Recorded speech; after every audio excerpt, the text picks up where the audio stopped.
let's get today's show on the road. Now, you may notice there's nothing on screen right now. That's because the intro for this game only plays when it first boots. So I just wanted to make sure to get the intro vocal out before starting the intro of the game. So I'll let the game speak for itself, and then we'll have the rest of that conversation here in a second.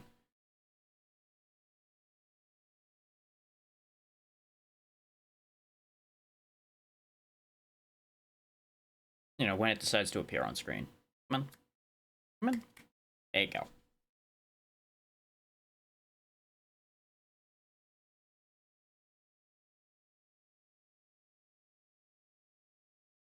Auto-saving is always important. Long, long ago, there lived a man named Primus, the first to ever dream. Within the depths of dreams, Primus became the very first god.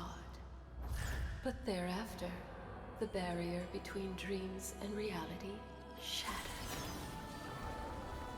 And terrible monsters began pouring forth from the realm between. A place called the Rapids.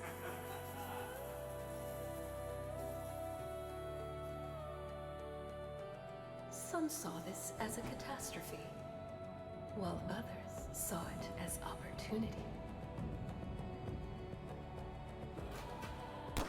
They say that those who reach the deepest depths of dreams can achieve anything their heart desires. And so, countless beings entered the Rapids, each grasping their own reasons, their own purposes.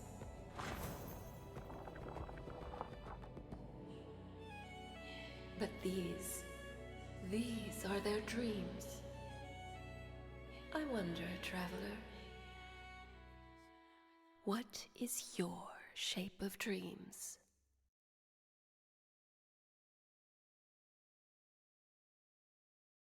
And there you go. There's your main logic for Shape of Dreams.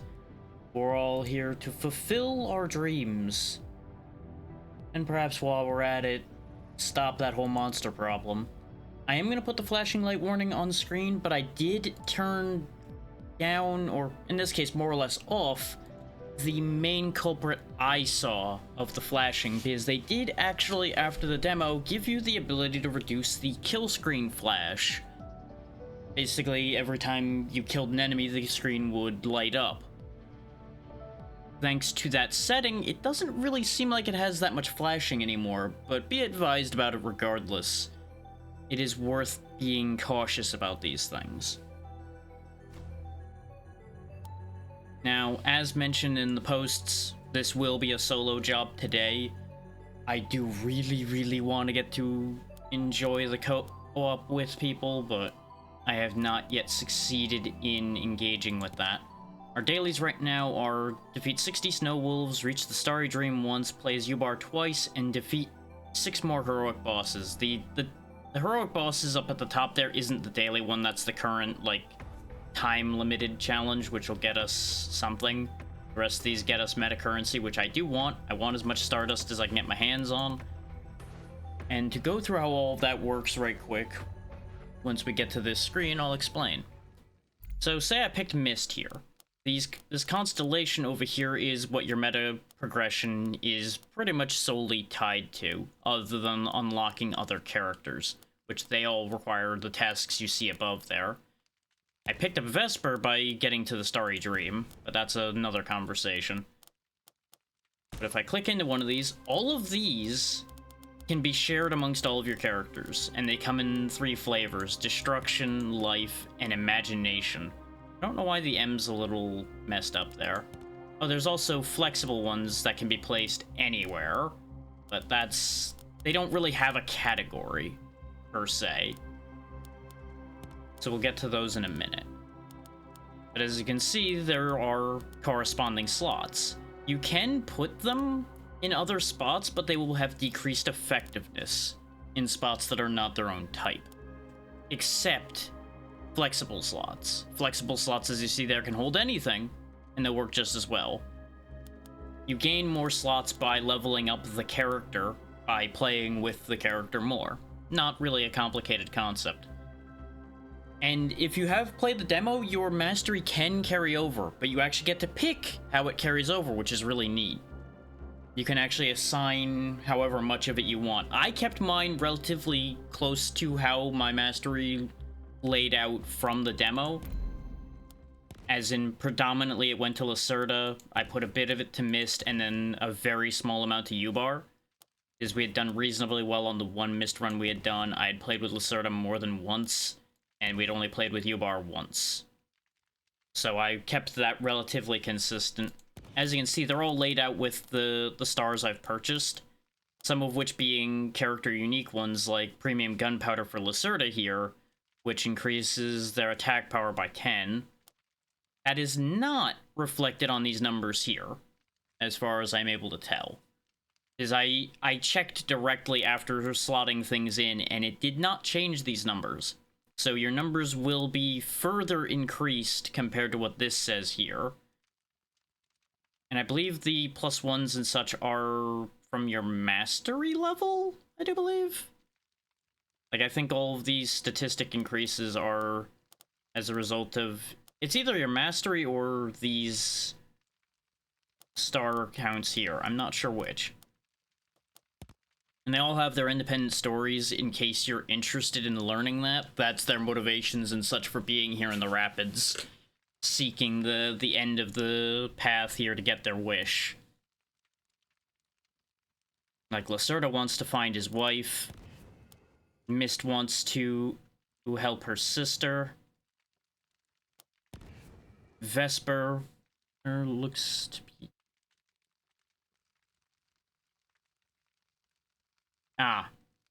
His allies are gone and he wants to stop the leadership of the Lucid sect, it looks like. And then Yubar is just curious. Just looking for answers.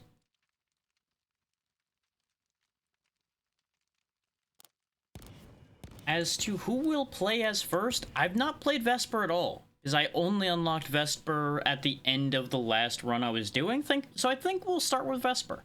I think Vesper will be the most interesting starting choice because I've not used their abilities at all. I've already kitted Vesper out, of course, with all of the common stars I have,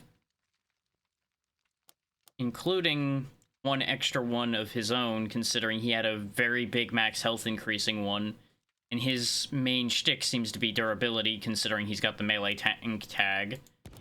Because they all have roles that they're intended for that are listed there. Obviously, you don't have to play them that way, but that's what their kits are built for and what their main function is intended to be. Which is one of the things that kind of is where the MOBA comparison that they use in the store page comes from. Like, obviously, this is a cooperative game. This is not a battle arena. But some of the ideas and the logic of that type of game apply here. So you can apply things you've learned playing those to this game if you choose to. Obviously, experience with roguelikes and such applies here as well, because this is an action roguelite. Just kind of do what you do. Play it by ear as you go. You'll figure things out pretty clean and quick. It's not super complicated. One nice thing is everybody also... no, I was on the right screen for this. They also have alternative abilities. Like, if we pick up a bunch of dash or teleport memories with Vesper, we'll gain a new primary. Well, not primary, secondary. Your primary is unchangeable. Your right click is your first ability that you'll get, and you will pick up 3 other memories to use in multiple other or input slots in case people are like, wow, this looks a little dull. Don't worry about that. You can get an alternative passive. Just got to get Vesper's speed up to get the alternative passive. And your ultimate is unchangeable, at least in Vesper's case. I think somebody else might have a alternative ultimate. Let me take a look. Passive, yeah. Lacerda, for example, has what looks like a snipe of some kind as an ult. Just need to play Lacerda more, pretty much, to get all the rest of these sorted out.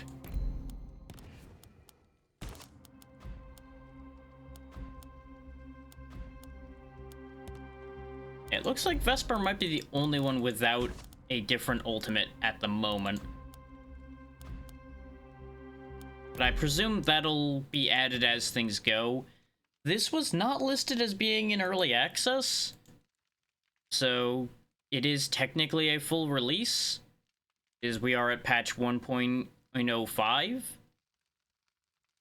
But obviously games can continue to grow after their release. That's not a complicated concept to think of or anything really to worry about there. Point being, everybody has a variety of additional abilities to pick up, so if you're worried that your favorite character is going to get stale after a bit, fish for those alternate abilities, see if they work for you. The alternate kit might not actually be enjoyable for you. Hard to say.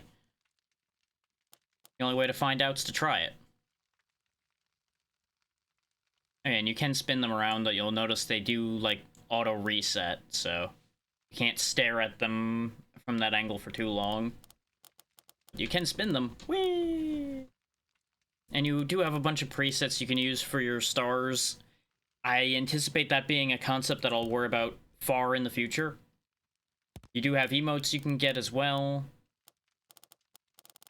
As you can see, there's not a ton of them available. Get banners by doing better. Oh! That's what the reward for that one thing is going to be, then. That's what that item was. And there is 4 different difficulties. You got Nap, Deep Sleep, Ominous Dream, and Nightmare. We're going to stay on Deep Sleep for now, because that's the default difficulty. And there's Lucid Dreams, which are essentially similar to the artifacts from Risk of Rain, as far as I'm aware. As you can see, I don't have any of them. But I would assume that that's what that's going to do. And there's also that question mark right here. But you need to have 50 total mastery level to see what that is. So I don't have any answers for you if you're like, what's that do? You can also slap souvenirs on people. Like, I can put this little flower dog thing on his head if I want to. Because I got that for having played the demo, I do believe. Or it was buying immediately on release. I already forgot what I got this for.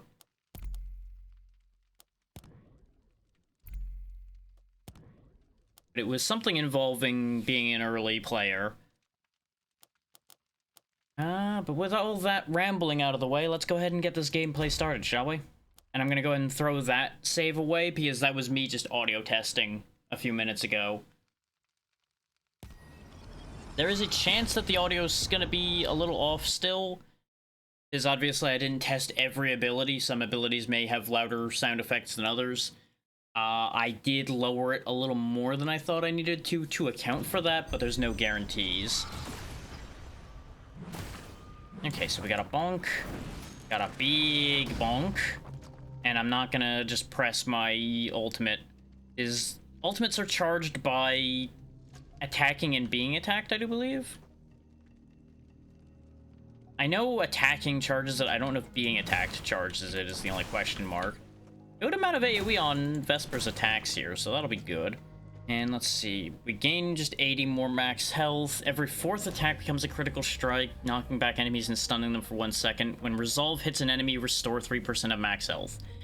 That's why he's the tank, is he has a default restorative ability. Okay.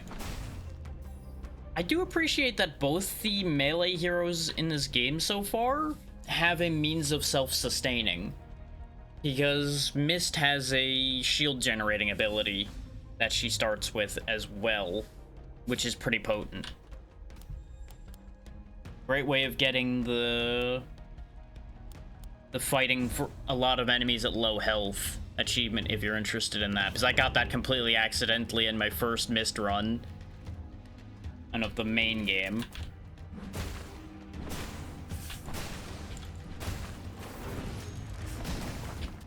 do like the range on that right click. And of course, everybody has a default dash ability. Everyone has a different version of it, though. Looks like we get barrier when we dash. Ooh, I can use it as a charge? That's fun. Wham!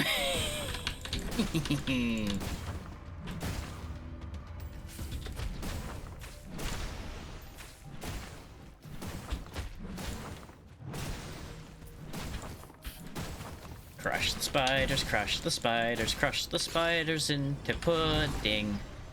Okay, so we can get one of 3 memories. We can get Dark Spear, Shadow Walk, or Corrosive Trails. We could try to go for the get a bunch of dash abilities just to see what that other thing we get is. That could be fun, and they all start out buffed, which is nice. Arguably, the smarter play would actually be something like Corrosive Trails. Actually, Dark Spear would also... All of these actually would be very good for Vesper, because pulling enemies to you would be great for tanking. But we're also alone, so we don't need to prioritize actual tanking abilities right now. Because anything that disrupts the enemy will be good for keeping your team alive. Now, it's worth noting as well... At least there should be... Hey? There we go, that's where the hunters are coming in from. Hunters will appear over time. We talked about this during the demo, but in case people weren't here for that, the hunters appear and start spreading out from their starting point, and basically they're very dangerous enemies. So you can go where they are, but you will be taking a much higher risk by going there. Because the God of Dreams has, you know, no interest in people hanging around here. But you fill out as much of this web as you can and try to get to the red spot here in order to go to the next area. That's basically what we're doing here. You start where you obviously saw me pop in. You can go back to places you've been to already, I do believe, but it's just kind of a waste of time. I don't really want to go to this spot, but we don't have a choice. It's either that or go back down toward where the hunters are, and I have no interest in doing that at the moment.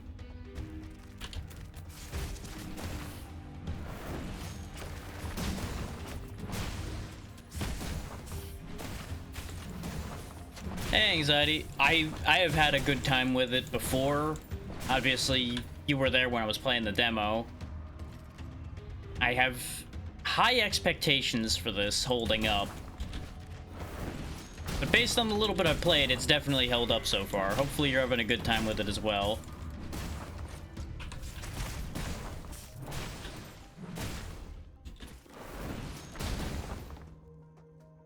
Hell yeah.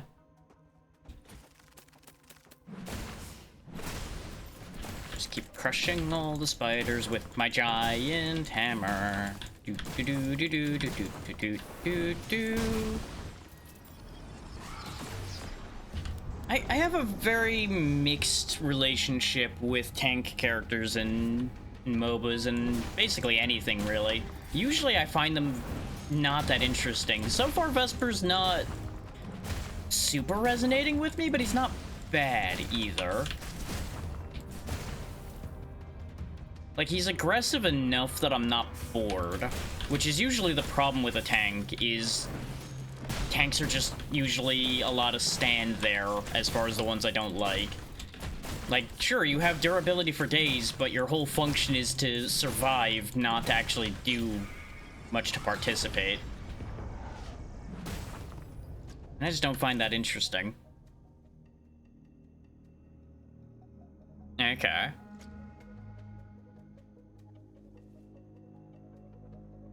I do not recognize that name, so I presume I have not unlocked that one yet. Because I have not done any research or anything, so if I haven't encountered it, I have no information on that. Okay, I can double claw. I'll need to keep that in mind. I just happened to get Vesper because Vesper's pretty easy to get, since you just have to get to the Starry Dream to get him.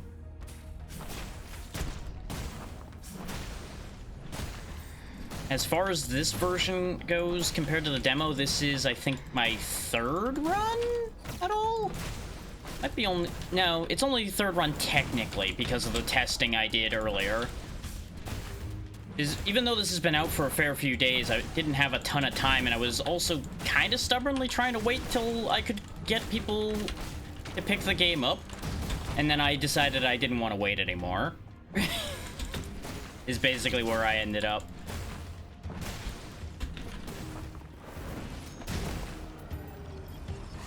But I gotta say, based on the mist run I did, it does feel like they made it easier than the demo. Ah, okay.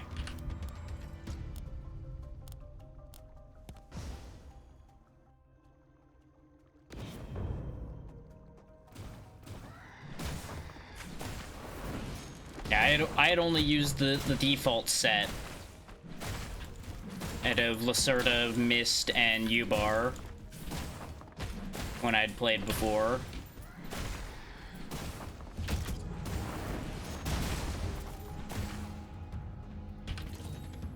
Do I want to empower anything, or do I want to hang on to this dust? I'll just hang on to the dust for the second.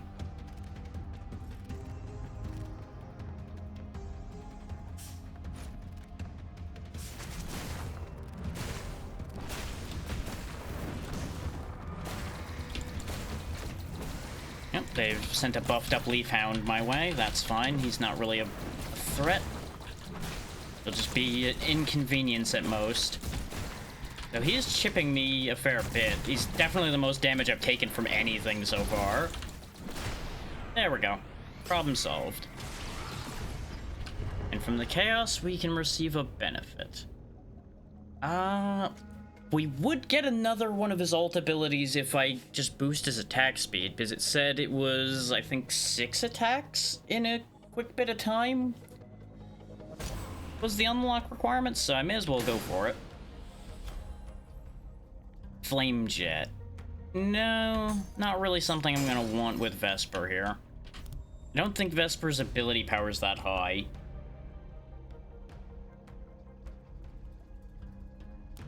It could be. Yeah. I think something like this or Ember Knights would be a very good introduction to the action side at the very least. I don't think I would recommend something like Wizard of Legend or anything like that, because those are a bit too brutal. But I'm interested to see how much they actually encourage team play in this, considering that's one of the things they kind of point out immediately. And the characters do seem like they're well designed for team play within a certain amount. And I did see that they have a setting for items to be shareable, but only after you've looked at the thing and decided whether you want it, which is a good thing, as it prevents random players from being assholes and just filching everything. Battle Cry. This would be great if I had other people with me. We'll just go ahead and get rid of that. Okay, yeah, the hunters are going that way, so let's go the other way. I know there is a thing for staying around in hunter areas a bunch, but we're not going to worry about that right now. I'm not confident enough in this game yet to be going out of my way to attract extra problems.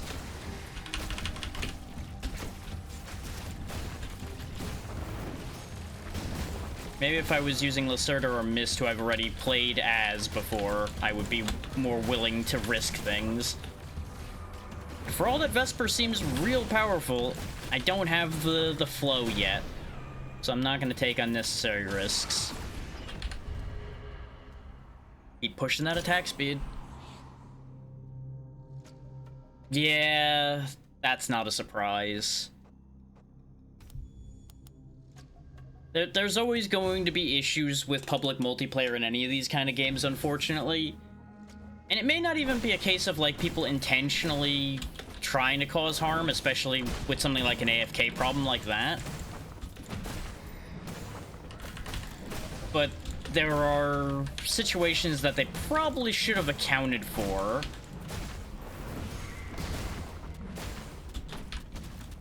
Like having just like a timer or something when everybody's at an exit would be a solution to that, like a lot of other games have. Whether it brings the person that's not there along or kicks them out, that's, you know, that's up to the designer to decide there. But either or would be a solution to that problem in particular. That would also be a good basic option to have. Is a vote to kick at least gives non-hosts the power to deal with a toxic host. The trick to that would be they would have to then design a way for the host to migrate to one of the other players that are in that lobby in the case of a toxic host, and that's where that'll get tricky. Because, like, the question becomes, like, okay, how do you determine who the new host becomes? Because, like, obviously, getting rid of toxic non-host players isn't that difficult. It's like, I don't know if this game has a host gets the power to kick option or not. I didn't actually look, because I hadn't gotten to that point yet, and I have no intention of doing public multiplayer anytime soon.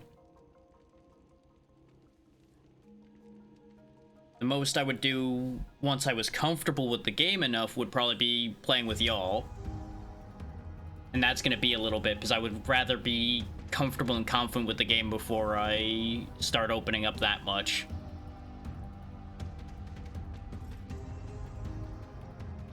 That would be a way, again, to keep increasing the attack speed. Okay, at least they have host kick. There's plenty of games that don't even have that as a hosting option. There we go. Since this deals dark damage, it'll give me even more of the attack speed. I know it's silly to be boosting attack speed on this guy, but because of the unlock, I'm going to keep doing that. And I just find it funny to have big man with giant hammer going faster and faster. Hammer go burr, everything go bye-bye. It's time for our first boss fight.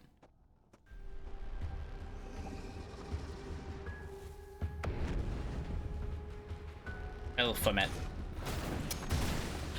Yeah, that hammer slam is a little slow. I gotta be a bit careful when I choose to use that.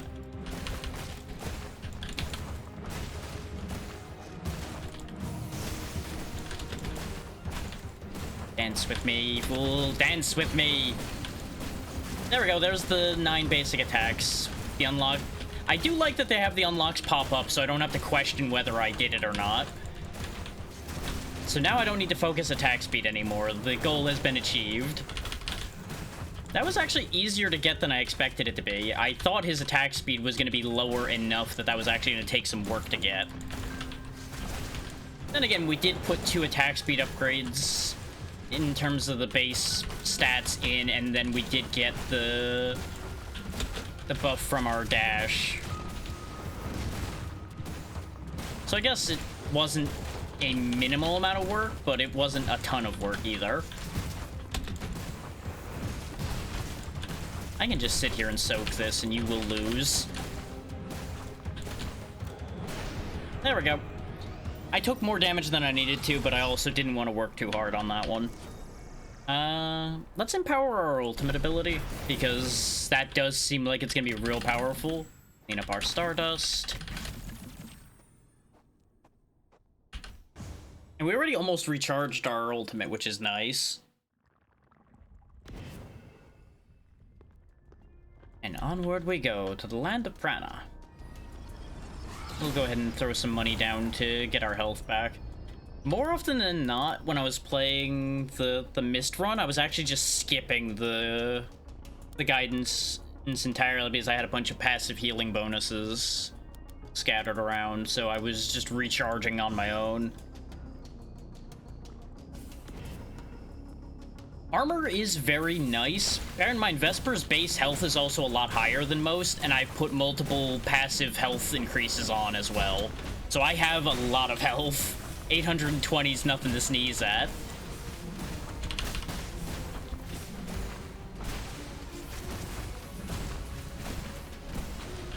Though even Mist can take a few hits, as long as you don't just sit there and just keep taking them. It depends on the character you're playing, almost certainly.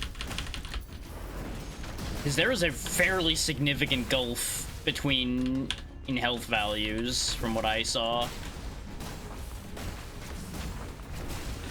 Though it's not really holding up nearly as well in here. But I think the fire might be going around the armor. Wouldn't be surprised. Don't stand in bad. Grab me a new concept. Periodically increased damage. Oh yeah, the every 10-second empower.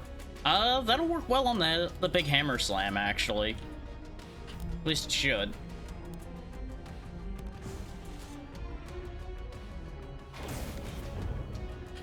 Free Stardust. Oh, it's a souvenir merchant. That's what the strong smell of lizard was about. I assumed from the pink symbol that it was going to be a merchant of some kind. I just wasn't sure what we were getting. But free Stardust is definitely worth my time. I'll definitely say that. And what do you have for sale? Smoothies treasure. Oh, okay. These are all smoothie treasures other than the actual souvenir. Increase attack damage by 20%. Attacks heal for 2% of your max health. Removed after traveling through 4 rifts. Had to sneeze. Apologies. Make that 2. You gonna stop sneezing now, or do I have to continue waiting, buddy? We good? Okay. The fizzing elixir for the barrier would be nice, but I think our best choice out of these, if I was gonna buy any of them, would be this crimson elixir. Because attacks healing for 2% of my max health would be huge with the amount of health we have. And we can grab the adventuring bomb if I want it. But it is a bunch of Stardust. Like, that's all the Stardust I have. But you know what? Let's buy a fun hat. Why not?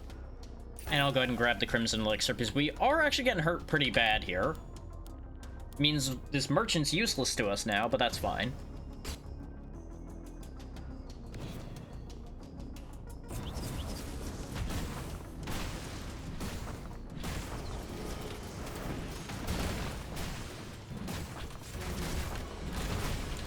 There we go. Look at that health bar going up.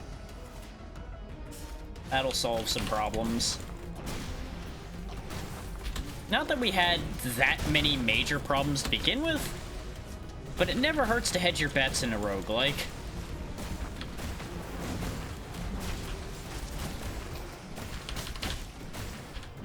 I do like having these claws as a nice quick attack to get rid of little stuff with. It's very handy considering how slow all of our other bits of kit are for the most part.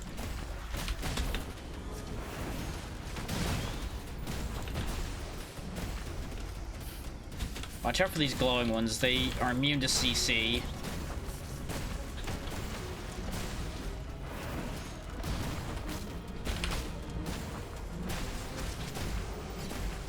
Okay, that does work. I can actually swing a regular attack in between the swings of the claw. I wasn't sure if there was going to be too short a timer on that. Let's see. Every 10 seconds, it's empowered just like the talc. But if it deals light damage, it gets even more. So let's actually put that on our Sanctuary, since it does do light damage. Our hammer is fire damage. Yeah, we don't have anything else that does light. So we'll take the boosted cast on our ultimate. And that should make it actually do some fairly significant harm. Got a pair of wells here. We're not really going to need 2 wells, but we may as well hit more locations. Since the hunters are only just now coming out, we got plenty of time.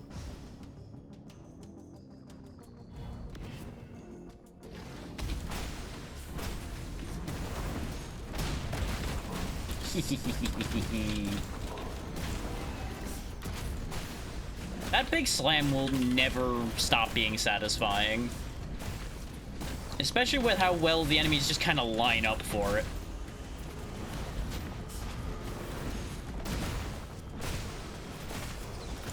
Like, my reticence with that ability at first was tied more to past experience with MOBAs. And having slower attacks like that just whiff because people see that you're setting up for it and just bail. AI enemies don't have the competency to bail in that way. So it's a lot less of a problem.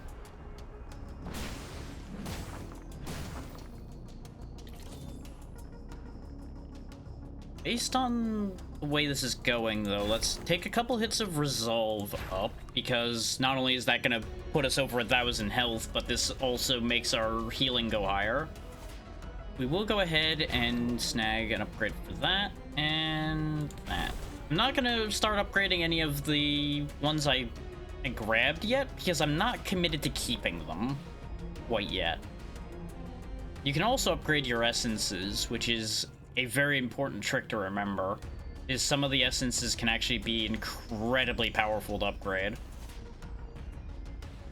Like, look at how much the attack speed cap on the Essence of the Starry Sky goes, for example. Increasing it from 28% to 38% if you're dealing dark damage. You can get going some real high speeds that way. The memory we have here, Stygian Rush. I don't remember. I don't think I've used this one yet. Hold to charge darkness in your hands. When fully charged, dash forward and strike the first enemy hit and all nearby enemies. Enemies take 105 to 225 dark damage based on charge time and are stunned for 1 second. Charging it for 1.2 seconds maximizes dash distance and damage. Ooh, I think that's actually going to be a replacement for Shadow Walk. As nice as it's been to have Shadow Walk as like a get out of jail free card, I like the idea of having that stun. And we can use that as a fight starter. Is what you do is you dash in, stun them from the dash, and then whip the big hammer slam round, and you'll probably delete everything in that and move. At least that's the logic I'm working on right now. Whether it'll be true or not, that's a whole other question. Oh, good, we have meteor showers.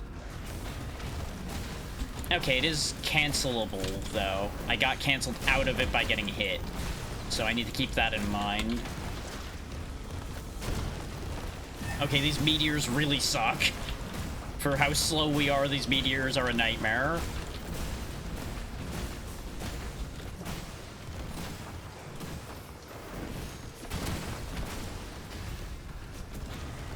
Okay, no, I didn't get canceled out by getting hit. Did I just, like, hit something right next to me and not realize it then? Not sure what happened there.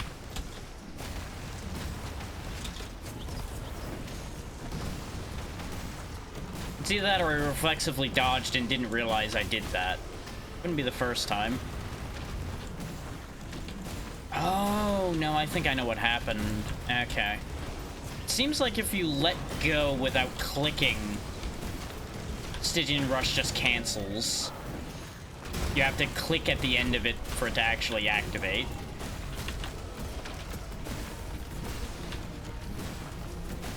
Yeah, no, these meteors are upsetting. Good lord.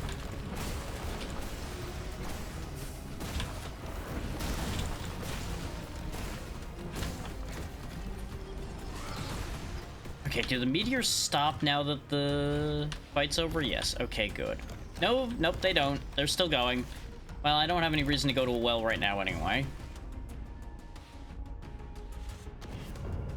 Whew, we are in shambles, though. We did recharge our ultimate already, so I can go ahead and make use of that right quick.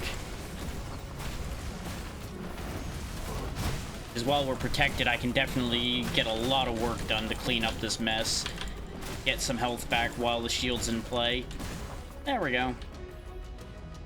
I just gotta make sure I have that charged when we get to the boss, or I'm probably gonna have some issues.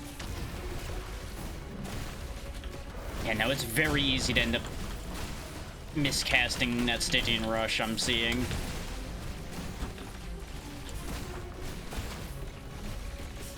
Wow, they heard that I didn't like the meteors, Eggman, and decided to give me a monster that is essentially portable meteors, I see. Okay, we almost lost that because it was hard to stay near him to hit him. Yeah, let's get some memory haste, because for those not familiar, that is quite literally cooldown reduction. Yeah, he was a bit nasty. But it's okay, we'll just buy our health back. We did get more dust. Let's keep pushing resolve up. Keep ourselves alive.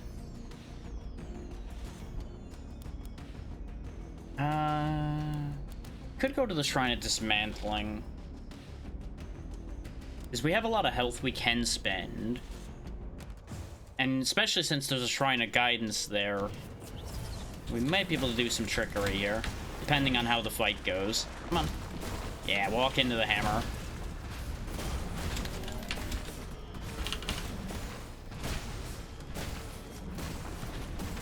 In hindsight, attack speed's actually really good for Vesper because of the fact that it's every 4 swings that resolve triggers on. So the faster you're swinging, the more you're triggering resolve.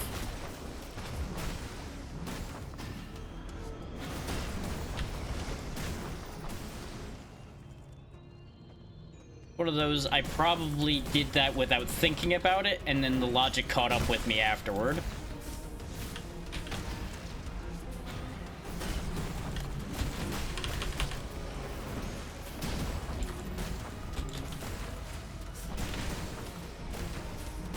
Against stuff like this, I can actually cut loose and be aggressive myself.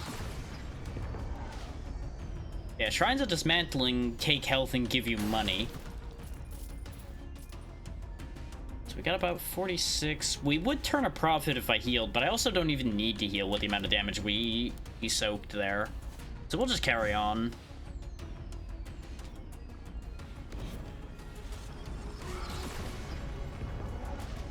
What do you got for me, Jonas?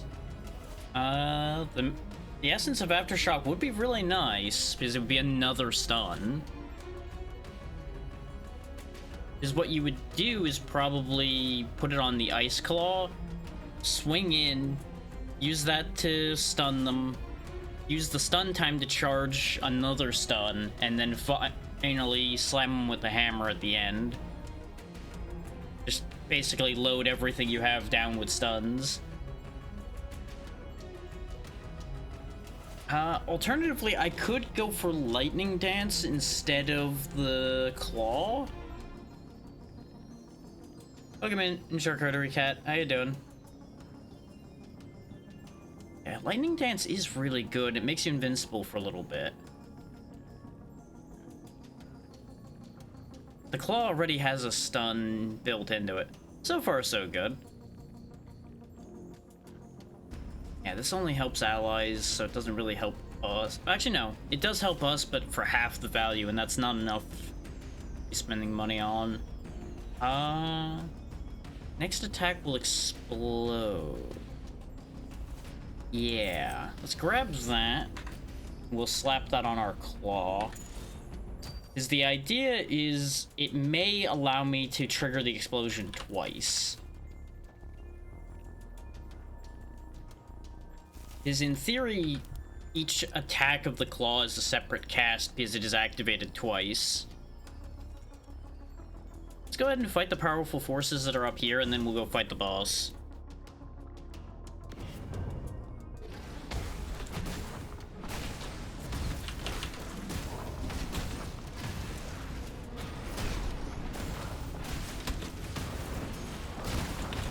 Look at all these big bastards that I'm dealing with here. Ow.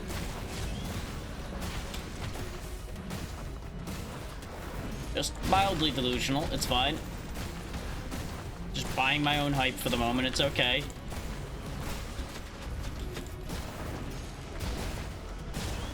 Gotta remember that these guys are unstoppable, so my stun spam strategy doesn't really affect them particularly.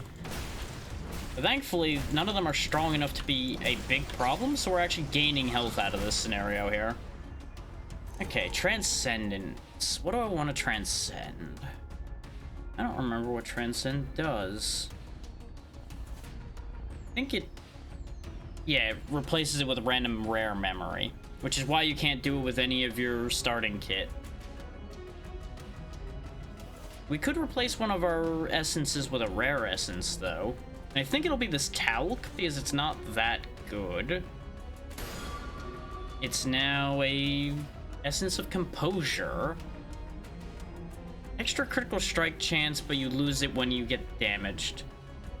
Now, let's go ahead and roll that up one more time to an epic essence. All damage dealt by this memory deals 26% area damage around the target. Ooh, actually, that could be really good. I don't know if that entirely works for the hammer, but that's fine. We can get a better Ice Claw. Or I could grab Swift Slash and use that instead of the Claw. Backstep's not really something I'm gonna go for, even though it does have a stun attached to it, and a backstep isn't a terrible idea, considering we don't have a lot of movement options. I don't think we would be interested in going backwards, since all of our kit is kind of designed about being aggressive.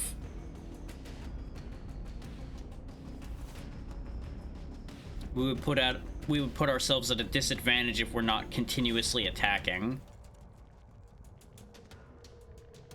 So I think we'll just take the free upgrade for our Ice Claw, basically. As it goes from +0 to +2.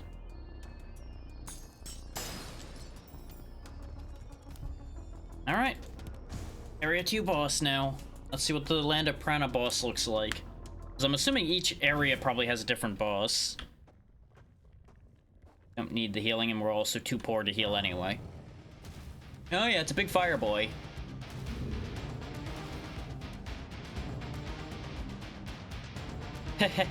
We might be in danger. Infernus, Lava Spirit, Burning Giant. Oh, he's over here. I saw the lava and thought that was his legs for some reason. I thought he was, like, legitimately giant.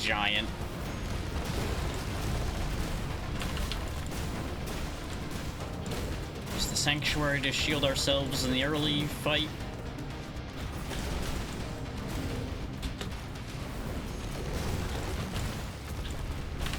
Ooh, he is definitely a bit of a spicy boy, isn't he? Oh, he's invincible, I think. Yep. He's charging up. Missed. Got me with the second part, though. Oh, he's still immune. I guess I'm gonna have to just hit him till he stops being immune, probably. Oh, no. These things. Break these things.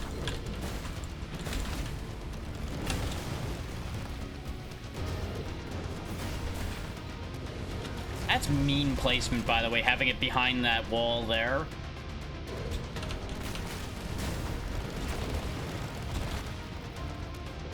Okay, that's all of them. He's not generating power anymore. Ah, it knocked me away before it could finish charging. I shouldn't have been greedy. I should have just let that fly the second I saw the waves coming up, but I thought I could time it.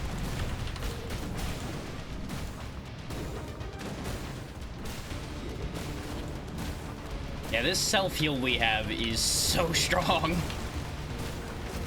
I'm able to just sustain my way through this.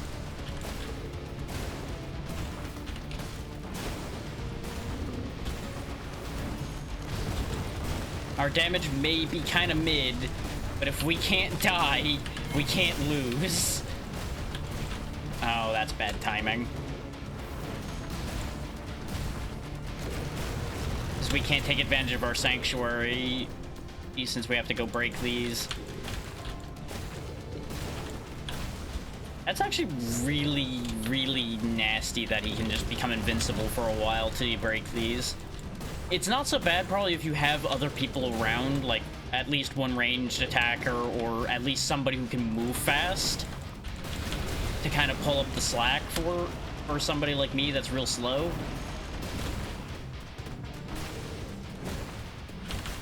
Because the idea would be I would sit there and distract him while the faster player would go deal with the statues.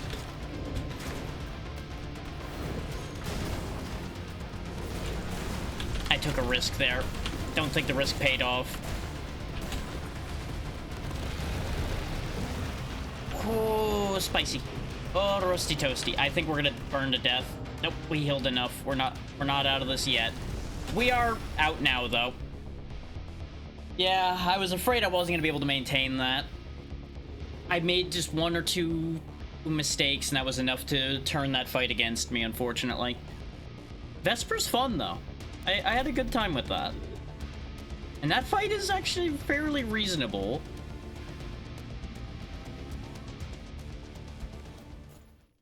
Thank you. Okay, we now have Master of the Hammer. We have unlocked all that stuff that we saw. And we gain almost 5 levels with Vesper straight away. I'm pretty happy about that. What's that other ability we unlocked do? Let's see. L's Mercy. Attack damage increased by 12. Every 4th basic attack becomes critical strike and deals additional light damage. Each time you attack an enemy, attack speed is increased by 4% for 4 seconds, up to a maximum of 24%. When attack speed is at maximum, attacking an enemy restores 1% of your missing health. Ooh. Okay, so if you just keep attacking, you'll attack faster and faster and start regenerating health. So instead of gaining 3% health, you gain 1% on every hit, but it's not relying on it being the 4th hit. You just need to charge it up. Okay, there's value in that. That suits a much more aggressive style, which could work for me.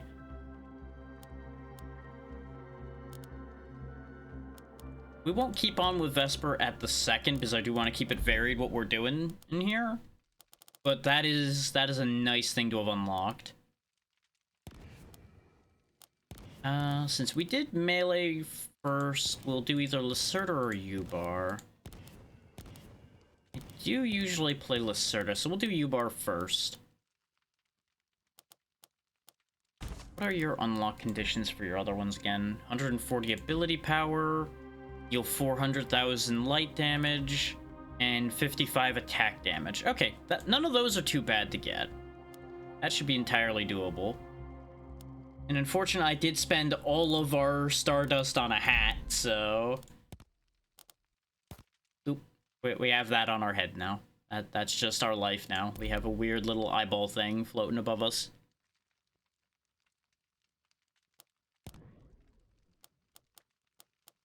Yeah, due to my life choices, we're not getting any more upgrades, but our upgrade set's pretty good. The only problem is we don't have a lot of ability power increases, because U-Bar is the only one who really thrives on ability power out of the choices we have right now.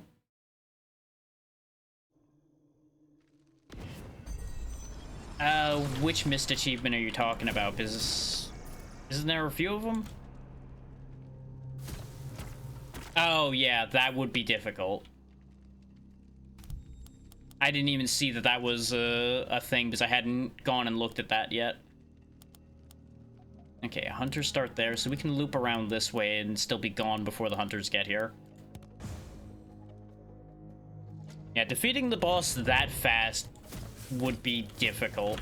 You'd have to fly forward and kind of hope you have good RNG as far as your path set goes.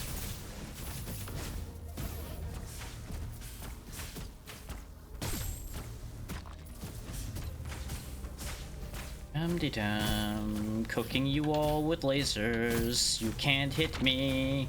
Until I said you can't hit me. We can absolutely get away with hitting the Shrine of Dismantling early on here. We did make enough money that I could just heal back up too, but that would spend the money we gained, so it wouldn't be any real reason to do that.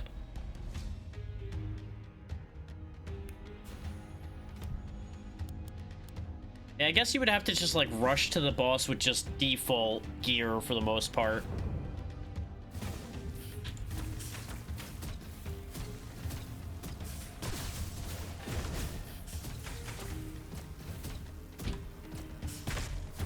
Is considering, you know, we're already almost at 2 minutes and we've only gone into the second room.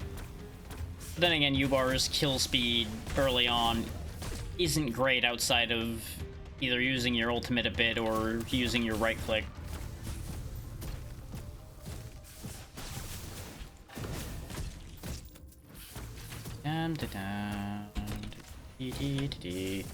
Which I could use my ultimate more, but I'm in no hurry, so I don't really have a reason to.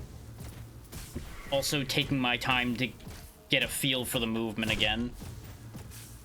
Yeah, easy mode would be a good choice for that as well. I wasn't sure if difficulty would impact that or not. But lowering the difficulty is definitely the more reasonable way to solve that, for sure.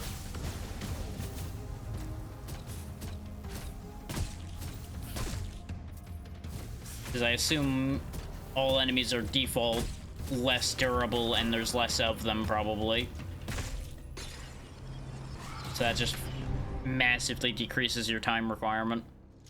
Well, out of these choices, I think we really only want Pillar of Flame. Then again, Bone Crusher does do ability damage, so it's not a terrible idea. I just don't think we'd really want to be dashing around. Oh wait, no, Battle Cry gives us 200% of the effect, not half the effect like the other ally ones. So technically we could benefit ourselves with this, because it would buff our laser. I'm gonna experiment with that idea. I'm curious to see how well that'll actually work.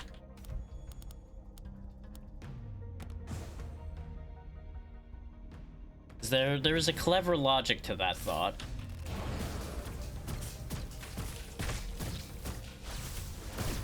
Oh yeah, laser is way more effective once the battle cry is in play, so yeah, that works.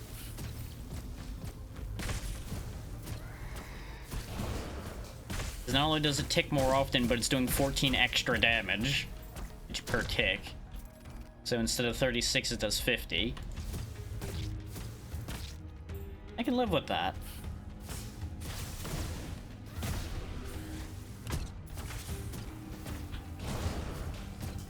There we go.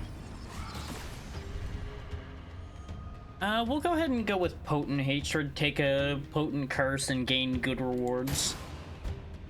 Enemies bypass your barriers and armor, dealing damage directly to your health. Well, joke's on you, all I have is health. So this is fine. And we got a 90% flawed Essence of Momentum. Well, considering what we're doing with Battle Cry, let's put the cooldown reduction on Battle Cry. I've got a very weird idea that I'm working with here, and I'm curious to see if this is gonna work out.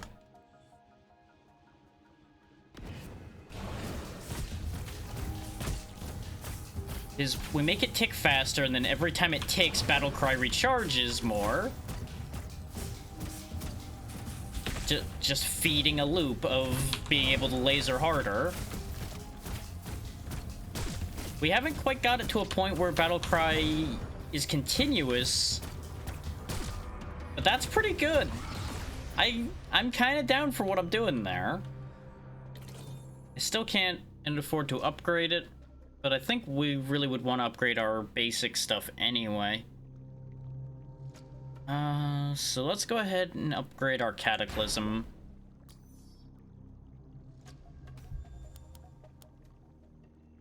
Powerful forces would be good to go fight.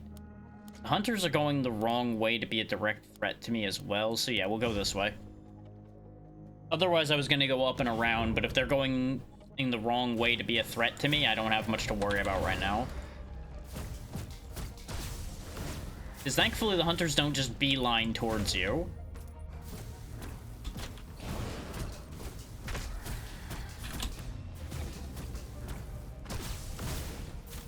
There we go. There's definitely some old reflexes that are coming back to life playing U-Bar, and I can't remember who it is that I'm remembering playing as in other things that plays like this. I feel like it's a mix of a bunch of other things that I'm familiar with using that I'm like, yep, I know how all these things work.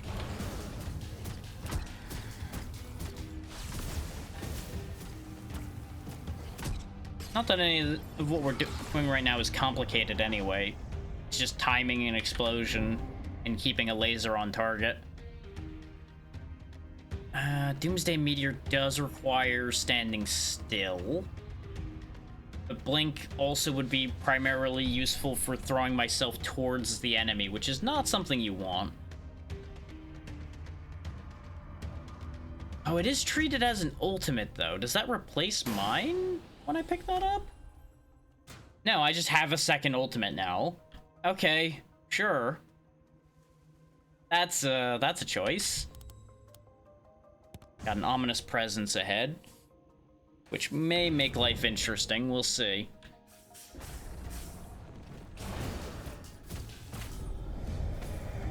Meteor!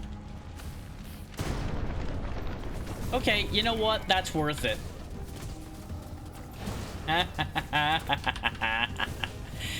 Oh, that is dangerous to use, but that meteor is satisfying.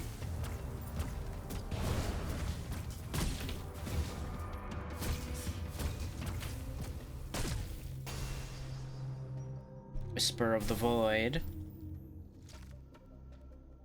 Ooh, this artifact's lost its power, but it might still be useful to someone.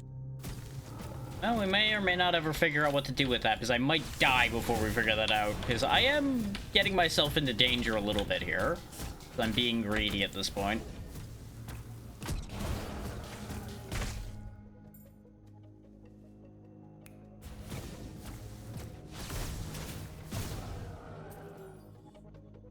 That all? Nope.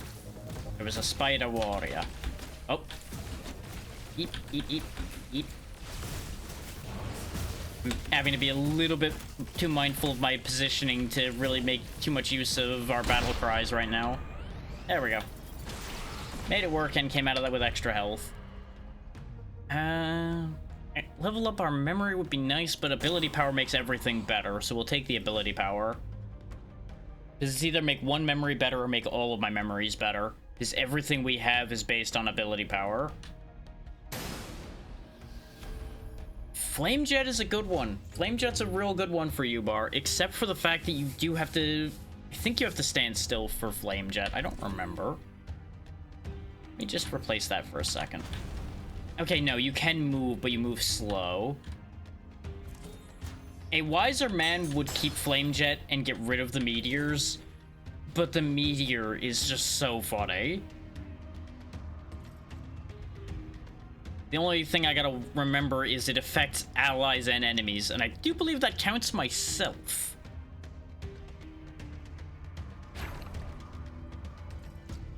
So that, I think that's why we took a bunch of damage when I had used the meteors, is I caught a bunch of strays when I fired off the Doomsday weapon.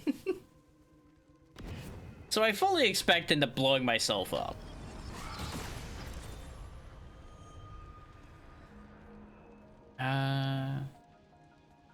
Let's see. No, I don't really want any of those memories. Efficiency would be good. Essence of Wealth would be very nice to have, because it would guarantee me a bunch of gold. But the memory haste plays into the infinite battle cry scheme here. We can actually afford all of the above, though. So we'll grab both copies of the memory haste and the gold. The fun thing about buying 2 copies of something is it upgrades it immediately. And gold on kill, we'll put on that. There we go. So it's got a 4.9 second cooldown now with the 22% reduction. I don't think that'll quite hit the infinite loop that I want, but it'll get a lot closer.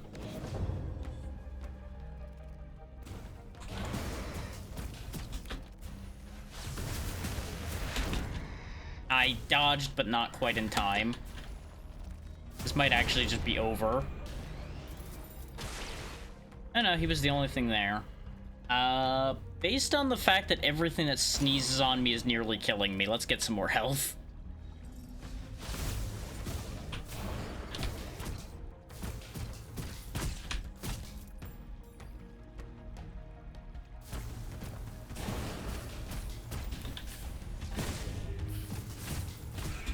It's still not quite as fast as I want it to be, but it definitely is doing some solid damage, considering it's nearly doubling our laser damage.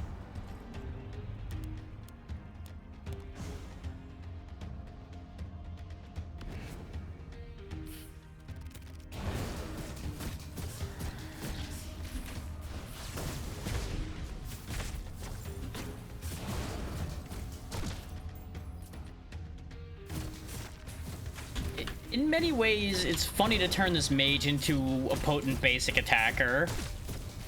Because that's basically what we've done here, is we're just leveraging our basic attack.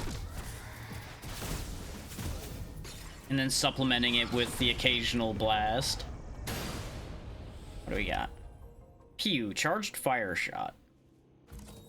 Hold to charge a flame bullet. When fully charged, fire the bullet to deal 101 to 268 fire damage to all enemies hit based on charge time. Okay, but if you fire it before full charge, it reduces the cooldown by up to 80%. Charging it fully makes it better.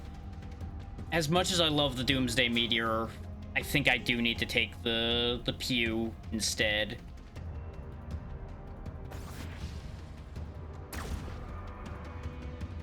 It functions similarly, but is much, much safer for us to use.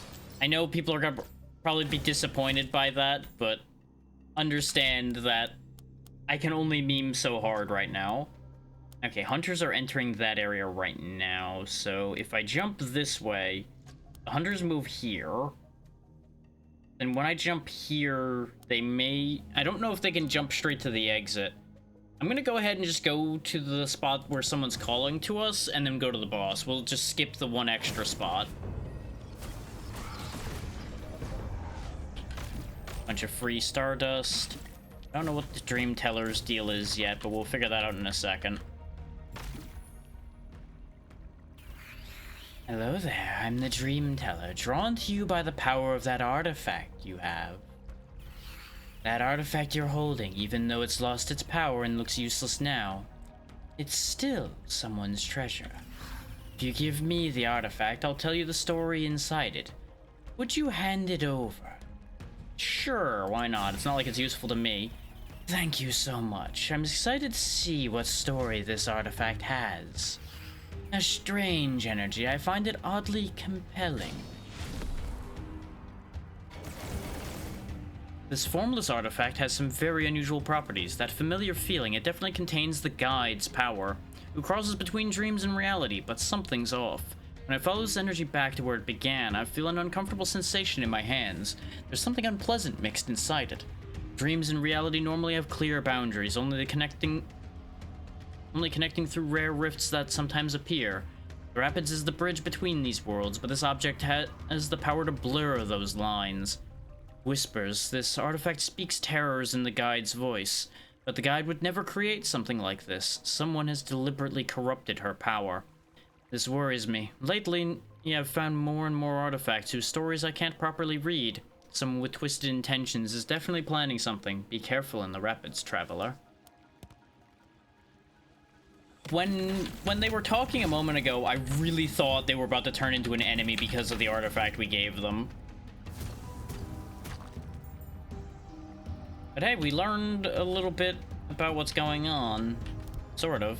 We learned that someone or something is messing with artifacts and turning them, well, evil, I guess is the word for that. Let's see if we can beat Baphomet with the setup we've got here. Yeah. Needed to remind myself how Cataclysm works since we haven't used it yet today. I do hope they'll start adding, like, additional first area variants and more first area bosses than Baphomet.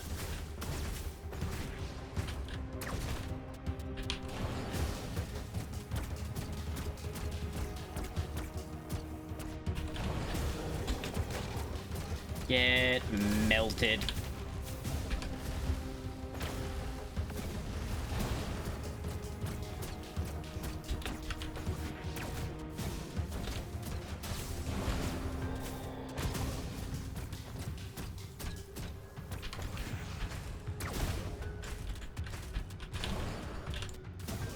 The only problem with this setup is trying to get in range to use the beam against these bosses can be a little dangerous.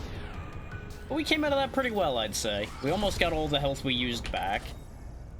If we're to empower something... Why empower? We are using exotic matter a lot, and we have already empowered Cataclysm, so I should probably have used the meteors during that as well.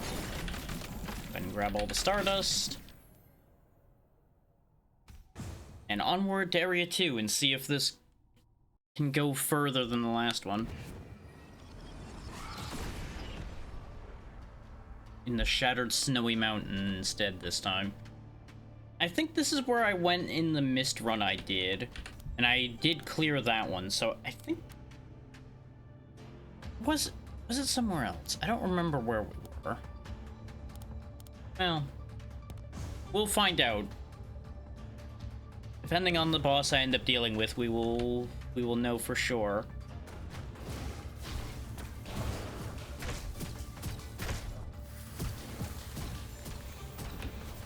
And I did need snow wolves for the daily challenge we have, so that works out well for me.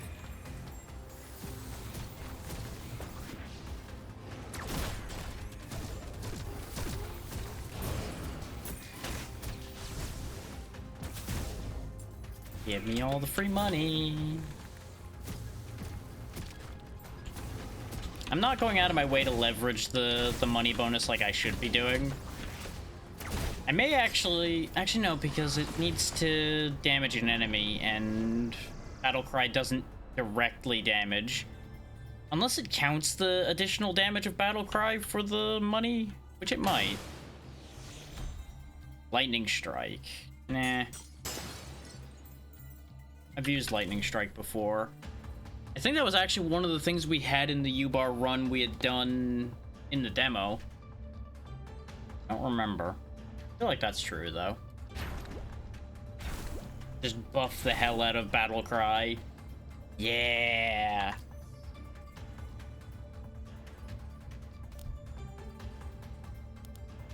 20 additional ability power scaling damage.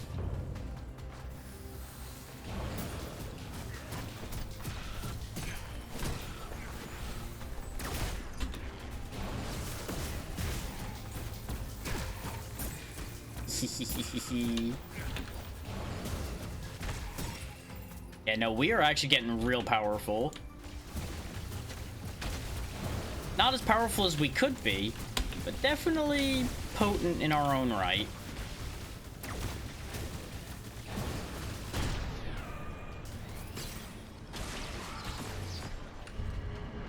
Based on the results of this chaos option we have here, the smarter play would be to take the health, but I'm taking the ability power. I'm being greedy. Just understand that I know that the smarter choice would have been the other option. Casting this memory increases your critical strike chance by 16% for 5 seconds. Ends early if you take damage.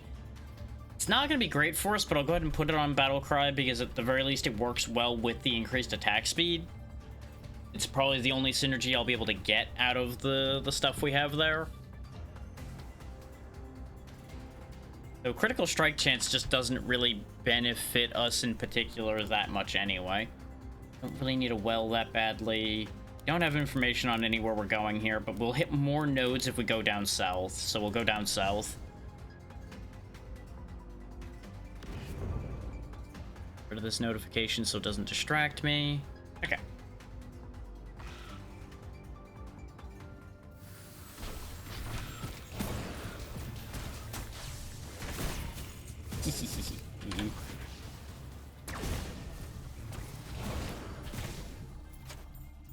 Really is just so satisfying watching everything explode.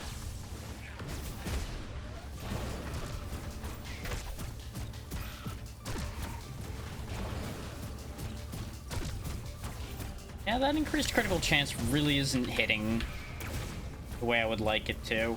Which is not a surprise, because, again, we're not built for it. So, when we get the opportunity to sell stuff, that'll probably be the first thing to go. I was waiting till after that AoE this time to use Battlecry, so I don't waste most of the time of it. No ability power here, so we'll take Memory Haste. I'm committing to the Glass Cannon, which is a bad idea while I'm alone here. That's bizarre. No, don't hit them. I don't want to hit the NPC. I'm just trying to zap the money. I don't actually know if NPCs get mad at you in this game. I have not actually tested that yet. Now is not a time that I want to test that, because we're already kind of in a dodgy position here. Glacial Stomp, not something we need right now. Now, what do you got for me, Smoothie? Got a small bird's nest. I don't have the Stardust for that. Delay hunter tracking, don't need that. Set the next world to Whispering Lotus Plateau. Neat. Reveals places of frequent meteor showers. No, I don't really need any of those. They're not gonna be things that I'm gonna want to spend all my gold on right now. As neat as all of that is.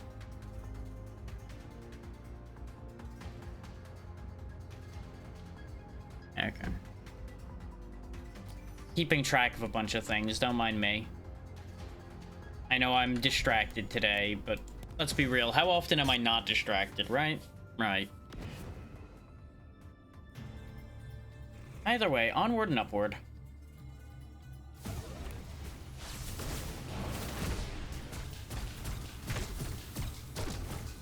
Getting those big 500 hits out of our first shot of the beam is just delicious.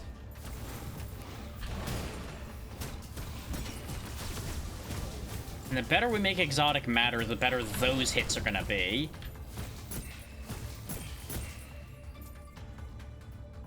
Now, I know one of our goals was to get more attack power with U-Bar, and the goal for that was lower. So it probably would have been smarter to focus that one first.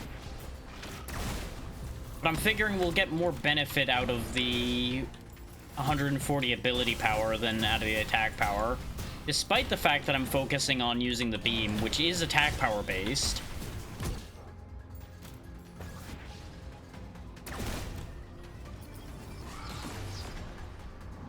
Despite it being a common ability, Pew really is proving to be quite the problem solver for us. Anything that's dangerous, I want to keep at arm's length, I can just charge up Pew and just, boop, and just pop them. Okay, that did post properly. Multitask, multitask, multitask.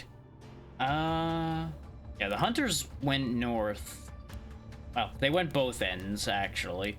There's still multiple tiles behind. So they'll be there and there after I get here. Oh, they go there when I move here. Then when I move here, they'll be moved there. I should be able to take this whole loop around and still go to this shop. It's a reach, but I think I can make it work.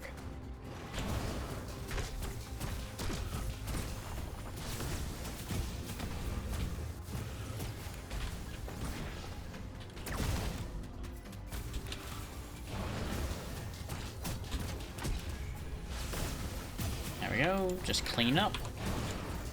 Take care of business across the board here. Nothing can stop me as long as I don't let them.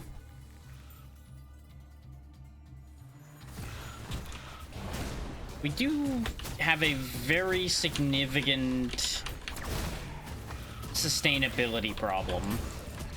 Like, if I start actually getting into health danger, there's not really going to be any two ways about it. We're going to be in trouble. There's going to be fuck all I can do to fix that. Which, for the setup we're going for here with being aggressive with the beam, that's actually really bad. Is we have a range limit.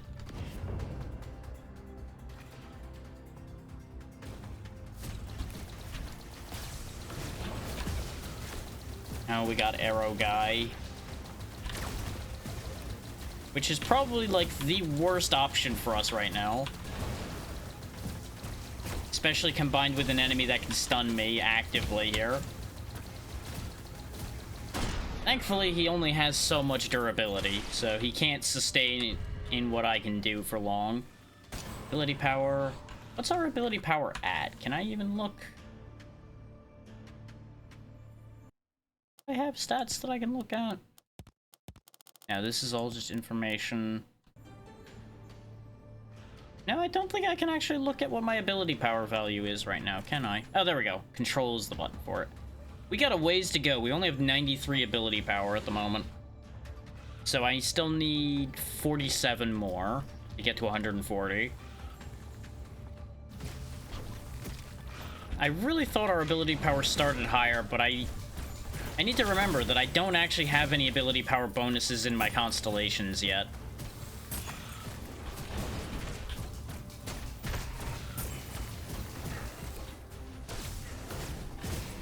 And I think it was like 60 or so attack power. So we need like 34 more... Actually, no, 24 more attack power. If I'm remembering right, and it's 60. But I'm feeling like that's probably not the correct number. Ooh. Ooh, there we go. There's sustainability.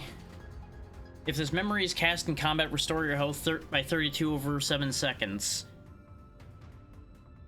So we'll get rid of the critical strike off of our battle cry, because our battle cry is cast the most frequently, as long as things are working correctly, and I don't get too wrapped up in what I'm doing and don't notice to cast it.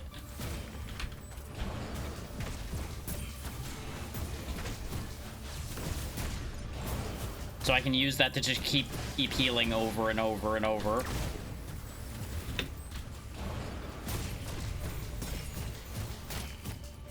So now we've gained the power of sustainability. It's not great sustainability, but it's better than what we had before, which was no sustainability at all.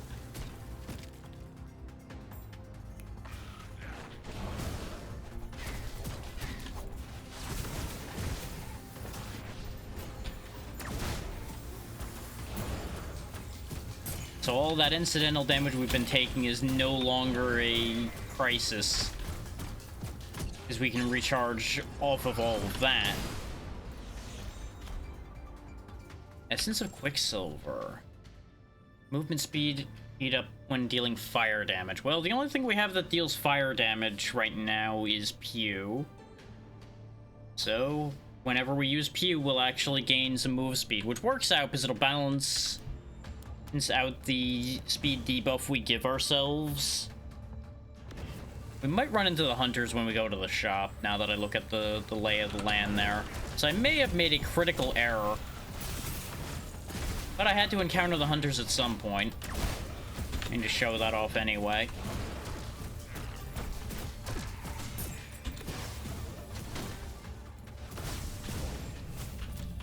And no matter whether it's a good idea or a bad idea, I am less afraid now that we have some sustainability.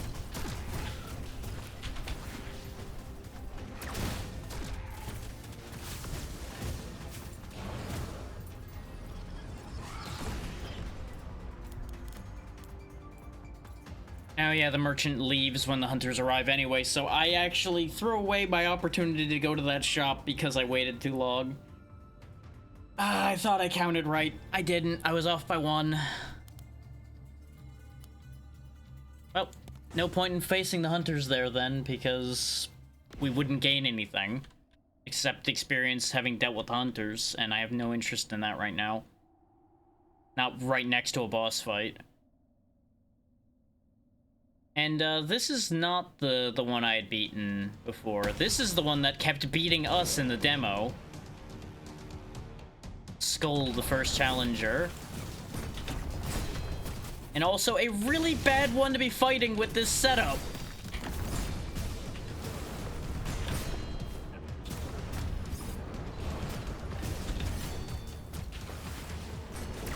Because we are so slow, so we are like a sitting duck for Skull.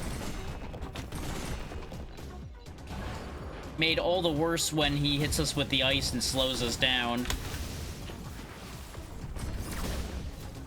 Thankfully, he is fragile enough that we're kind of making it work, sort of, but we are in constant danger here. Especially when I just sit there and eat hits like that. Yep. That's what I was afraid of, is I knew I couldn't outmaneuver the spin. I shouldn't have even tried to go for an attack there. I should have just ran instead of trying to beam. But I was hoping to get the regen and stay just out of his reach. Didn't quite land. Didn't quite land.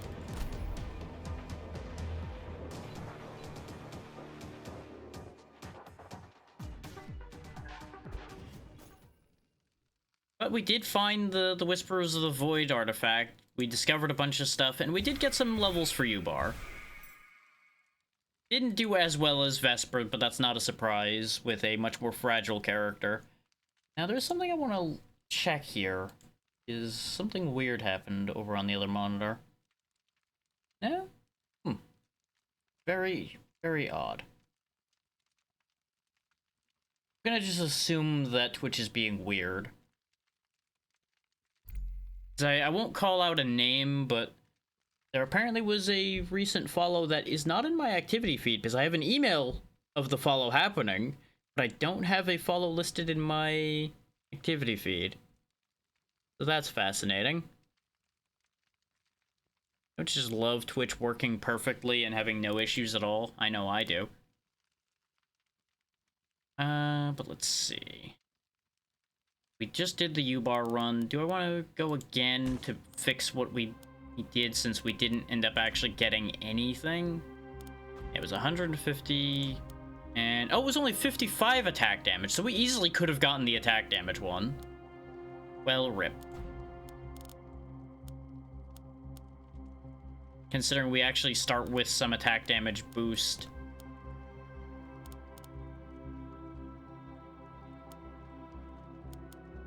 And even just like a couple extra points would have been nice. But no, I think we'll keep the rotation going, because it'll be more interesting that way. So we'll keep the alternating going. So our next one will be Mist, and then we'll do Lacerda last. And then we'll pick another one. We may or may not actually manage to unlock any of the other ones. I gotta do 17 more runs that get past the first stage to get that one, so that's gonna take a little bit. I still haven't seen the Wooden Doll, though apparently it's pretty common to find, because like everybody I know that's played this has gotten that. But it may also be that they've been playing with people that know what they're looking for that. That would make it infinitely easier. Yeah, you're a mix of ability power and attack power for your default memories. You do have 2 armor, which I didn't realize she actually has 2 armor, which is only 1 less than the default for Vesper. Which would also explain, though, why I Mist survives so much better than everybody else. That 2 armor does help. Though, if 100 armor reduces damage taken by 50%, and 200 reduces it by 66%, 2 must not reduce it that much. But it's still enough to make a difference, clearly.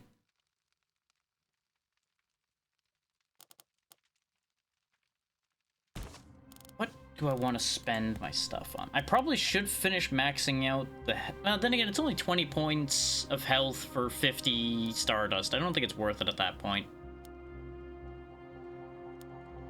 That could actually be a clever trick, is decrease the Shrine of Guidance cost, and then you can basically just loop using the Shrine of Guidance with the Shrine of Dismantling, is you could get your health back and spend part of what you're getting from the shrine to get your health back. You see the idea there? You see the shenanigans? Because you're already gaining a little bit when you do that trade, so if you reduce the cost, you increase your profit. I don't think it's worth doing that right now, but it would be funny.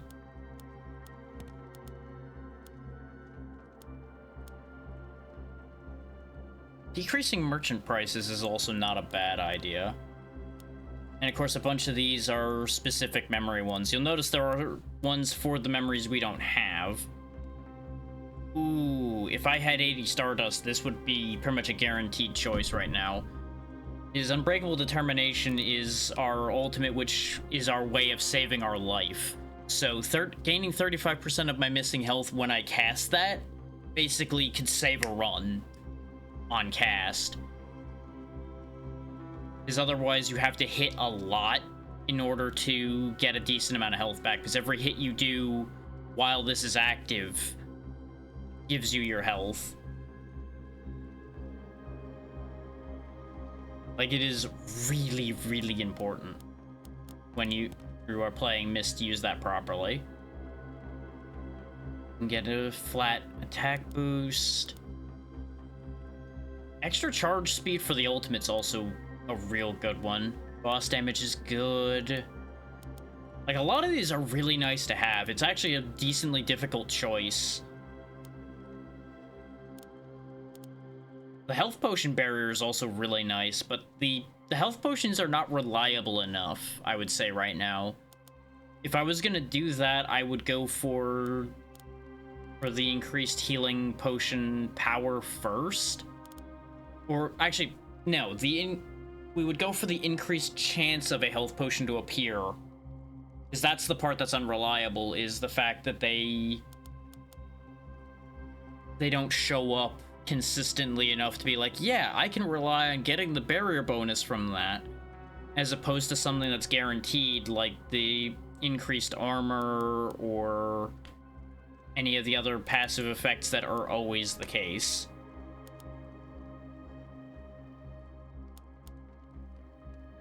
That's an interesting balance. Your adventure starts with additional gold, but the gold price of merchants is increased.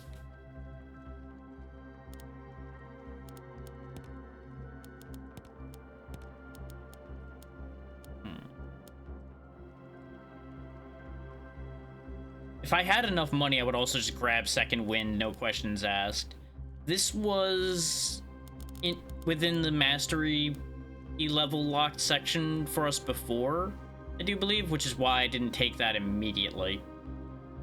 Is being able to ignore death once is pretty potent, as you might imagine. It counters the you stepped in bad once and get punished scenario. The increased chance of health potions would remove, or at least reduce, the need for personal sustainability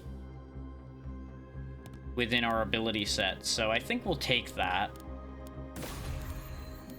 It's only a 25% increased chance, but this is a 25% increased chance everybody can have. So I think that's worth our while. I think you look better with the flower dog on your head. There you go.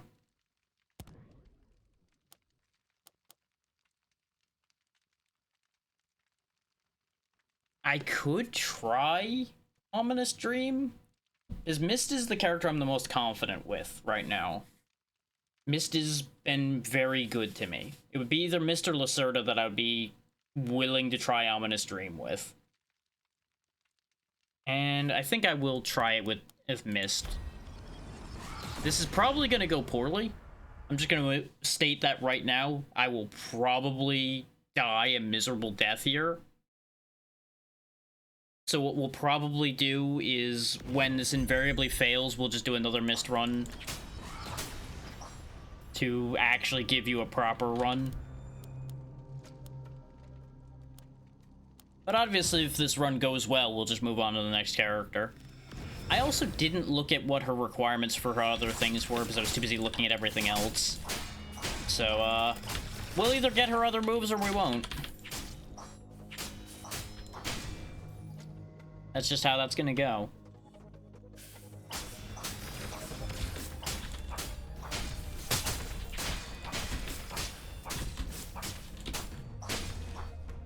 Get used to that slashing sound, because you're gonna be hearing it a lot.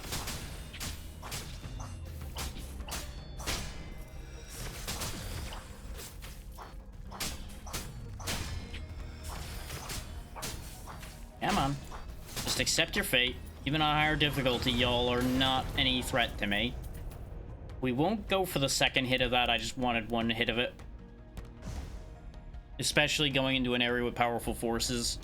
Be a disaster if I'm a little too greedy.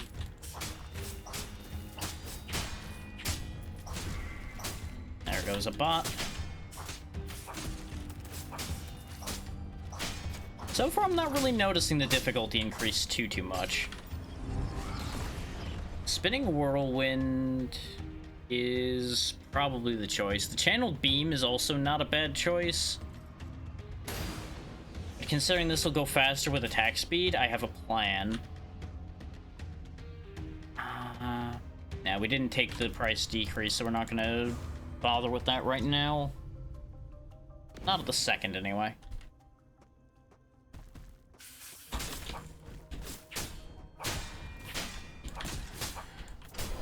Speed. It'll be fun having that spin faster when we increase our attack speed further. Which, let me just go ahead and show off Unbreakable Determination right quick. Because you'll notice we spin faster now that that's on, because Unbreakable Determination gives us attack speed for a bit.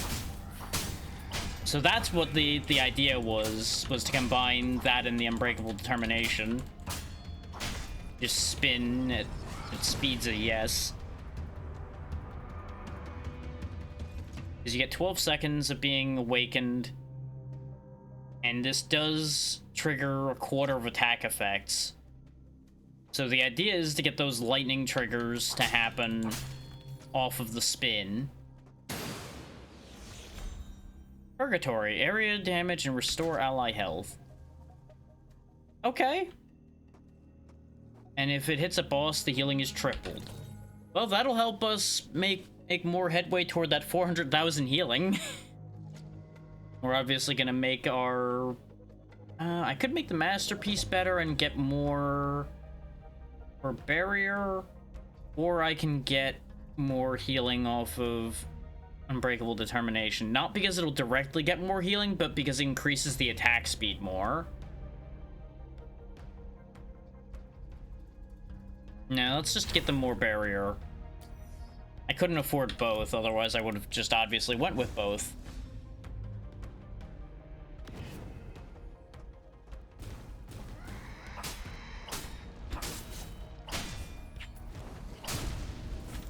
Okay, it's just a green explosion. Interesting that I stayed spinning while I was stunned.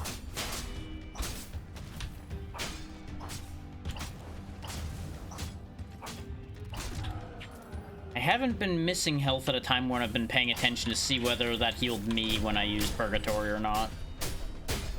Because you would think lowest health ally would be self-guaranteed because there's no other ally. You inherently would be the one with the lowest health. Damn it, he walked out of it. I was watching my health, so I wasn't actually watching where I was throwing that to aim it properly. Okay, yeah, I did heal off of that. Very good.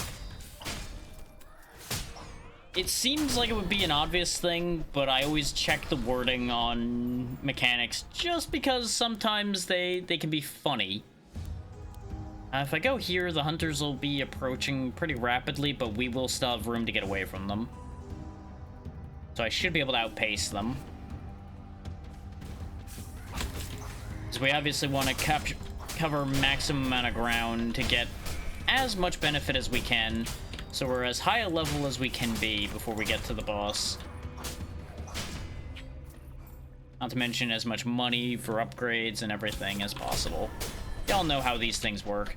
I love that I can dash while spinning, by the way. That is fun.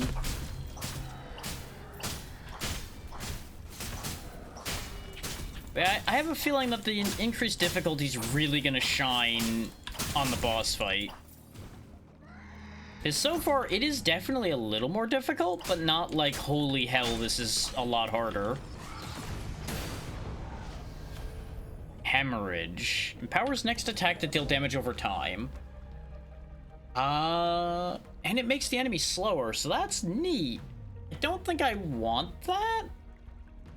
Just because I don't really want to give up the healing ability, and I would not give up my spin or my lunge for that. And we're obviously not getting rid of Unbreakable Determination ever. That would just be stupid of me. Like, obviously, as a bit, I could do that, but I'm not doing that right now. We're not at the threshold of comfort where doing bits and such is quite the play, you know? We can't goof around yet.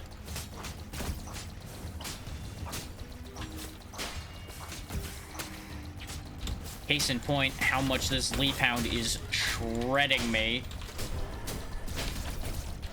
I almost died because I was circling alongside the shot speed they were doing, which almost was a complete disaster. So take the attack speed, because that'll make our barrier and our healing better.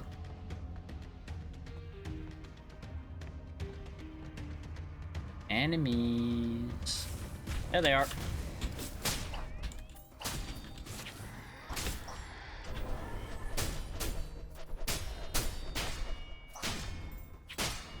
Was that a risk? Yes. Was it satisfying? Also yes. Yeah, the hunters are right behind us. So I can't afford to detour too hard then. If I go here, actually, they're not moving forward this turn. At least the hunters over here aren't. They're only moving down there.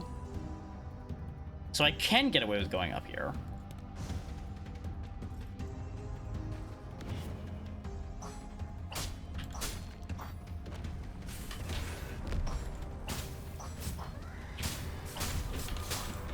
Get back here. I was not anticipating everything running from me. But yeah, there we go. See, we have like full barbarian spin levels of healing when I'm spinning, as long as Unbreakable Determination is active. That was the plan. Because it doesn't have any default healing on it. But, combined with all of this, it does. Synergy is a wonderful thing.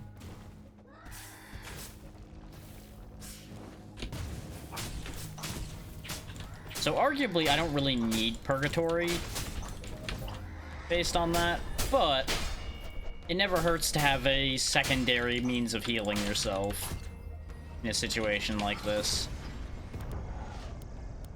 Yeah, now they're moving forward. Doesn't mean I'm not going to be able to dally too much at the other end, because if I dally at the other end too, the southern hunters are going to catch me.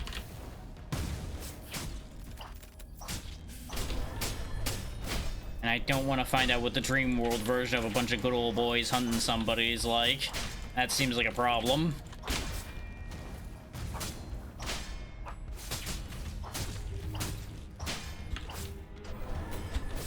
Nope. Speed.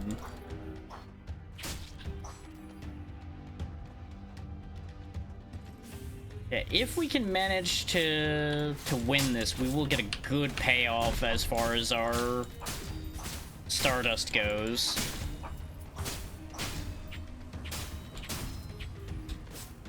And I'm becoming more confident than I was as far as that goes. But at the same time, I gotta be careful not to become overconfident.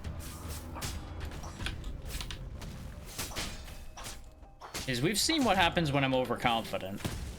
It's the same thing that happens to anybody else when they're overconfident. They die. Ooh, there we go. Gain gold on kill. Probably put that on the spin. Because the idea is the first hit of the spin triggers the effect, and then the next hit will, in theory, kill.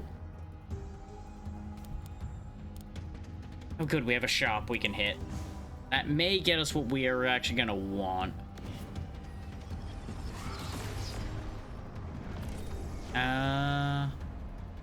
The Aftershock isn't a bad idea. Bone Crusher would be fun, Dark Spear would be good, and Backstep wouldn't be bad. But I don't really want to give up any of the ones we have. Memory Haste is useful. Lacerating Blades would be pretty good, but it would only really be useful on Lunge, for the most part. Because it only can trigger every 2 seconds per enemy. So it wouldn't be huge on the spin unless I'm actively, like, spinning through a crowd with it.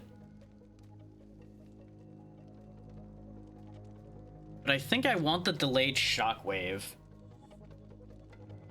Because the idea is we attach that to the spin or to the lunge, either one really, is the delayed shockwave will work perfectly with both of those.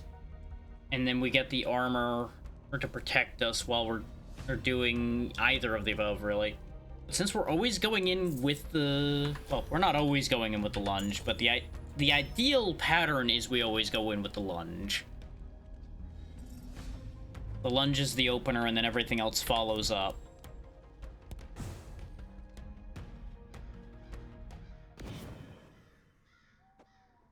All Alright, let's beat up the Demon of the Forest again. We don't have Determination ready to go, so that might be a slight complication, but it should be okay. This guy's not that big a deal. But now that we're on a higher difficulty, he might be.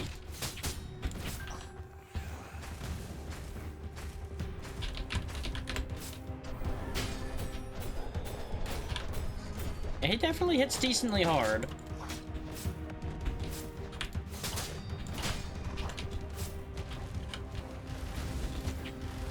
But thankfully we can just steal life from him because he stands still a lot, so I can guarantee Purgatory landing. We're not having the most luck managing to land our shockwaves. I fucked that one up so bad. I didn't have a dash ready.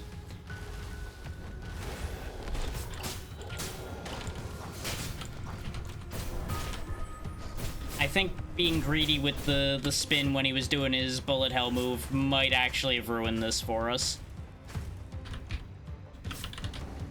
Yeah, because now I'm botching all of my Purgatories. This is so bad. I keep miscounting my dodges too. This is embarrassing.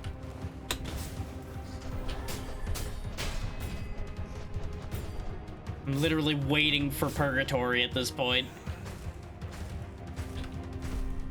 Which is a hell of a thing to say under the circumstances. There we go, get some health back. Get out of that.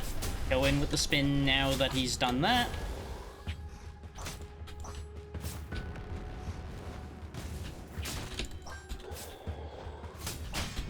This is why you never underestimate a boss, no matter how weak he may be under normal circumstances. Especially when you allow him to get a buff.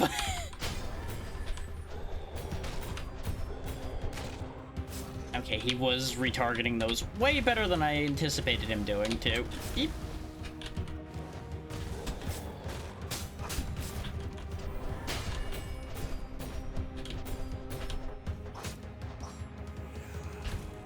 Don't get greedy.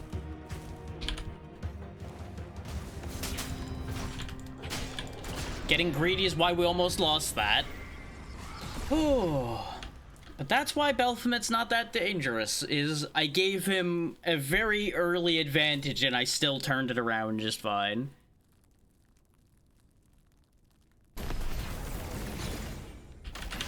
Though I probably, by rights, should have lost that.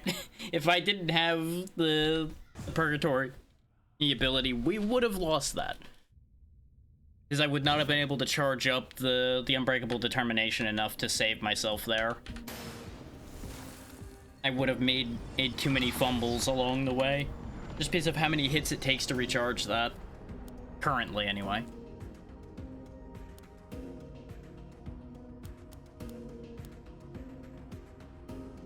I don't have any reason to go to this merchant, so I'm pathing based on ignoring that.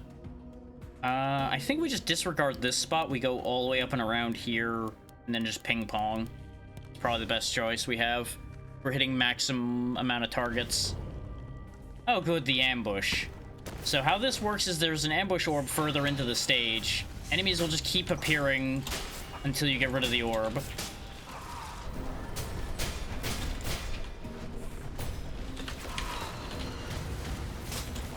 Oh, wow. This is bad. This is very bad. I'm just getting chain stunned.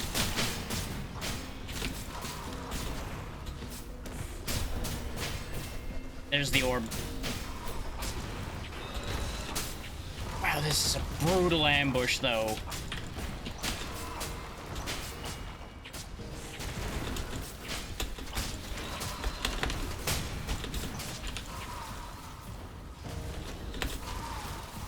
I can barely even make headway here. This is so over. Man, that ambush was nasty.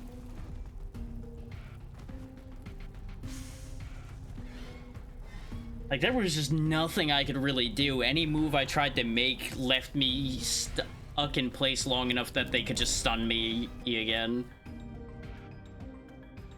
Any amount of CC protection would have saved that attempt, but there really wasn't anything for that. Okay, and you don't really gain too many more points from that, so I don't think that's super worth it as a solo player to go into that difficulty. But that run wasn't as bad as I feared it was gonna be, so we'll go ahead and keep the rotation going.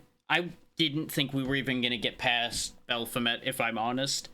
I expected the pattern on Belphomet to be way worse on the second difficulty.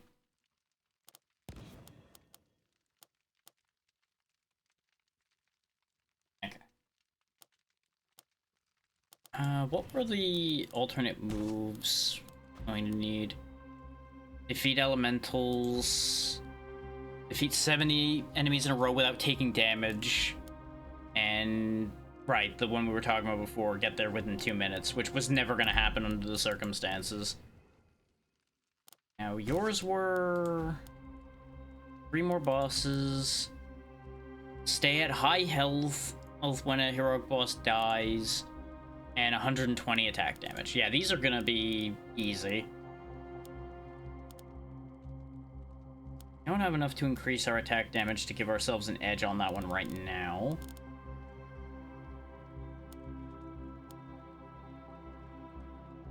Destructive Nature would be good, but we don't have the points for it. What I'm thinking is I'm going to empower the increased odds of a health potion, so it's up to 50%. We'll just bank the other 20. And our attacks are similarly mixed here. We have 2 ability power, 1 attack power. And of course, our regular attack is attack power based. I seem to recall hand cannon was the thing I used the most when we played before. So quick draw is very good, so focusing attack power will still work out just fine for us because quick draw will become our main move. And you will get an eye upon your skull. Enjoy.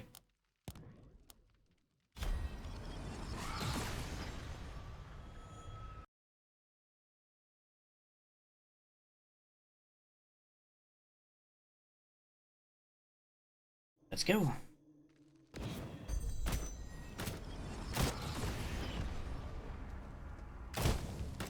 This should be a relatively safe setup here. I'm thinking we go bottom to top and then just keep circling back and forth until we get where we're going.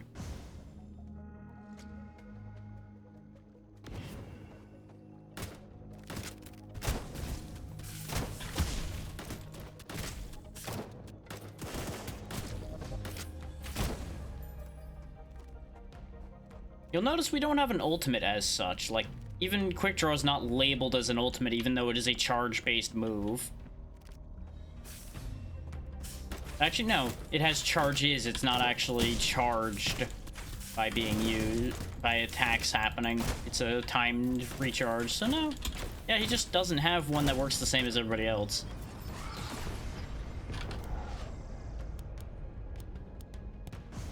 Nothing wrong with that. That's debatably a benefit depending on how you look at that.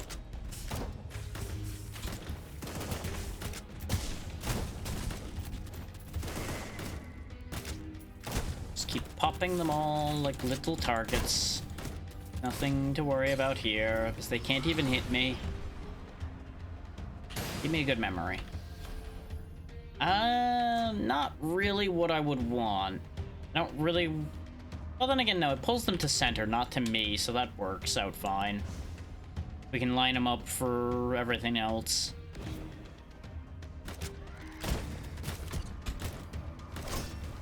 So the range on it's not that good, as you see there. But it's not any worse than the range on hand cannon, so it's entirely workable. I was just hoping for something that had more distance than that to it. But memories are replaceable, so it's not a problem. Oh, warp space is going to be interesting. Keeping my own spacing is going to be really tricky when I'm getting knocked around constantly. Thankfully, nothing lives long enough against us right now for it to be that big a problem. Hey, you know how I said I don't have an ultimate? Well, I do now. I got a Doomsday Meteor. Stop. Stop with the bouncing. I could get rid of the Doomsday Meteor, but it's too funny not to just chuck it at least once. Power of Doom permeates this area. Sure, why not? What could possibly go wrong? Their ominous presence as well.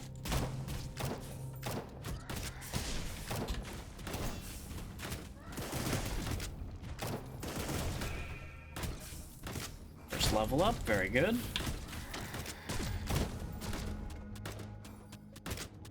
No need to even use anything special on him. He wasn't gonna live more than a hit or two anyway.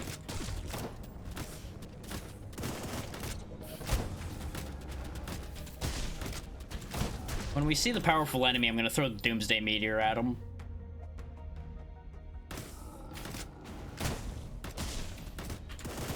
'Cause I think we haven't seen it already. There he is. Oh, he is a moving target, though. That's fine. Meteor!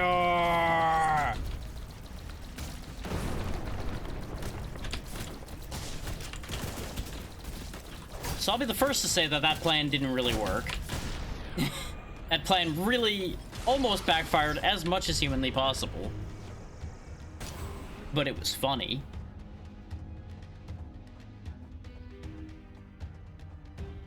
The Maw of Doom. Yeah, currently there's a 0% chance that something will go wrong doing this, so I can just get a free boost. Since we're focusing attack power, or like I'd mentioned before, we'll go and focus Quick Draw. 8% chance of it being destroyed. Now that it's up to 16% in chance, now I'll bail. What I should have done, though, was upgrade once with the dust first. But I also want to keep our Salamander Powder relevant anyway. Because we will be using a decent amount of our basic attack if we're focusing attack power.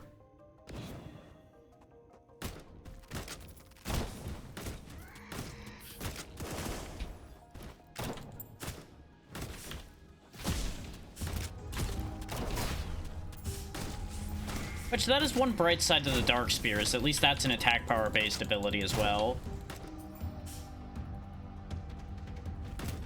So, you know. Thank goodness for all blessings and all that. Anybody else want to be shot? You all do. Good for you. I was trying to set up for the spear to hit all of them, and then they moved more, and it didn't work. I don't know why I thought either of those were gonna reach. Sometimes I just don't pay attention to where my aiming's going. This is great, except nothing I have has any healing, game. Thanks. I'm just gonna put that over here, I guess. Until we get something that has healing. A Blessed Shrine of Guidance. The hunters are close, so they might shut this shop down on me, which would be a problem if I went this way. But then again, even if I go straight across, there's no guarantee that they won't shut that down anyway. Especially since there's a hunter there too. Yeah, they've spread out real well here. So I think I do actually still need to just skip the Blessed Shrine of Guidance either way to stay ahead of the hunters. They spread out smarter than I expected them to. Ooh, free Dream Dust though. Love that for me.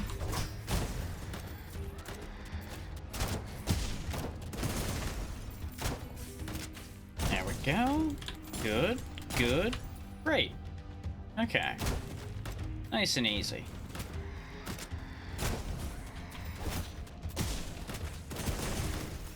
I'm so tempted to throw the meteor. It's right there, it's fully charged. It'd be such a bad idea. But what if I did it, though? What if I just threw the meteor for the fun of it? The answer? I would die, probably.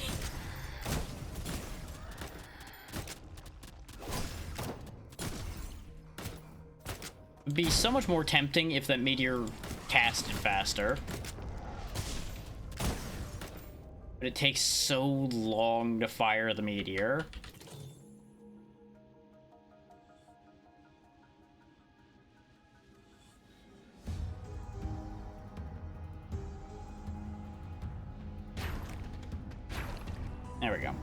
Just keep upgrading quick draw. Okay, good. They didn't go interfere with the shop. Not that we're getting that much out of this shop anyway, but I can take a look at both of them and buy one thing, basically. So, is there anything particularly good in here? I can't even afford most of it. And there's 2 abilities that are same in here. Wonderful. Love that for me. Lightning Dance is also not something I need particularly, so hope for the next shop's better. Otherwise, I'll have wasted 2 locations. Empowered shots, Bone Crusher, Scatter Shot. Scatter Shot actually is a winner for us, I think. Because it triggers 50% attack effect, so it'll trigger Salamander or ammo as well. And it is physical damage. I think we actually give up... Well, I probably should give up the Meteor as well. So what we'll do is we'll sell the Meteor. Makes me sad. Grab Scatter Shot. And I guess we'll actually hold on to Dark Spear for the moment then. What does buying the second copy of this do? I think it buffs the one you already have? No, I can just have it twice. Well, you know what? I guess we'll just have 2 Scatter Shots then. Why not? I didn't even realize you could have duplicates. I never tried. I just assumed you... Yes, I know there's an uncollected memory. Right, I should probably dismantle it, though, so I have the dust. There we go. You happy now? We'll go over here to where the Powerful Desire is, because I don't remember what that means off the top of my head. Oh, more Dream Dust. Nice.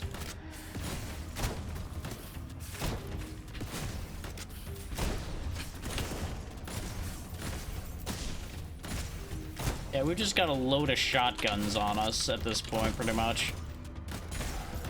His hand cannon is basically a fire shotgun, and then the scatter shots are, of course, exactly what they are.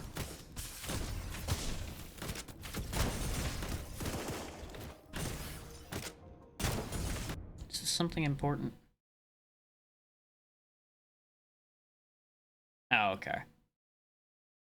That's fine. Pot of Greed. You've accepted the challenge of greed. I don't know what that means, but I'm sure we'll find out. We can get away with going here. So that may mean the hunters enter the boss area. I don't actually know how that interaction works, so I guess we're gonna find out. I'm going to assume the challenge of greed, though, probably is going to lead to the boss fight being more dangerous.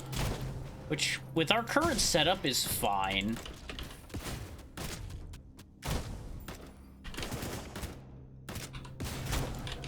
Just look at how we're just dismantling things. Most enemies really aren't going to be too much of an issue. And I'm anticipating that our damage output will be enough to chew through Baphomet pretty quick.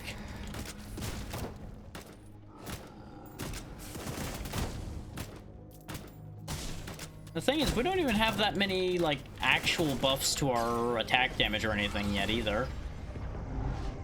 Let's see. We can get a Flawed Essence of the Vortex, Flawed Essence of the Starry Sky, or Flawed Essence of Bleakness. I'm feeling the Starry Sky because the attack speed increase would be nice. I know I'm very attack speed oriented, but when am I not? Though the free fire damage is also not bad because that works with our salamander powder.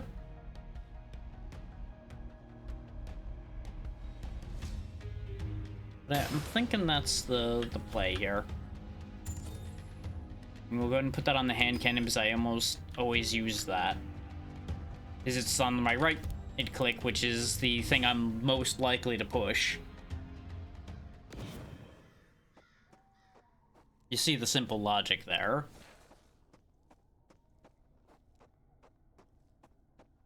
Alright, Baphomet. I'm here to beat you up for your lunch money again.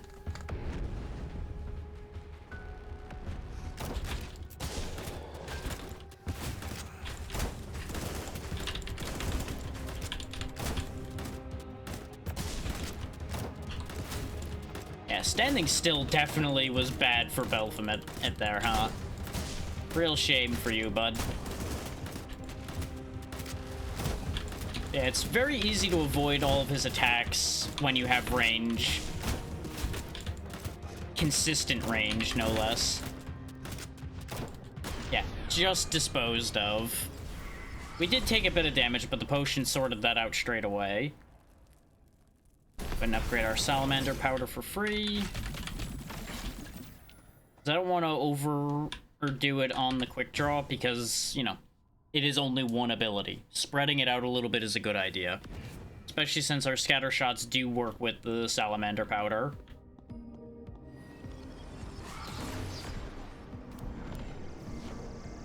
We don't have that much money, so going to the immediate merchant's not that exciting.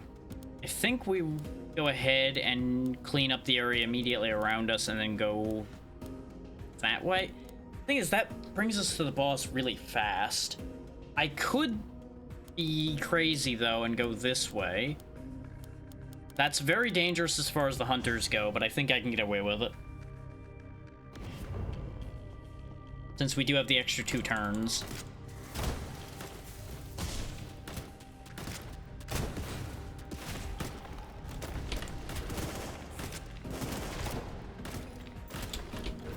I definitely have to use more power to get rid of these guys.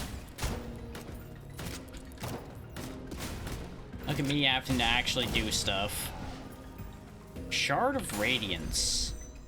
Ooh, a quest. If fires end, investigate the area indicated by the shard. Oh, that may throw my entire plan and off now, won't it?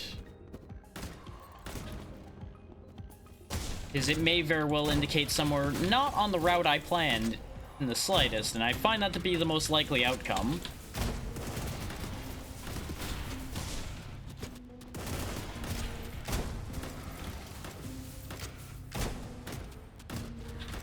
No. None of that out of you. So first the Enlightenment Remnant. Fire some extra arrows. Shatter is just light empowerment. And responsibility is physical empowerment. Yeah, I think I want that. Because that works off of our attack power scaling. And we'll put that on this scatter shot. Is of the two, I'm more inclined to keep the Q. And you know what? For fun, we will transcend the other scatter shot.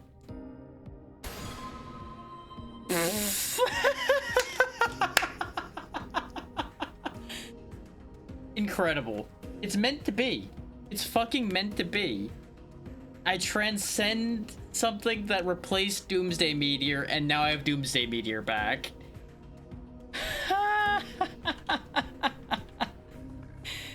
Some things are just inescapable. Oh, okay, my pathing was already taking me where that wants me to go. Perfect. I knew I had a reason to go down the lower road. The eyes are here. No.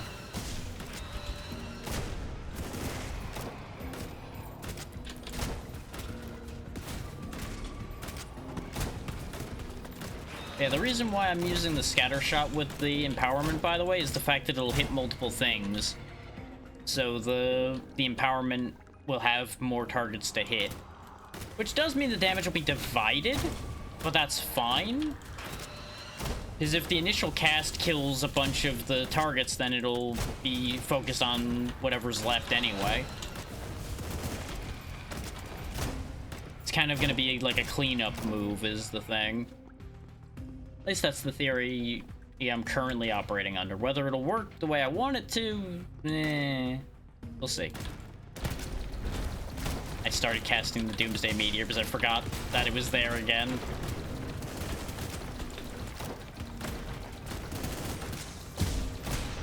There we go. Let's see. 17 attack damage. Thank you. And we'll go ahead and start buffing this scatter shot. There's something very funny to me about the concept of a responsible scatter shot. Get the hand cannon as well. We'll just go back and forth between these two for the most part, and then one more hit for the salamander ammo. There you go. We just gained a fair whack of increased power.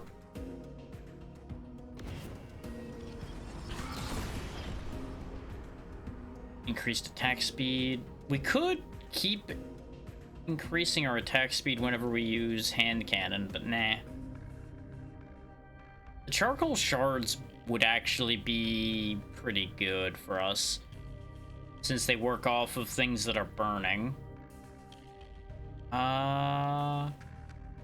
We don't really want these too badly, though Dark Bolt wouldn't be bad, because it is based on attack effects and does do dark damage physically.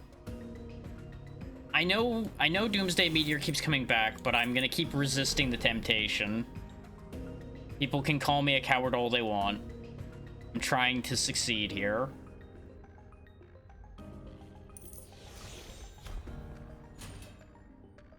We've got like a surprising amount of dark damage in this setup. Speaking of, actually, I should move this over to Dark Bolt then, because as nice as hand cannon is to trigger the Starry Sky effect, something that deals dark damage is more likely to be useful to us because of the way that works.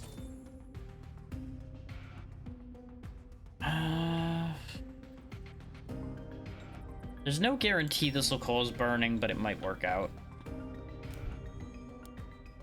Strong smell of lizard here. Lizard, lizard, lizard, lizard. Curious what the Defier's End thing's gonna even do for us. I assume we'll be rewarded for following the quest. I just don't know rewarded in what way. With you in a second, collecting all the money first before I interact with you. I'm definitely not gonna be able to afford any of your stuff, but I want to see what it is. Delay the hunters, reveal the current world, and display most secrets. 72 dream dust for free, and the foxtail. Okay, very good. Now watch as this memory remnant spits out Doomsday Meteor again. Nope, final explosion instead. Self-destruct, powerful light damage. Gain 30% movement speed for 2 seconds, then sacrifice 40% of my max health to trigger a powerful explosion. Enemies caught in the explosion take 499 light damage and are stunned for 2.5 seconds. If already dead or killed by the sacrifice, explosion damage is increased by 150%. This would be a great team play move, but solo that's not great. It would also work well for Mr. Vesper, since they'd be able to heal themselves back from doing it, and they benefit from being in close quarters. We have no reason to go to that shop because we have no money. But perhaps after the quest, we will have a reason to go there. Mysterious space. The unfamiliar atmosphere sends chills down your spine. Quest complete. Don't really know what the quest did. Oh boy.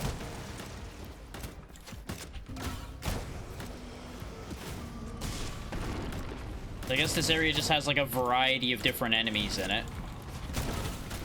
Since there's some from this area, some from the fire area. I saw a couple ice elementals as well. I really wish I was missed right now because there's so many elementals here. We could have made such a profit as far as the elemental quest goes. Rift of Radiance. Where does this... Oh... Do you want to travel to the other world? You can return later and the hunters won't move this turn. I mean, sure. Why not? Eternal Prison. It seems entering this place was a mistake. Oh, hi. I found a secret boss, huh? Apollonius. Diminished Radiance, the true king of spirits. With his 20,000 hit points.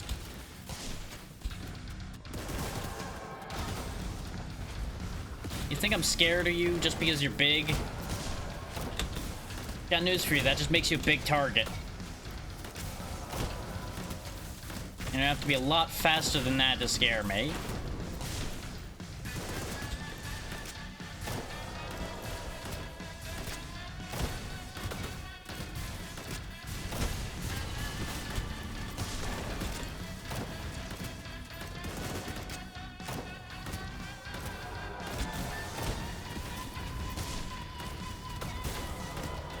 so far so good. Oh, he's getting meaner though. He's getting mad. And now that his health's getting lower. I should have dashed on that other one. Oh, I thought it was out of range of that. I'm gonna have to pick up the pace. Oh, he's getting shield though. I did a real bad move there, dashing on the wrong attack. My dash didn't come back in time. Ah, that was going so well. We actually would have had him if I had even like a little bit of sustainability or just like a little bit of dash cooldown. Not botching a couple of those dashes also would have helped immensely, obviously, but you know. Ugh. Such a shame. Such a fucking shame.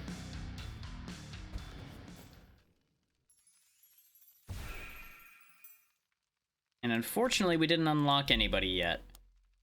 So I guess we'll go back through the rotation, go back to Vesper. Since obviously we got a ways to go yet before I'm done for the day. And we will try the other ability, El's Mercy. We didn't even really gain any Stardust from that. Particularly. Like, we gained a little bit, but not enough to really do much with. So we're just going.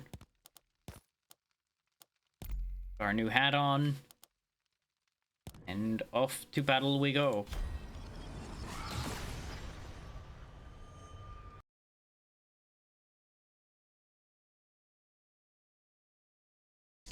Water in here though, so turn that fan on.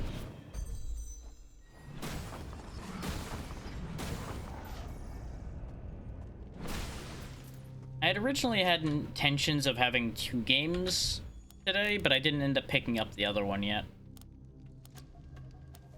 Because I had thought I was going to have these runs last longer than this. But I should have realized, based on previous experience, that these would only last so long at a time. But that's fine. I am 100% down to just keep playing this and playing this. It just would, of course, be much more interesting, I'm sure, for all of you out there watching, if I had more characters to rotate through. Now, let's see. Hemorrhage could be worth our while. Flash Freeze. Not really. Purgatory would give us healing. But I'm feeling going for Hemorrhage because it would be funny. Purgatory would be the smart choice. I also didn't look at how much we needed to get the healing-based character unlocked, actually. So, saying that, I am going to take Purgatory, actually, because unlocks. Work toward the unlocks.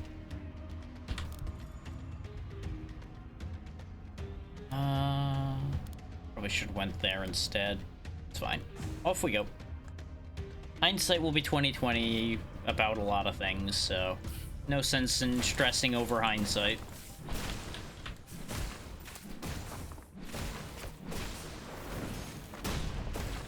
Back to playing whack-a-mole with the spiders.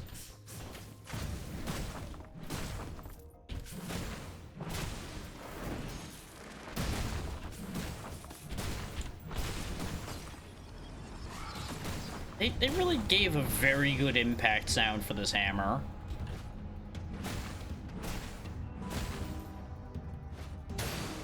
What's in the box? Battle Cry. Okay. We had ignored Battle Cry with this guy before.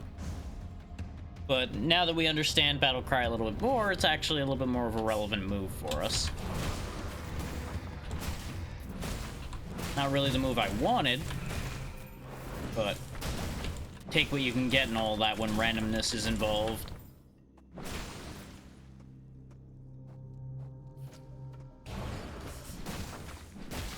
Crunch, crunch.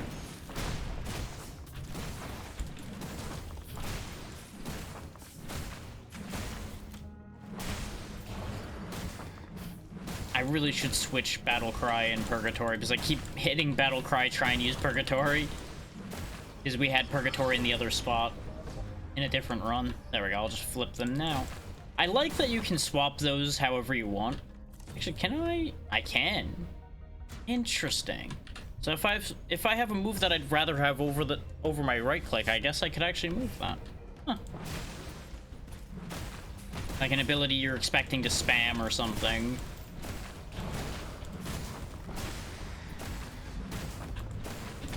Is personally what I would probably do if I was going to sit there and order all of my abilities in a certain way. I would probably go whatever the shortest cooldown is my right click, and then go in cooldown order left to right.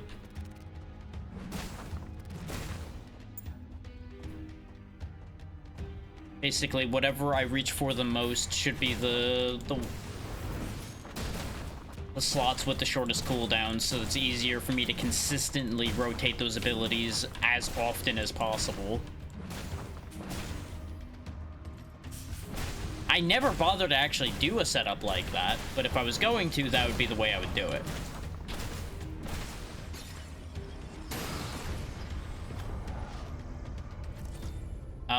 I would rather have Chomp than Battle Cry. It's a healing ability. And it's just really funny thinking this big stompy armored guy with his hammer just decides to bite you instead of using his big hammer. Just argh.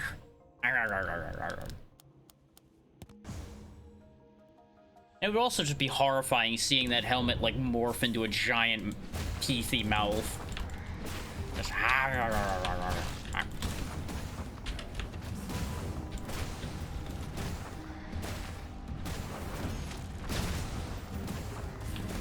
there we go. Multi-kill.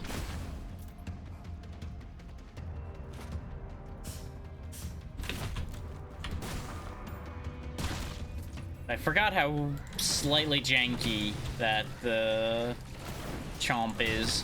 We experienced that in the demo, where the targeting for it's a little fiddly for some reason. Like, it doesn't actually target the thing nearest you. You have to actively point the mouse at the target for it to correctly attack. Based on these options, I'll take the attack damage. We don't really need the health increase because... Oh, wait, yeah. I probably should have taken the health increase because I forgot with L's Mercy we gain an attack damage increase, not a health increase. Resolve is the one that gives me the health increase. Oopsie. It'll be fine. The hunters are still way behind us, so we're gonna go here, then here, then here, then here, then here.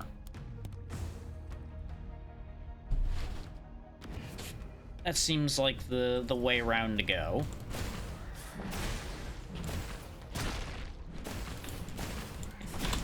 Delicious spider meat. Nom nom nom nom nom nom nom. Nom nom nom nom nom nom nom.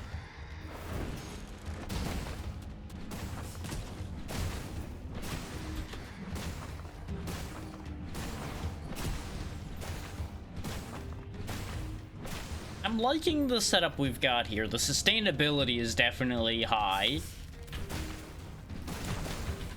Though it's risky sustainability somewhat because Chomp is, of course, you know, a melee range move. But we do at least have the benefit of Purgatory, which remains a weird sentence to utter, but, you know, here we are. The downside to Purgatory is that Vesper's attack ability power is not as high as his attack power, I don't think. Oh, actually, yeah, that's a problem for Chomp, too. For some reason, I anticipated biting someone to be attack power based. What do I know, though, right? Right.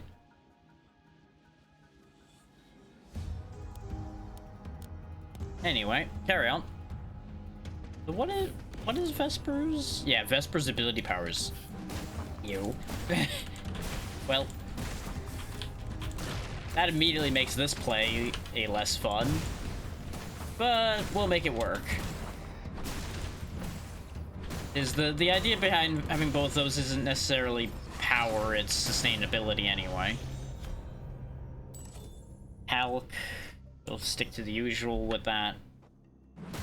I really want to get one of those ones that boosts your healing, or the one that gives you barrier when you're healing off of a concept. That would be huge. We're not gonna get it because I just said that it would be good, but that's the dream, is getting that one.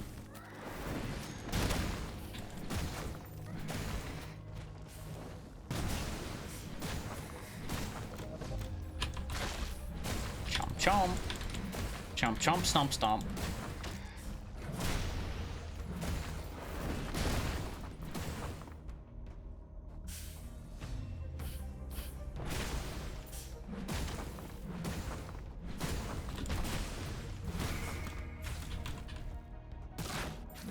The little spider. It's chewier.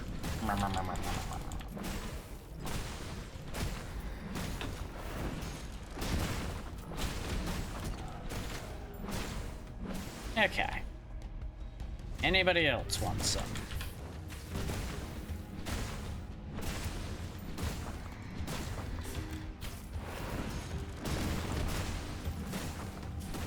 I keep forgetting about the damage on our dash. I think Vesper might be the only one with an aggressive dash out of the set we have. Ooh. Well, now this is tempting. Especially since it's an attack power based move too. Briefly vanish, then reappear at target location, slashing enemies for 168 dark damage, stunning them for 1 second, and triggering attack effects. Damage is increased by 50% against enemies below 50% health. So the thing is, that would work with our Mercy ability. Is it would trigger the increasing attack speed.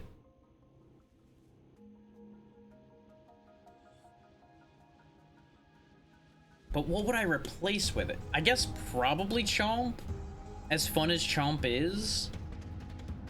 Because I wouldn't want to replace any of my default abilities.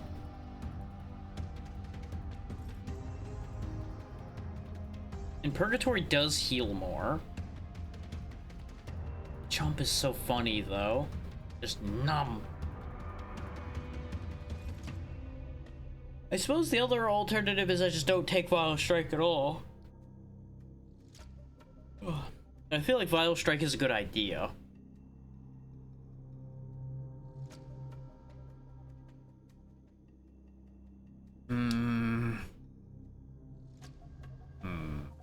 Obviously, we're not giving up El Sanctuary either.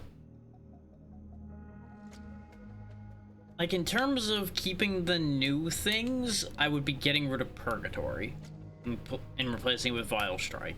But Purgatory is just so useful. No, I just won't take Vile Strike. I'm gonna regret that in the future, but it's the choice I want, not the choice I should do.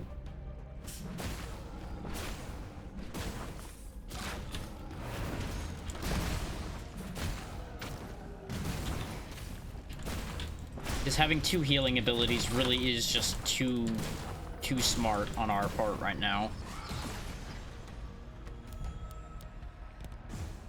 So I do feel like I should have things that are not ability power based, but well, you know. Beggars can't be choosers and all that. And the triggering attack effects thing off of that other one would have been very big for us.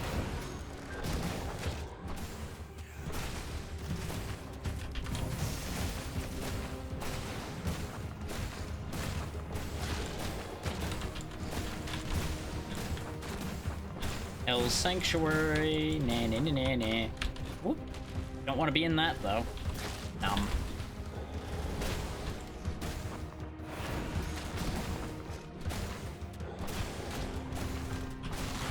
I'm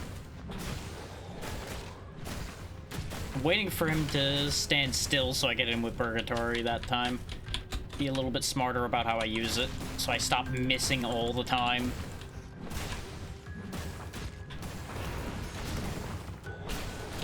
Like that. That's exactly the kind of missing I was talking about. Ow, getting juggled. I did not realize you could actually get juggled with those spikes. I don't think I've ever had him hit me with those spikes. I killed him with the bite. I'm pleased. Because that's what I was trying to do, in case people were wondering what I was doing toward the end there. I was genuinely trying to get him with the bite to finish him off. This would be funny.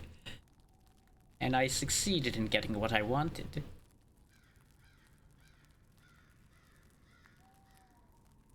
Yeah, this increases the amount of health I restore, so I want to empower El's Mercy.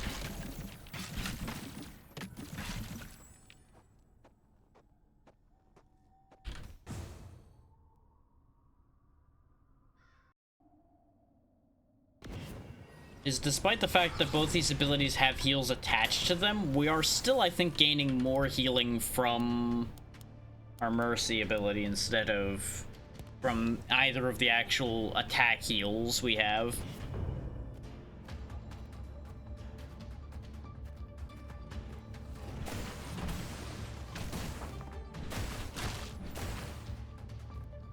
So it's hard to say because I don't have a way of, like, measuring that with any guaranteed accuracy.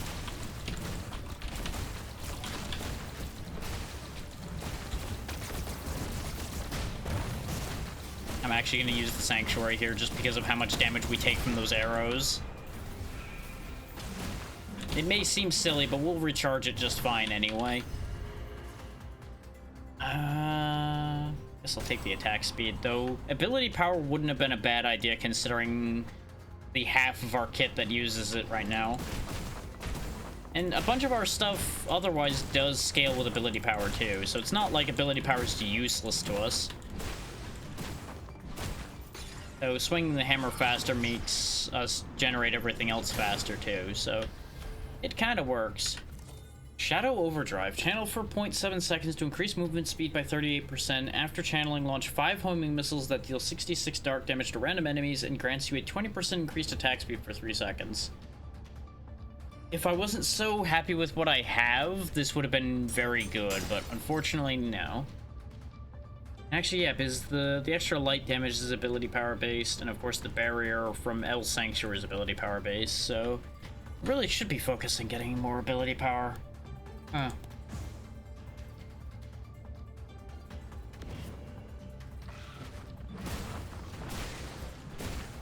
Well, if anybody's wondering whether I remember what my other bonuses were, the other extra tasks, that is, no. No, I don't. I've already forgotten again.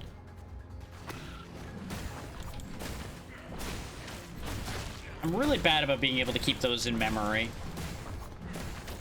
So they'll either happen or they won't. So unless I, like, specifically set out with one in mind, I don't hold on to it. I'm glad that attack hits behind me slightly. Otherwise, that would have been such a big waste.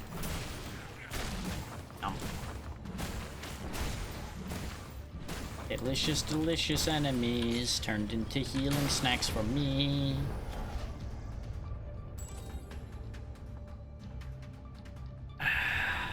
I mean, it's still useful.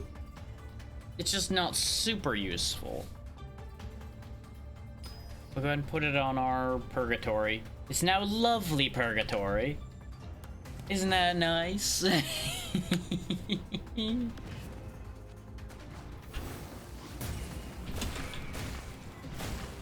Okay, at least it indicates to me that it's working, guaranteed, which is nice.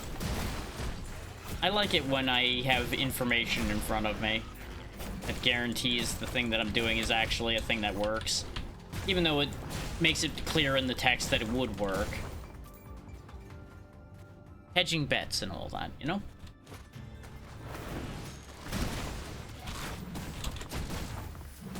Dog was gonna bite me, so I bit him first.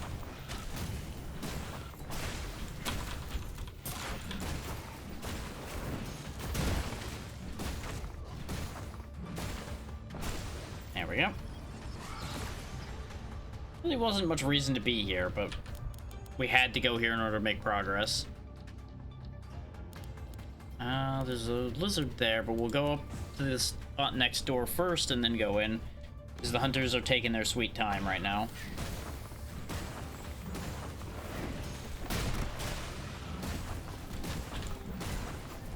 I've said it before and I'll say it again. That hammer slam really is not getting old anytime soon. Just the sheer devastation from it.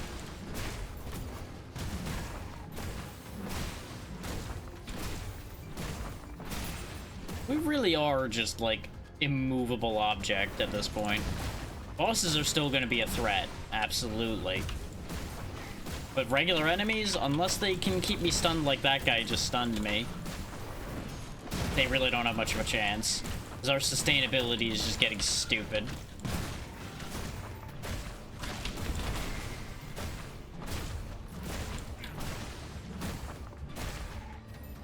There we go. Another room bites the dust. Now let's see what this guy's got to offer us. And the game will keep telling me evading attacks is more important than attacking. But it's going to be real difficult to hammer that in my brain in a way that'll actually listen. Because if I keep evading, then eventually I will be hit. If I kill them, I will not get hit. The logic is there, but it is not as sound as I want to pretend that it is. Let's go ahead and grab the clairvoyance to see if that'll be good. I would have loved to have gotten these perfectly cool glasses here, just because I think it'd be funny watching some of these characters run around with sunglasses on.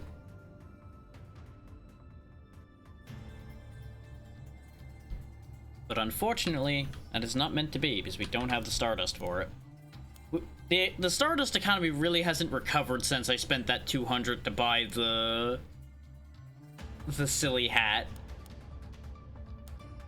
Artifact Aura and a Power of Doom. We're gonna have some fun down here. I should have looked more at the map, though, since we'd revealed so much information. I only looked at the immediate area for the most part. But I'm sure that information will still be there, so it's fine.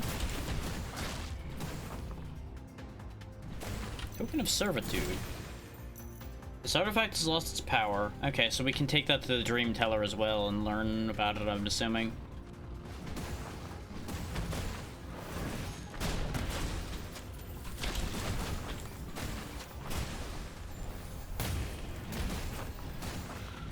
Delicious, delicious healing from my enemies.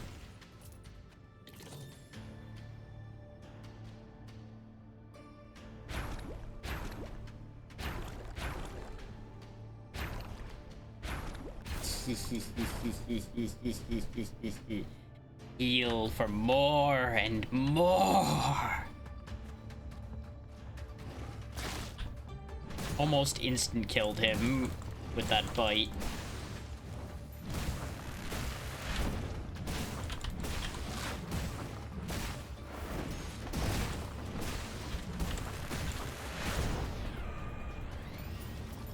It just explodes. We'll grab a little bit of ability power.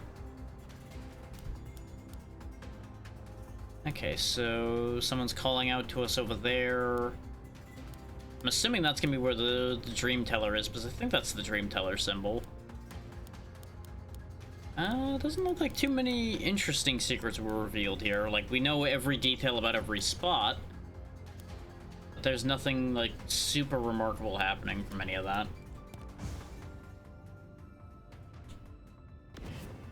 So I'm not sure that was worth our gold. But we have lots of gold, so it's not a big deal that I used it that way either. Ooh, that worked well.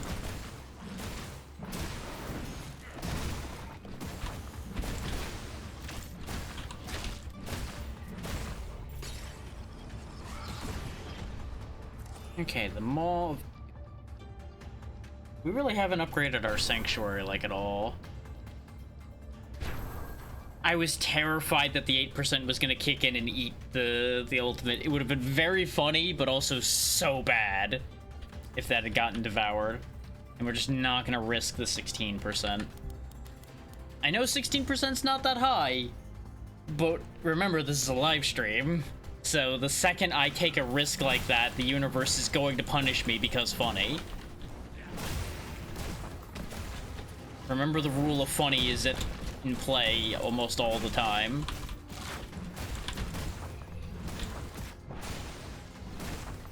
So even if it would make no sense otherwise for something to happen, the rule of funny would make it happen. Create our mercy. Did not mean to use that, but it's fine. It'll cool down by the time we get somewhere else.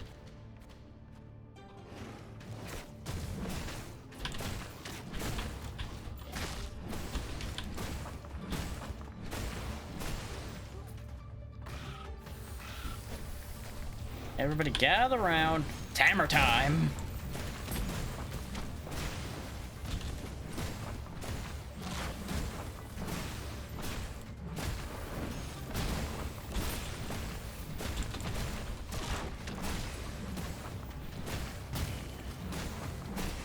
We really are just near unstoppable at this point. Ooh. Insensitivity. Casting this memory drops a bomb for every 2 meters you travel over the next 3 seconds. Each bomb explodes after a brief delay, dealing fire damage. I do move around a lot, no matter what I'm doing. I feel like I move around a lot after I activate the Sanctuary. Because usually I activate that and I start dashing around inside it, trying to avoid whatever it is that caused me to activate my bubble.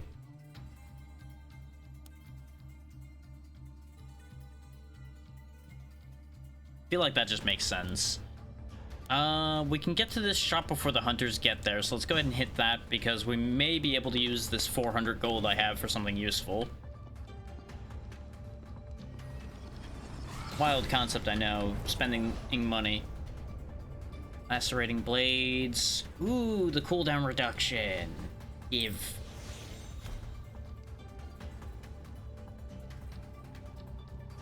Black Arbalest, Dark Spear, and Starfall.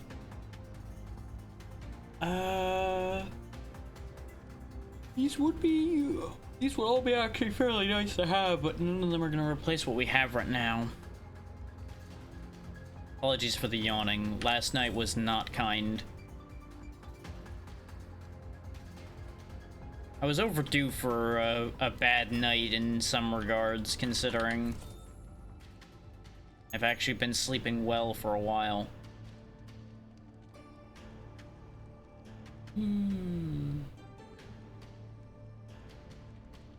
Yeah, sure. Exploding attacks. Go ahead and put that on the bite because it'll be funny. So I always follow the bite up with another attack anyway, so that should work out smoothly. Yep, there's the Dream Teller. We can give them the Token of Servitude.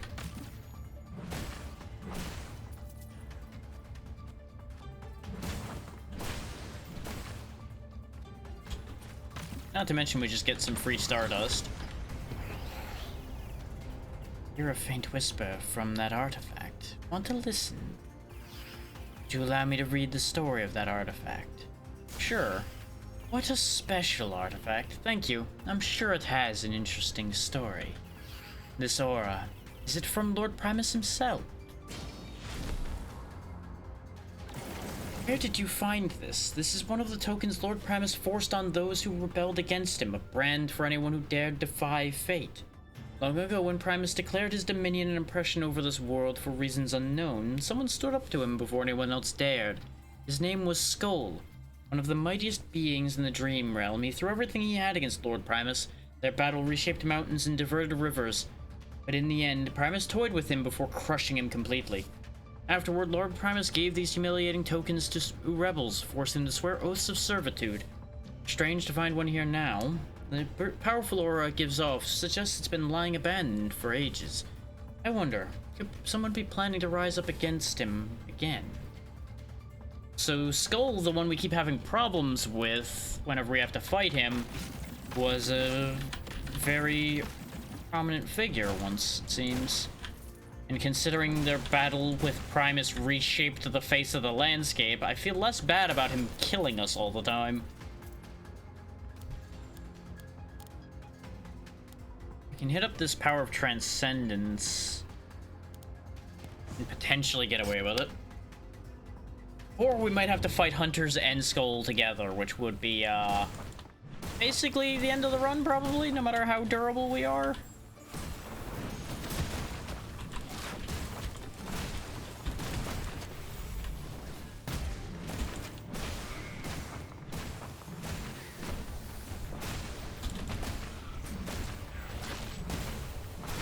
'Cause honestly, so far out of all the bosses, I think the only one I'm genuinely worried about facing is Skull. Like, the fire boss was a problem for us with Vesper, but I think with the setup we have now, he wouldn't be as big an issue. Because we have means of healing that don't involve standing next to him and just eating all of his damage.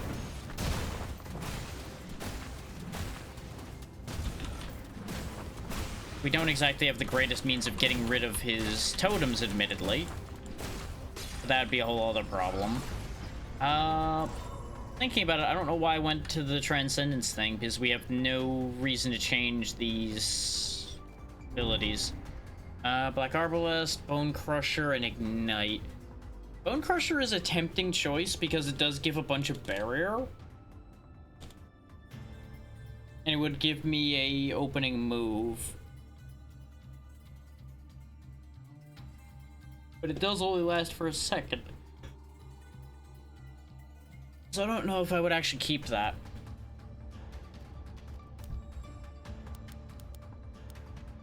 Okay, looks like hunters don't go to the exit. Yeah, I know I have unclaimed rewards, it's fine. I probably should have grabbed one of them and just dismantled it in hindsight, but it's fine. That would assume I have faith that we'd beat Skull here. And we haven't beaten him yet, so I don't really have great faith.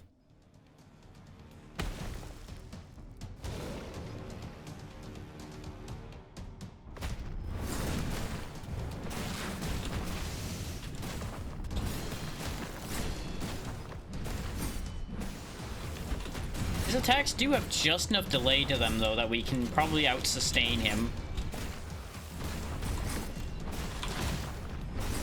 Like, this might be the one setup where we actually have decent hope of winning this fight. You know, like, problem being we are really slow. So we are, at the same time, very vulnerable to attacks like that.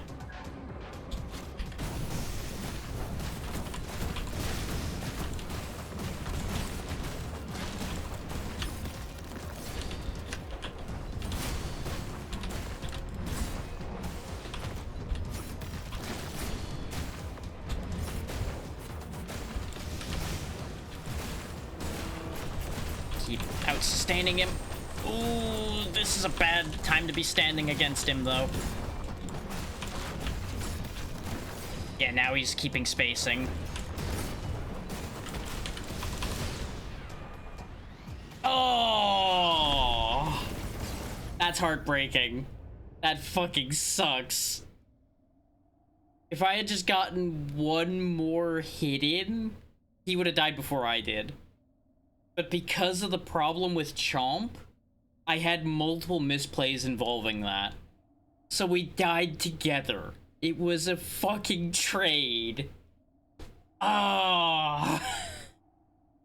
That's the worst. Like, that's simultaneously best worst outcome. Because it's great because that's a unique scenario to have happened. But it's also awful because it means we still haven't technically beaten him.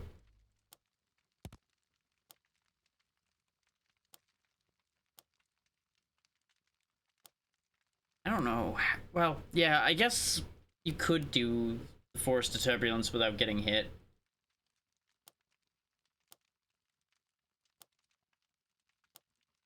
The most likely one for us to get is probably going to be the 4 active memories that can stun, root, or knock back.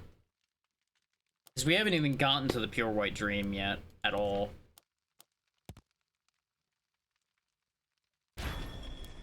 There's our banner. Also, I probably should have redeemed that earlier because I think it was done already.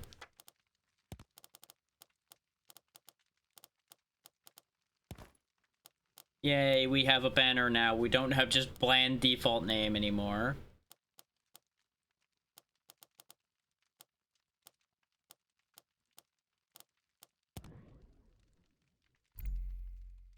This does mean, though, that we have more for stuff to spend, which is good. What was the thing I didn't do? Oh, right, it was a bunch of dash or teleport things. So yeah, we weren't getting that done anyway. But we do need a second U-Bar game, so we'll go back to U-Bar immediately. But I'm gonna get up for a quick second here, because I've drained, like, pretty much all of my water very quickly today. Ordinarily, I'd wait till the ads, but with when the ad timing is gonna be, I don't want to ruin the flow of a run instead, so I'll be back in just a quick second.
Okay, now back to our regularly scheduled mayhem.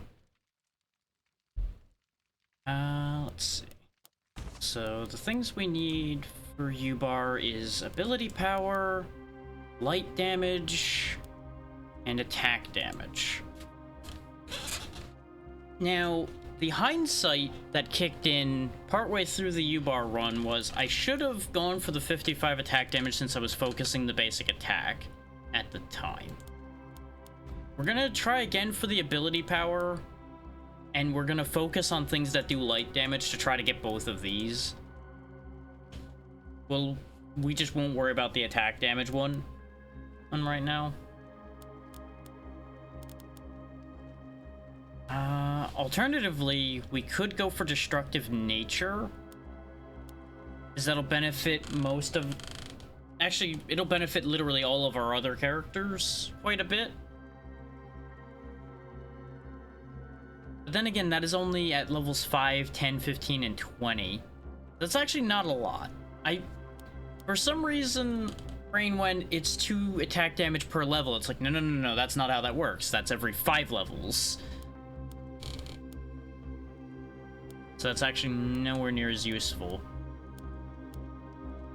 My smarter play, especially since a bunch of other characters do have ability power based things, is I should grab Nighttime to go with alongside Aggressive Stance. It's not a big bonus, but it's a flat default boost that we can take advantage of. And before I spend the rest of it, we are grabbing Second Wind. Though... that's a problem. Actually, no, I can put it in a flexible spot. There we go. So I was gonna say, we only have the one durability slot, life slot rather. So that would have been an issue if it weren't for these flexible slots. But that should help a little bit. Just a little boost to our magic power and the potential to not die the first time. The thing is, we do only get that invulnerability for 1 second right now. But I'm hoping that just ignoring the fatal hit once will be enough to make a big difference for us.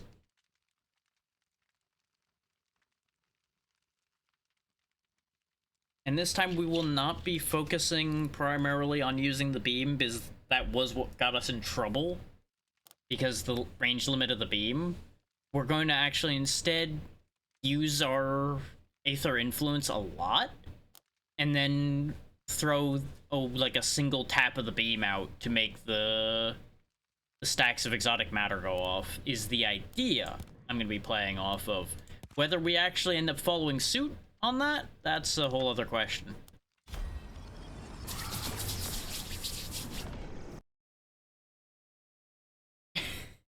That is actually kind of a inspiring thing there. Rather than despairing over the fact that he was a fictional being, Yubar found himself rather intrigued.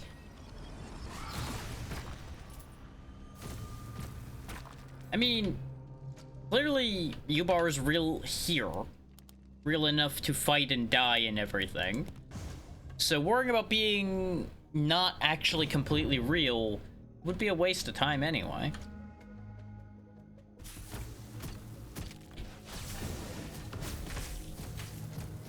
Right now, I do have to still rely on the laser just because we don't have anything else to work with. I could use my ultimate, but that seems like a waste against regular enemies. So I need to be more comfortable using my ultimate more often, because they recharge reasonably quickly. Let's see, empowered with light damage, charcoal, or responsibility. We're gonna go ahead and take the empowered light damage, because our main ability here does in fact do light damage, so that'll work out well. Speaking of working out well, there are many wells nearby.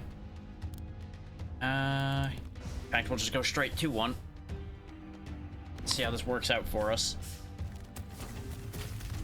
This is probably going to end up being a relatively short stream today. I am aiming for trying to keep my usual minimum of 4 hours alive here. But we'll see what happens there. As mentioned, last night was not great. I fell asleep at around 2, which already wasn't great. And I woke back up at 5. Couldn't sleep for like an hour. Fell asleep again at that point, and then woke back up again a couple hours later. And then I just stayed up. Like, it was not great. I don't have a real reason for it either.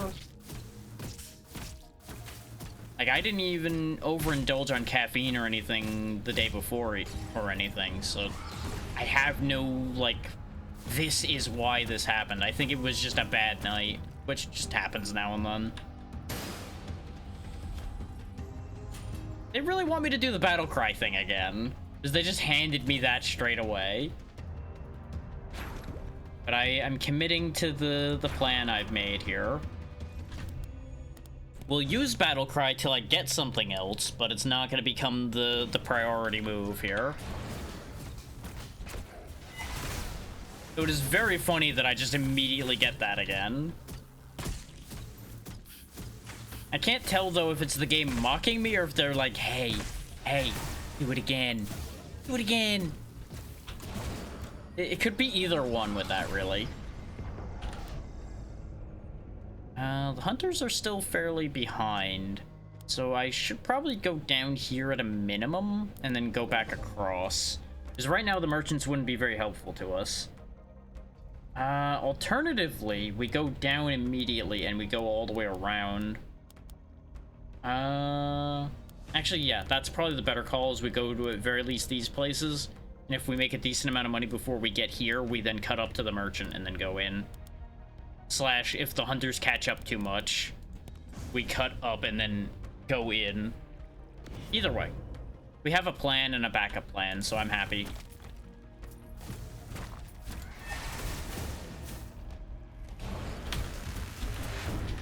Oh, it's an explodey boy. I don't actually mind the exploding ones, as long as I'm not a melee character. Ability power up. We don't really need another well. Starfall! There we go. Call down 4 falling stars on random enemies. Each falling star deals light damage. They're giving me what I want. And it's also a reasonably short cooldown at 8 seconds. Like, it's not a fast cooldown, but it's a relatively low cooldown. It could be a lot worse, like higher than 10 seconds or something like that.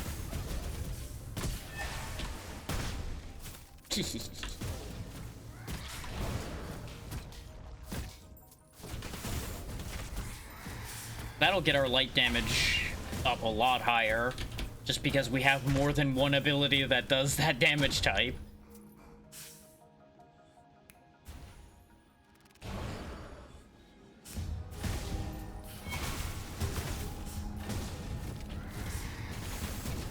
And the best part is, it's an auto-aim move, so I don't need to worry about missing with it. So I can focus more on making sure the ether move hits. I could... No. No. The temptation kicked in again, but I'm going to continue resisting.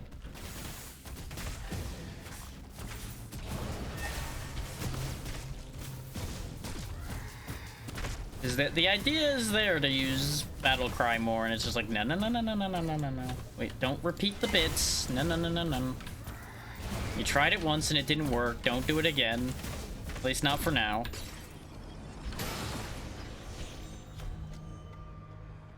That's useless to us because we have nothing that does fire damage. And I have no intention of getting anything that does fire damage. So we'll just dismantle that one straight up. Like, that's not even a this has potential to be useful thing. It just doesn't even do anything for us.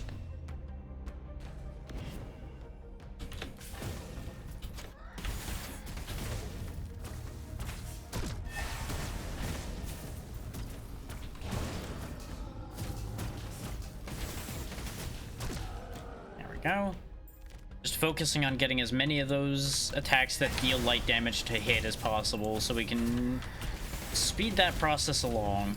Because it was what, like 400,000 light damage, just like the healing was 400,000, which sounds like a lot until you realize that I'm doing hundreds upon hundreds.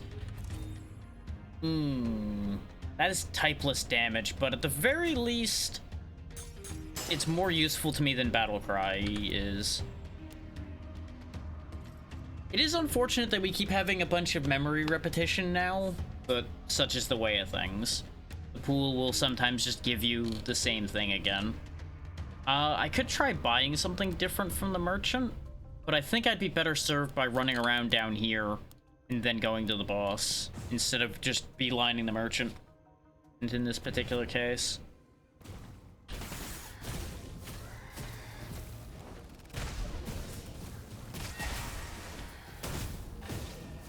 That's another neat trick I need to remember to do more often, is firing the ether at one side of me and then running past the enemies so that I can pull it back past them before detonating it.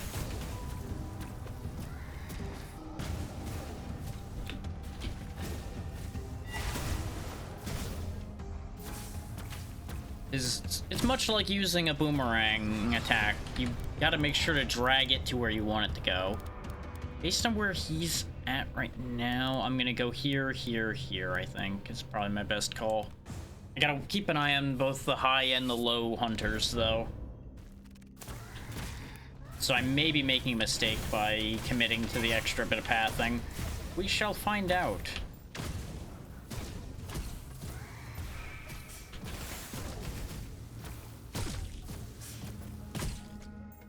There's a very real possibility that this all ends up backfiring against me. Would not be the first time, nor would it be the last time.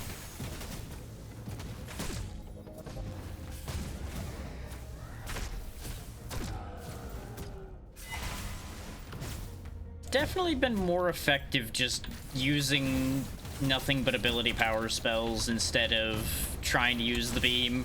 But I knew that going into the beam play, that the beam was not the most powerful move we could possibly have. It was just an interesting idea. 67 ability power. We've got a long way to go yet. Ooh. Yeah, the hunters are going to be an issue. We're going to have a real big hunter problem. Again, unless they can't go into the boss room. If they can't go in the boss room, then they're a non-issue.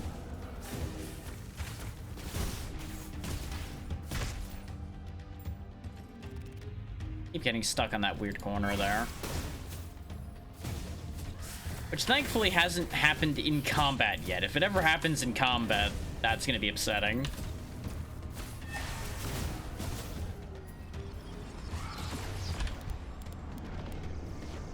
Okay, we're going to make it to the boss without them interfering, it seems. Very good. And we're at full health, so we got nothing to worry about other than that regard. You're ready for a cataclysm.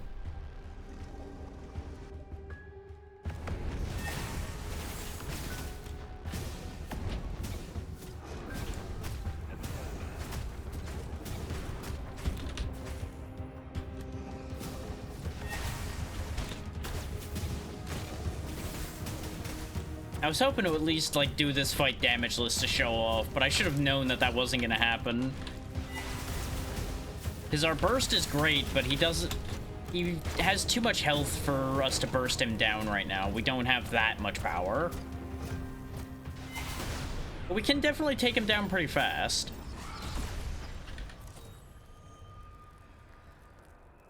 Starfall is pretty good, and it looks like you can increase the amount of stars. So actually, yes. Yes. That gives me ideas.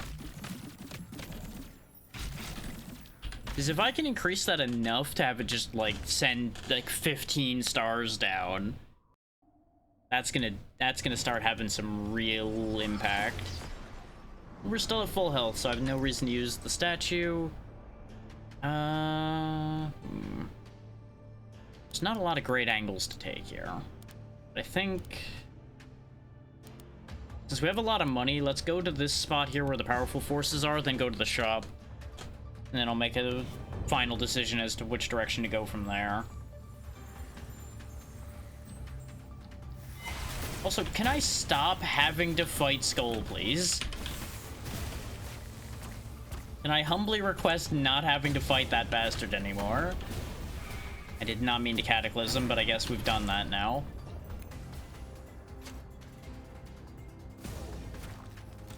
Especially with our one dash, I really do not like the idea of having to fight Skull. Though, I will say, Ubar was one of the closer ones to killing Skull, considering we just have the damage output to chew through him. We just couldn't outpace his spin, so we just ended up getting chewed through. Who in turn? Static Discharge, Glacial Hammer, or Immolation? Static Discharge is an idea, but I'm assuming that this fires close to myself. We can test it, though.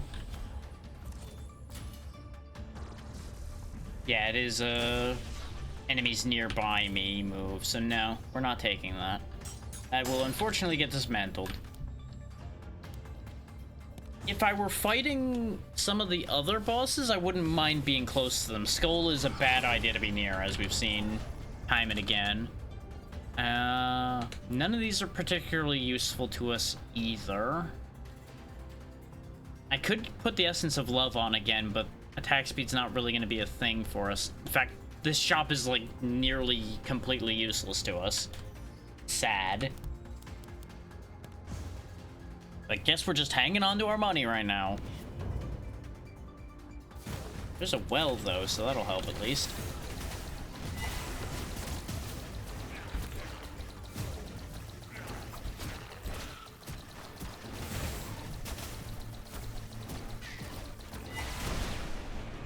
Done and done. Ability power? Ability power! Grab the money first so I don't forget. 5 stars. I probably should at least boost our main move a little bit. And boost Cataclysm a little bit. There we go. As much as I do want to commit to that Starfall plan, I do want to at least have some other options, just in case. Did that thing again where I accidentally shot the shopkeeper. Delayed shockwave isn't bad. I do want the cooldown reduction. The rest of these are not that useful. They're really trying to get me to take the mass protection move. I see this. I see what you're telling me. And I'm going to disregard what you're telling me. Is the cast a spell to heal myself move is just too good. So we get cooldown reduction for our Starfall, and we heal on Starfall usage. Because remember, the cooldown on it's already not that high. Now it's down to 6.8 seconds. The problem is going to be being able to consistently attack enough to get it to lower on some of these fights. But it'll still be useful just having the cooldown reduction at all. You know?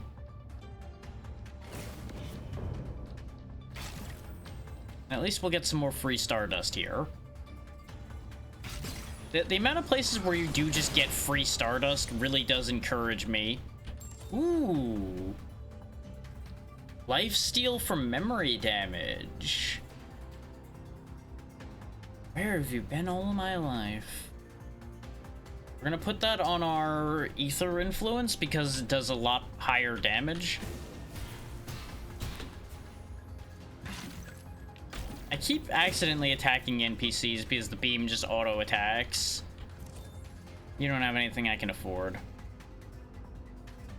I do like that you have a bunch of options for, like, guaranteeing this area is going to be the one you get, as long as you get these shopkeepers. Totally real treasure map. Real treasure, promise. Uh-huh.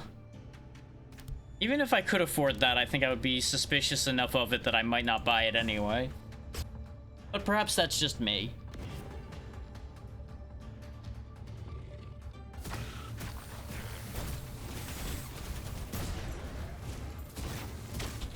Completely irrelevant air-filling statement to make, though. We are actually only 26 away from hitting 800 followers now, so that's fun. We've had another decent hop forward happen recently. I meant to mention that in conjunction with the situation where a follow happened that didn't appear in the activity feed.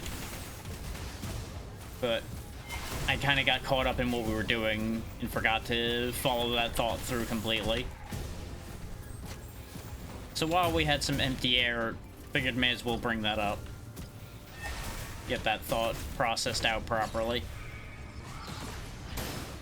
What memory did we get this time? Great Frost Sword. Where was this on all the people it would have been good on? Otherwise known as not this one. Like, don't get me wrong, it is ability power based, so it's not bad, but it is a close combat move. And that is, not the one for us right now, especially not since we're going into a ice boss fight. Why would I want an ice attack against the ice boss? I don't know if he actually has resistance to ice, but I would assume he does.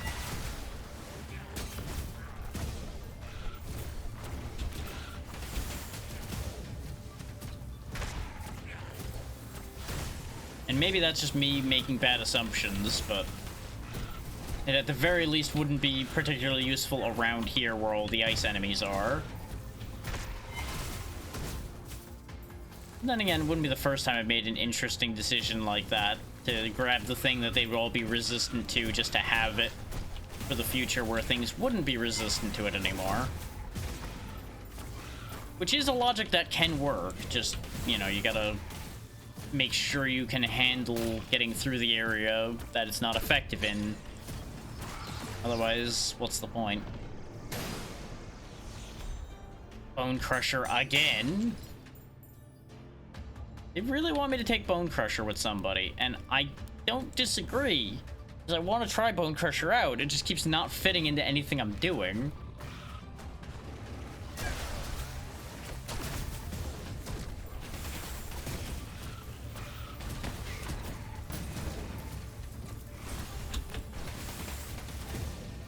two different healing side effects on my moves, though, definitely gives me a good amount of comfort, considering our otherwise unfortunate fragility.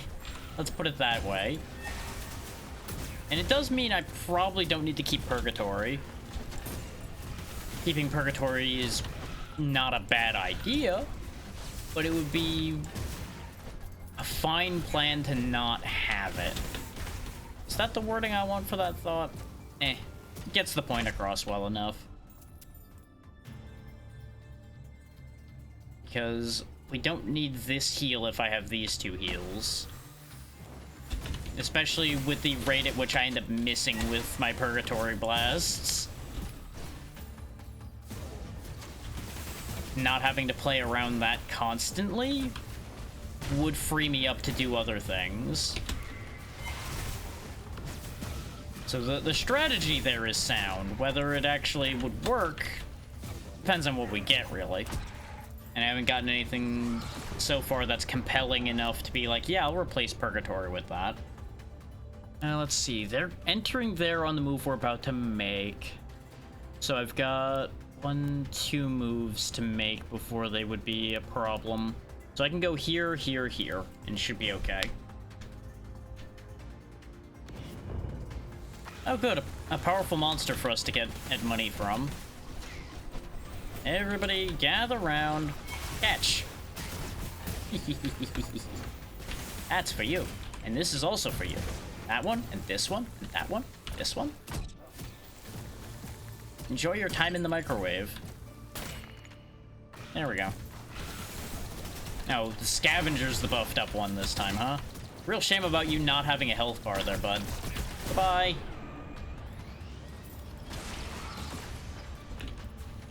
And we got some potent chaos here. Unfortunately, we did not actually get any attack ability power in here. Memory haste it is. 5.7 second cooldown on our Starfall. We'll just keep making it rain. That's if Skull doesn't just kill me. There is something much worse I could have added to that sentence, but I've chosen to not utter that sentence right now. Let's just say his name lends itself to a specific turn of phrase that will be accurate to what will likely happen, and I'll leave it at that. If you can't figure it out, you probably don't want to know that anyway.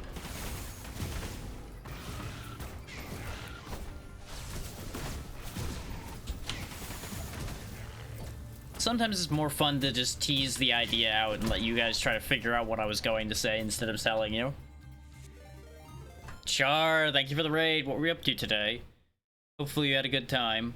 I seem to recall you didn't end up doing Baldur's Gate today, because I think you were Was today the one that you were originally going to do that and then had to change it, or was that yesterday? My brain's confusing me. Either way, welcome into Ushape Dreams.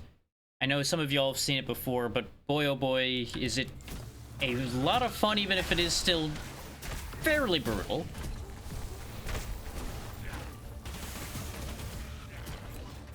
We're trying to make some magic work here. Oh, right! I did see you play Ruffy in the Riverside before, I do believe. Glad you're still having a good time with it.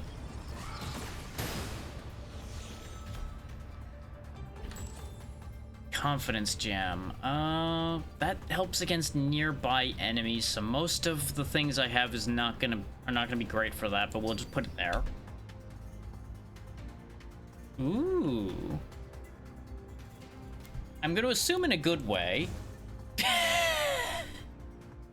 See, without context, that sure is an interesting sentence there. But I'm going to take that as a positive and roll with it. Hello again, Skull, my nemesis. The last time we fought Skull today, we actually both died. Like, that was the only one-to-one trade I've had with a boss in this game so far at all. Because this guy is probably the most dangerous boss I have encountered in this game so far. And I have the worst movement character for this.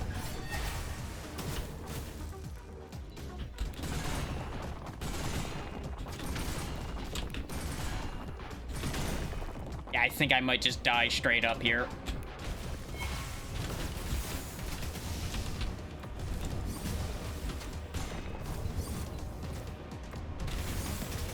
I'll get to that thought in a second there, Anxiety. I have a little bit of a problem to worry about here.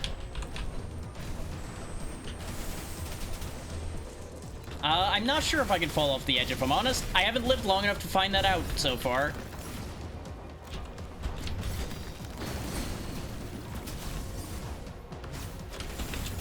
Got him! And we got our healing trigger to get the other character.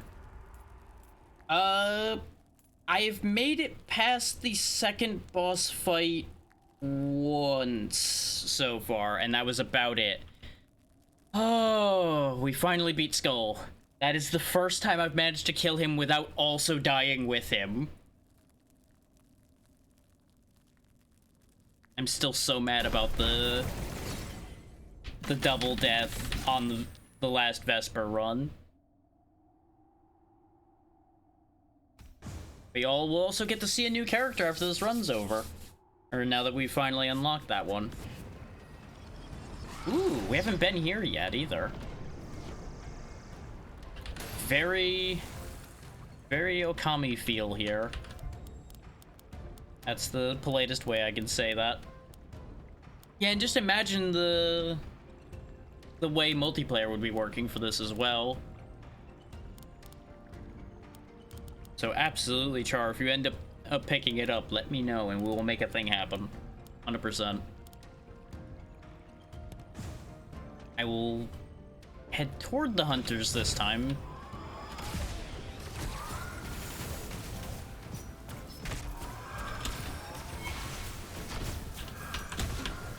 Okay, these guys are decently dangerous.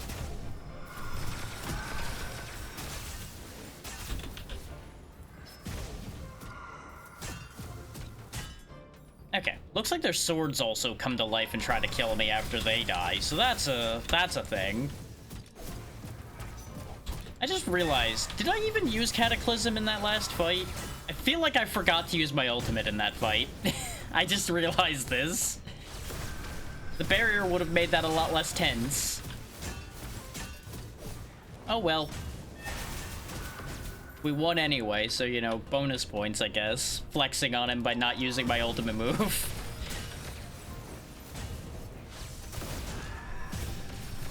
Totally not just me forgetting to use it again.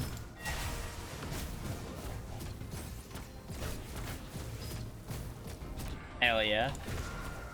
The backlog may be eternal, but it's a good idea to always try to chew through some of it where you can. There we go, full health again. There's a small soul here. I think that might be where the doll is. Oh no, there's just whatever that was. Okay.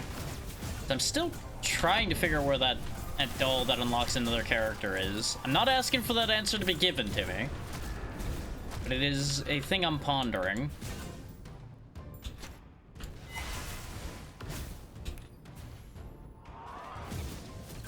Something I would mention to anybody that picks this up, though, if you go here to the settings, you're gonna want to probably take this kill screen effect and at least lower it, because it does flash the screen a lot when you're killing, especially when there's a lot of enemies in the area all dying at once. It can be very distracting at the best of times and rough on the eyes, to put it politely, under other circumstances. And obviously, you know, if you want to have that, go for it, but just a very prominent suggestion there. Altar of Impermanence. I don't know what it did. I've signaled the aliens, and we'll hope that good things happen. I have to go back somewhere I've already been, because that was a dead end.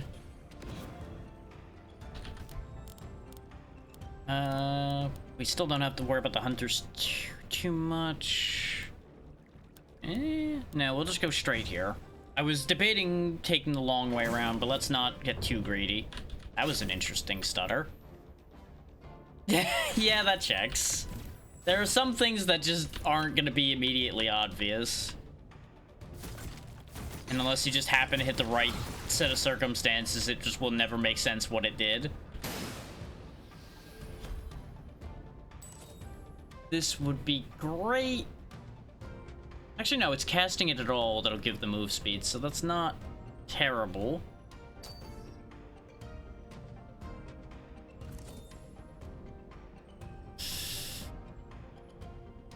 You know what, well, let's see if this treasure chest is real.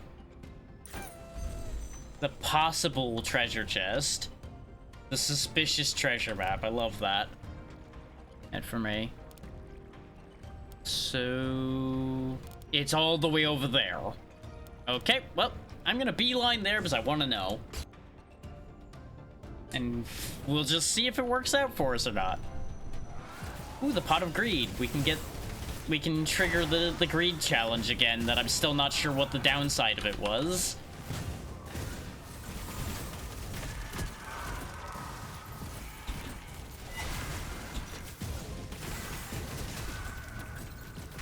And I'm sure with the amount of things that are happening on screen, a lot of this isn't making sense, but if anybody has questions, feel free to ask. I can explain a lot of what's happening. I cannot explain everything that's happening.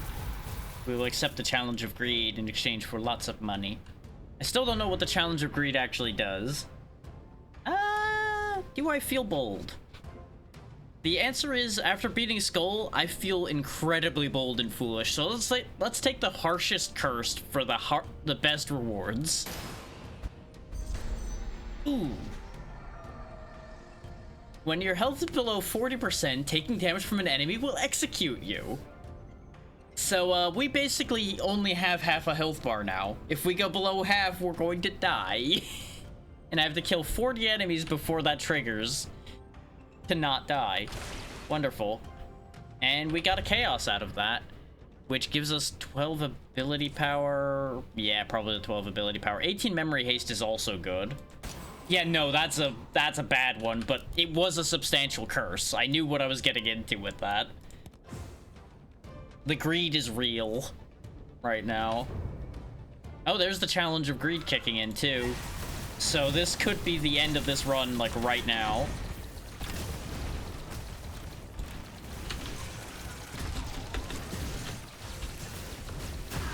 On the bright side, this also gave me lots of targets for my curse to be expunged upon, though, so maybe it'll work out in our favor. Because we do have a bunch of healing to keep our health up. Keep the execute from happening. Because one of the key points that people won't immediately know is my right click there has lifesteal on it because of an item I put on it. Okay, big man's down. And we've reset our Cataclysm, so we can put our barrier back up. Okay, we are alive. We got through that and cut half our curse down. Whew. That could have been really bad. There we go, 13 more ability power. For those wondering why I'm aiming for ability power, other than boosting my attacks, I need 28 more ability power to unlock another alternate ability for this character. So I'm trying real hard to get that. Upgrade our falling stars some more. I'm ignoring Purgatory because I'm actually intending to get rid of it. Because we've used it a bunch, but I just haven't gotten anything to replace it with yet. Buff up our lifesteal move a lot. There we go.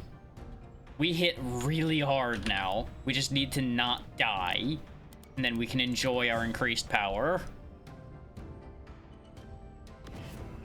But we were really dancing on the razor's edge there.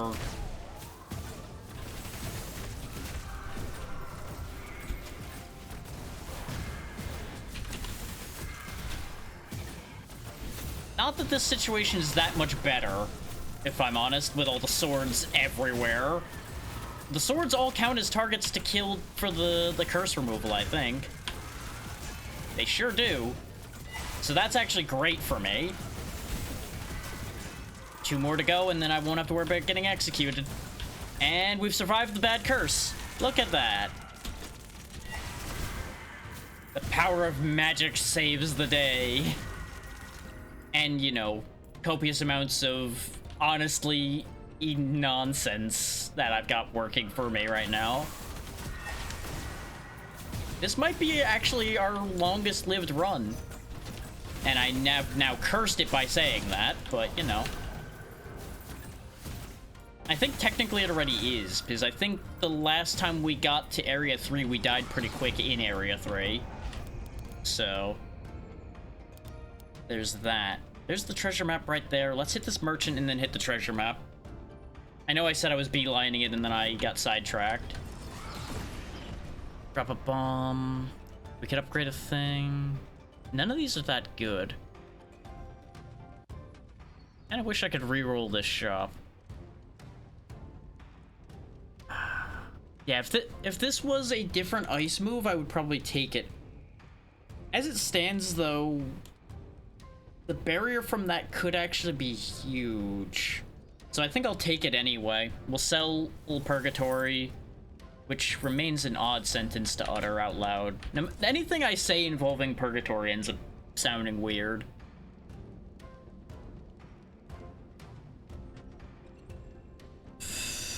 No. Is that the other reason why I didn't really want that in particular for those coming in later on is I also have a goal involving doing a lot of light damage, which all of my abilities except this one on Q so far have all been light damage, so it stays on track for what I'm trying to do. But I cannot get a fourth light damage ability to save my life right now. Okay, we've apparently arrived.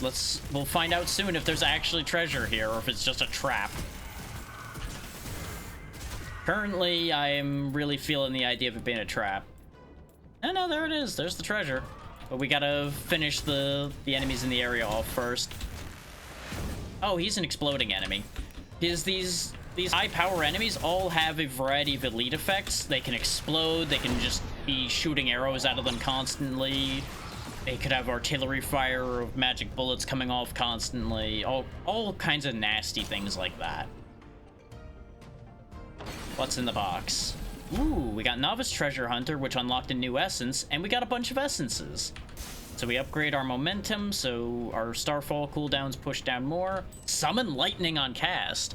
Casting another memory or using dodge grants 1 thunder stack up to 7 times. Casting this memory consumes all thunder stacks, calling down lightning on nearby enemies once per stack, dealing more light damage. That's going on our Aether Influence, absolutely. Is that the increased damage to nearby enemies doesn't really matter. It'll be better on Frostbite. And then gain barrier on hit. Well, that actually works with this, even though it does barrier already. Since this inflicts cold damage, the effect is increased. Scattershot's not bad, but it is physical damage instead of magic damage, so that doesn't really work for me. Okay, that treasure chest was well worth it. But now we're gonna be running into a new boss, so that's gonna be a thing. I tell you all what, though. Let me do a thing. I'm gonna run a prediction to see whether we live through that boss fight, because that'll be fun.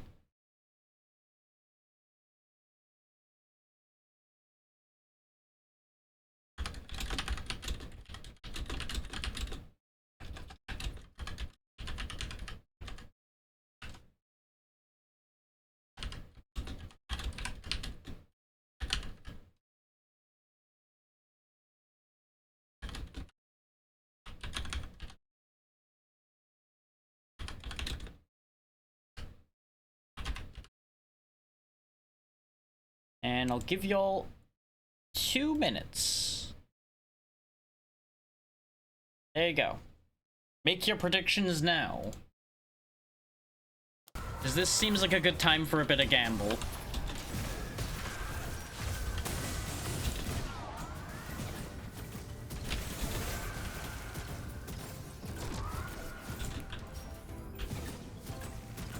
Because I feel like the stakes here are actually going to be pretty significant, and the odds of failure are actually pretty good, I would say.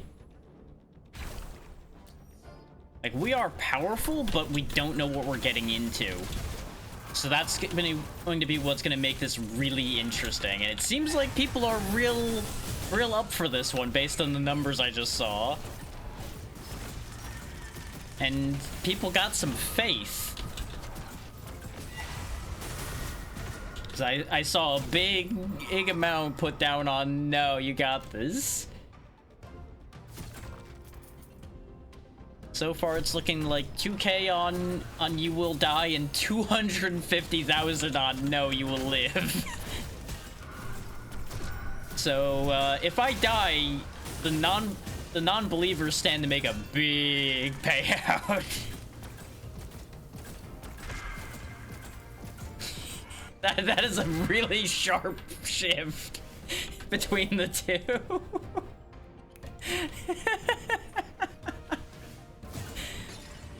Oh, hey, there's another one of those altars of impermanence, and I did get a second small soul, so I wonder if those are related. If the small souls and the shrines are connected. Extra damage to high health enemies. Sure, I'll go ahead and put that on there too. Y'all are running out of time to make your predictions. I'm gonna take the time to walk to this extra spot before I go in there so you guys have more time for that prediction to happen. Because I may have set the time a little too high. I just wanted to make sure nobody missed their chance to gamble.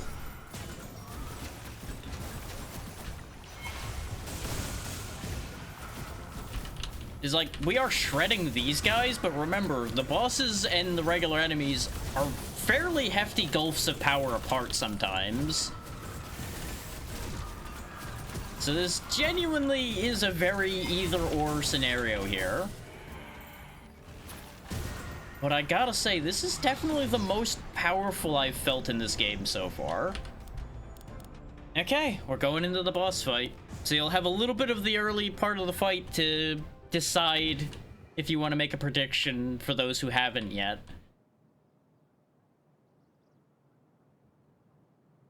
Here's the boss. Oh, this is a neat room. Oh, you just got a whole ass fucking shrine, huh? Okay, look at you.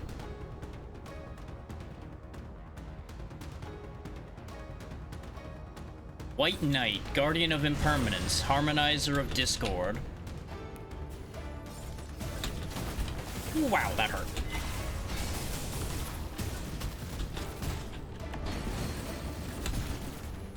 There's the ability power.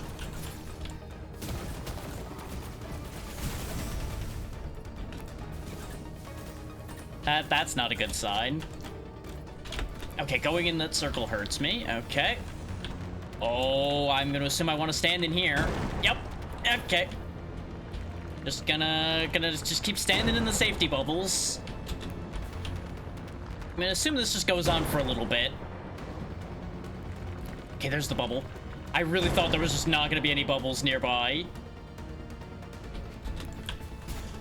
Okay, back to it.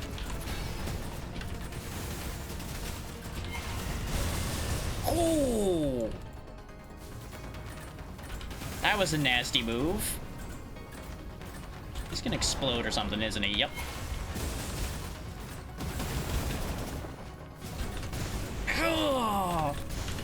Nope. Nope, you ain't killing me that easily, bucko. You lose. All right. The believers were correct. We survived. Oh, if I hit any less amount of power there, we would have been dead. If that fight went on, that was going to be really, really bad for me. Okay. No, you will survive was correct. Well done, believers. And that was a first try victory, which almost went terribly. Like, he very nearly won that. We got down to what was 100 health, I think? Something like that. It was ugly. But this is now absolutely best run. Thank you. I credit it all to the fact that we have 2 potent healing abilities and a pair of barriers. Like, if we didn't have both barriers, we also would have died. Okay, it's gotten a little nicer in here. Let me go ahead and turn the fan off for now.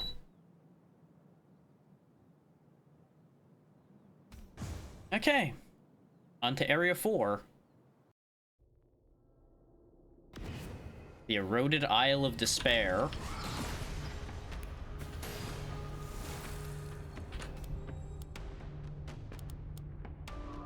Let's see. Hunters start over there. Exits over there. Someone's remorse is seeping out of this place. I've not seen that message before. Let's go see what that means. If we get to the end of this area, by the way, I'll probably run another prediction. Since this is another area I haven't seen the boss of.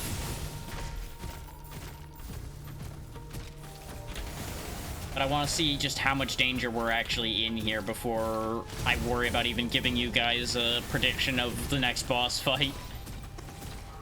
Because, you know, if we die before we get to the boss, then that prediction just ends up a wash. Nobody wants that. That's not fun.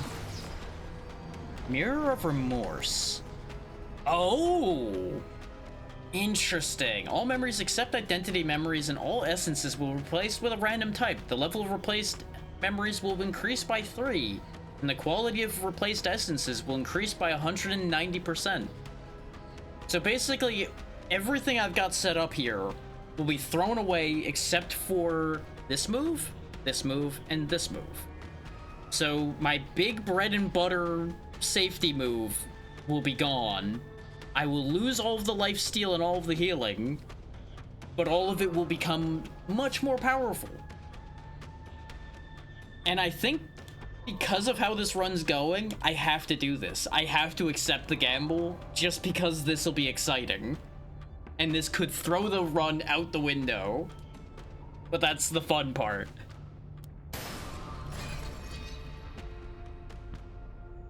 Yeah, you know, I think...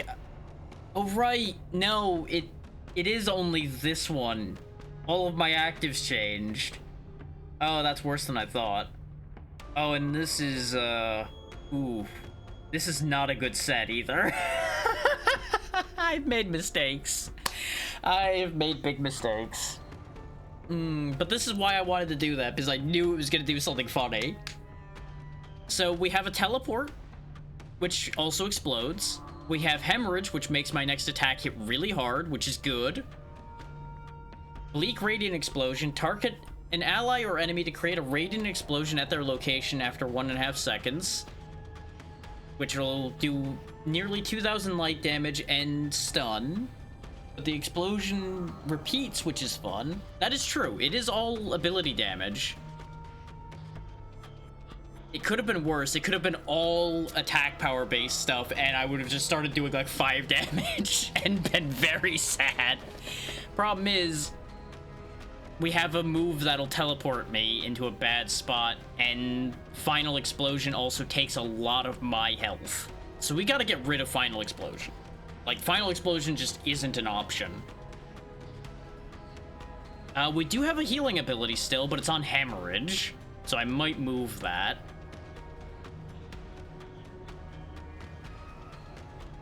Ooh.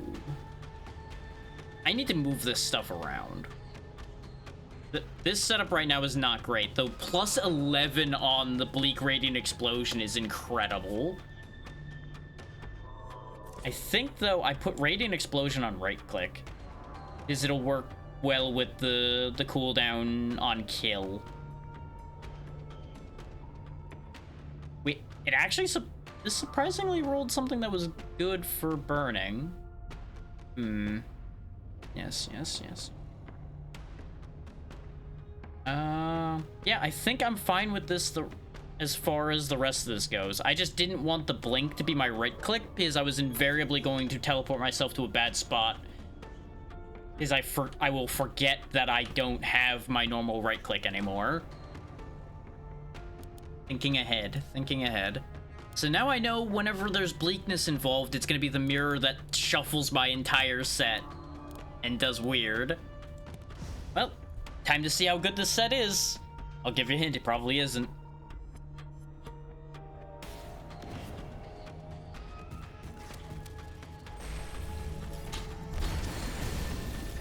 Well, there's a new memory for us.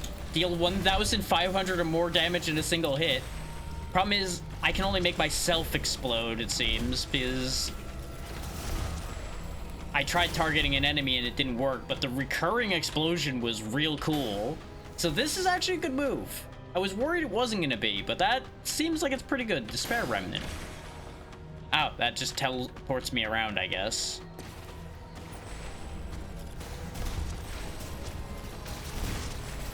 I destroy by existing, I guess, now. So actually that works with the teleport, though. Yeah. Yeah. Because what I do is I start up the explosion, I blink in, and then kaboom! There's the 400,000 rather light damage with the Yabubar as well.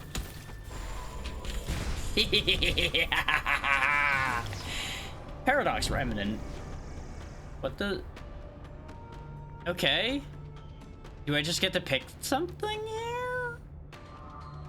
here? I'm worried. I'm worried about what this does when I take something. There's Doomsday Meteor again. For those who don't know the context of why I'm laughing at Doomsday Meteor, not only is it a really big friendly fire self-damage attack that takes a while to cast, but this has come up in actually, I think it has literally come up in every single run today. Every single run has had at least one instance of Doomsday Meteor appear in it. There's the lifesteal. I'm taking the lifesteal. We're gonna need it. We'll go ahead and replace the Essence of Charcoal with that. It's not a particularly powerful essence, but the amount of damage that the explosion's doing, having lifesteal on that might actually make this run have legs again. Because right now we are very much in danger.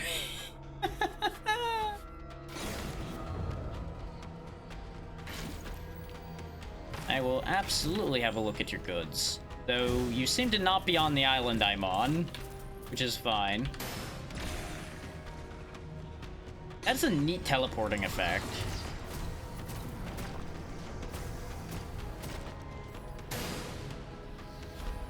Flash freeze +3.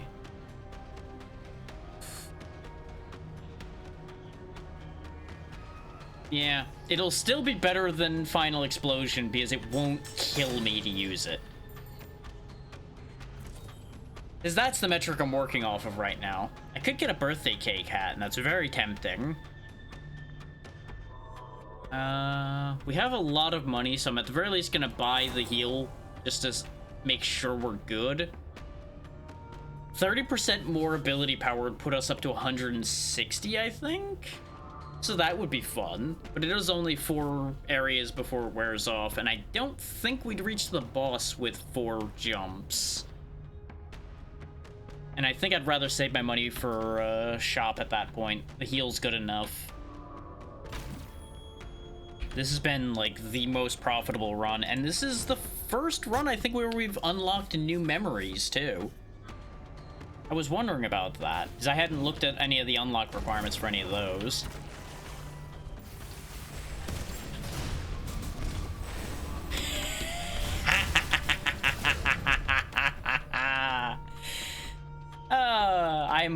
I'm becoming less concerned by the moment here. Against a boss, this is gonna be super dangerous to use, but against regular enemies, this set's actually real fun.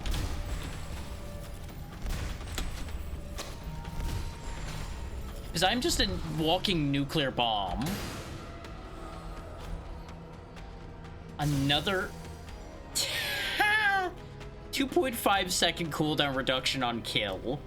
And since this also recurs on kill, there's a very real chance that this will cool itself down before the recurring explosion ends. So I might be able to just cast this indefinitely with its 400% power Essence of Metal.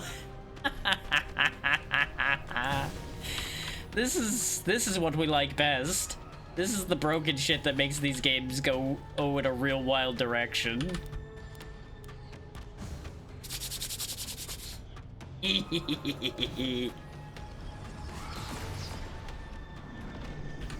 What do you have for me today, sir? Good stuff, good stuff.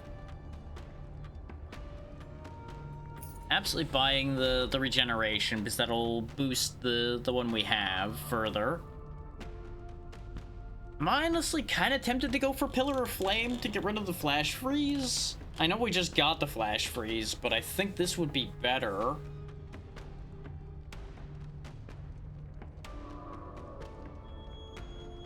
The only problem with that getting rid of the Flash Freeze would cause is we lose the root. But I think that's fine. His Pillar of Flame is a really good move.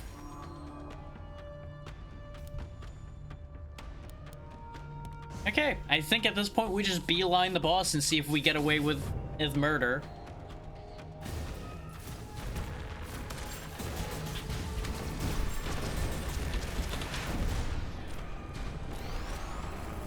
Okay, good. The spell actually cast where it was supposed to that time, instead of staying on me like it's done every time.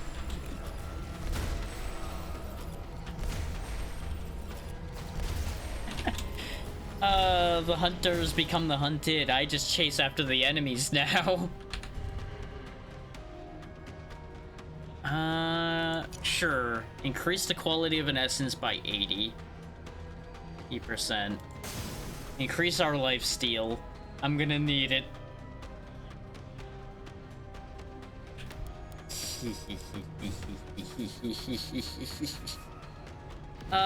This is the dream, though, where you become the monster instead of the enemies being the monster.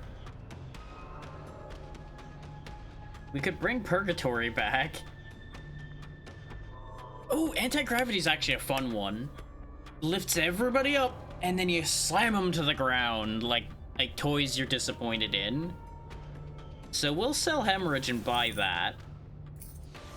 We're gonna lose some bonuses because of that, but that's a fun one.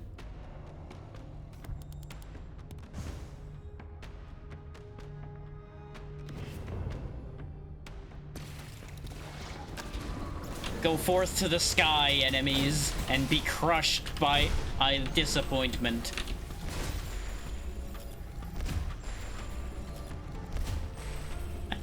The fact that it counts on breaking objects too is ridiculous.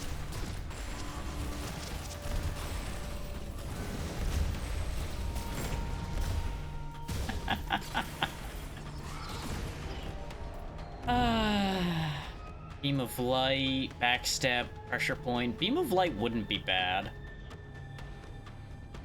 Might be worth getting rid of Blink for Beam of Light. Yeah, because I think the ally heal would actually affect us. I'm not sure if that'll heal us. Altar of Cleansing. Oh, so you'd get a bunch of Dream Dust. No, I don't want to cleanse any of that. All right, boss fight time. I forgot to set up the prediction, so we're just not going to run the prediction on this one, I guess. Is either I give you guys a really short time to predict, and I just don't feel good about the rush job on that one. I was too excited by all the things that are happening to even think about running the prediction this time. Hey, bud. Azrak, Master of Swarm, Predator consumed by despair.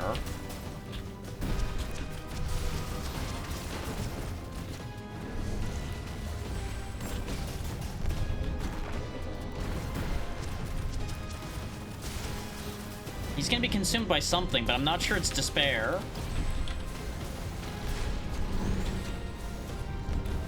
Uh-oh, I went the wrong way. Okay, so this is a dance fight then, I see.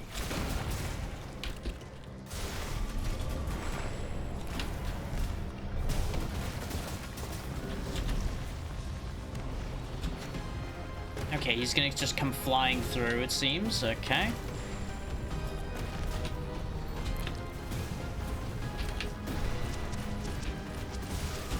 If we didn't have such absurd amounts of self-healing, we would be so in trouble right now.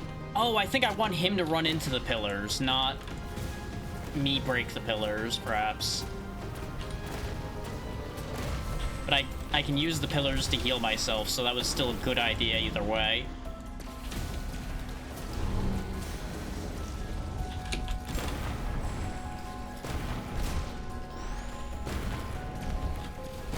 Ow. Ow.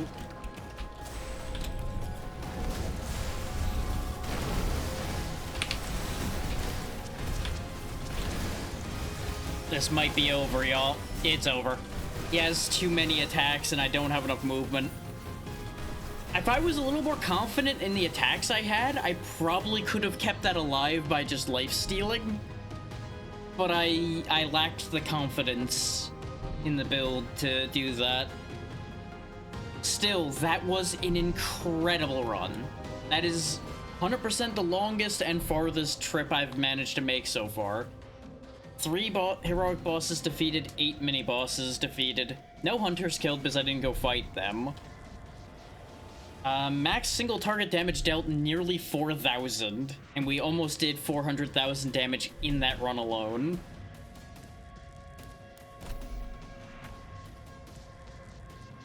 Ooh.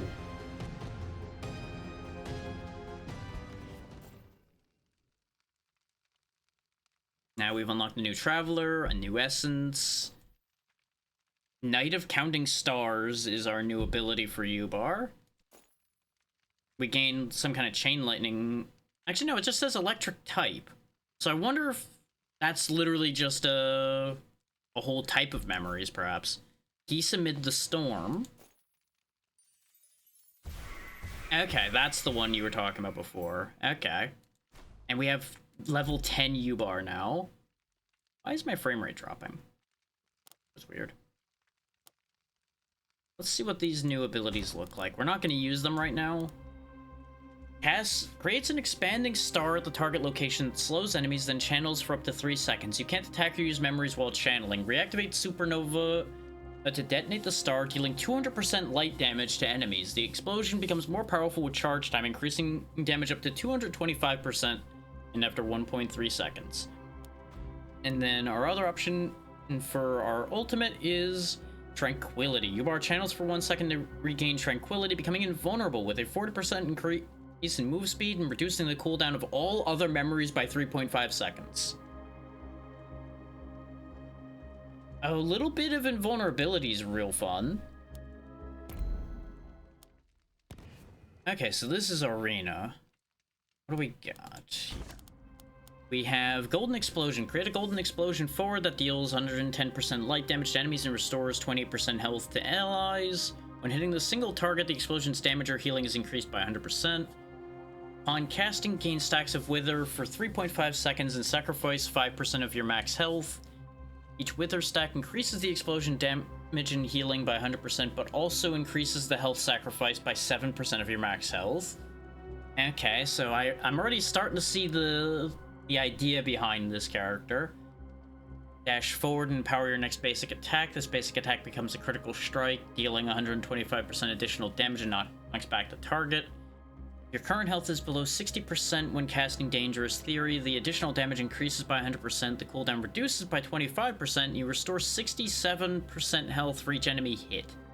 Against bosses, additional damage and healing is increased by 100%. So you're doing a constant gamble back and forth, I see. Yeah, I can see the idea there, for sure. High risk, high reward. But at least you do have default healing here in your Dismantling Claw as well. Yeah, exactly.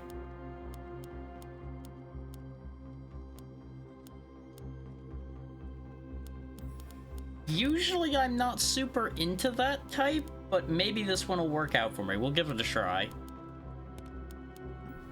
I'm usually not too big on the risk reward there, because if you make one slip, the risk will just end you. Which can be just really upsetting when that happens.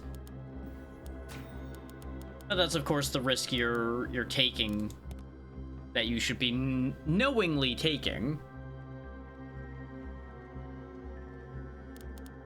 Let's get all of our normal stuff put in. There is only one attack power slot, unfortunately, though there are some flex slots I can put more attack into.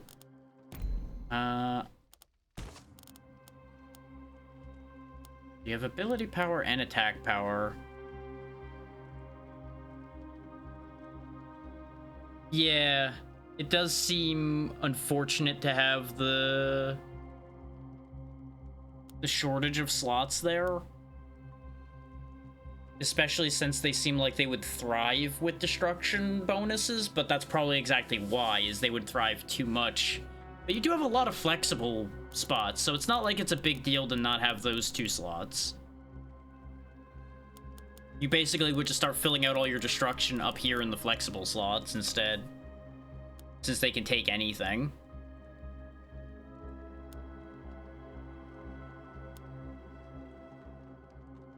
You know, unless you sit here and buy, like, every flexible move they have or something. Which I'm sure there's some that you absolutely would want, but there's ways of working around things is the point. Sure, we'll start with a random level 1 memory every fight. That'll be fun. It'll help boost my build variety a little earlier.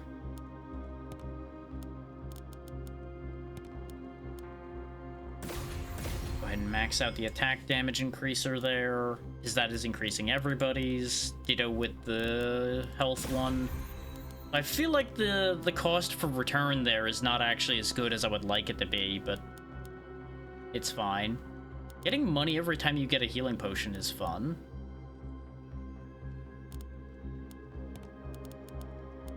But I think we'll also increase the odds of getting health potions, because we don't know where we're getting into completely there. Okay. Let's see how this goes. Oh wait, I forgot something. Oh, I forgot 2 things. One, get our payment for the extra U-bar round. And the most important thing, hat. Must have hat. We must bring our good luck charm hat into battle with us.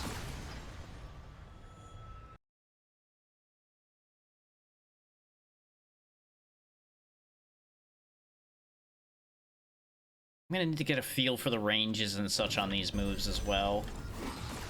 Okay. Big claws, so decent reach on the basic. We got Beam of Light straight away, so at least it's on the right type. That's a burst in front of myself, okay. That's a dash, I'll just remember that because I'm not gonna burn the ultimate right now.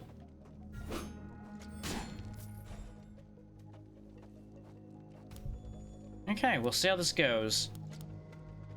Hunters are delayed, but I don't really feel like going into the dead end. Just adds extra steps. It's not, like, a problem. I just don't like it.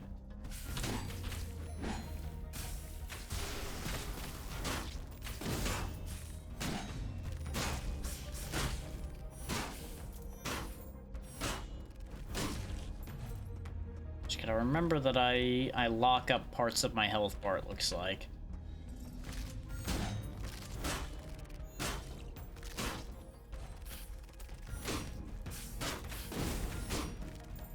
I'm assuming that's the Wither.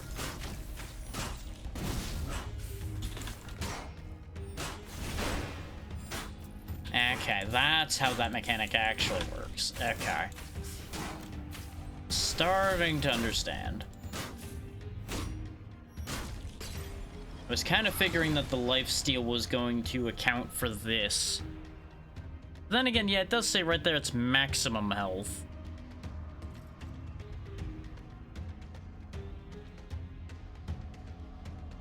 And why did using this give me back?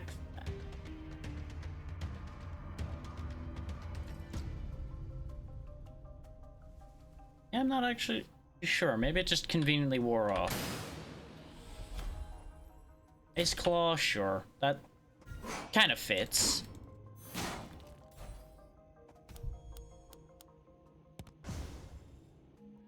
So far, I'm not super about this setup. Like, I see great potential here. I just don't think it's really my thing.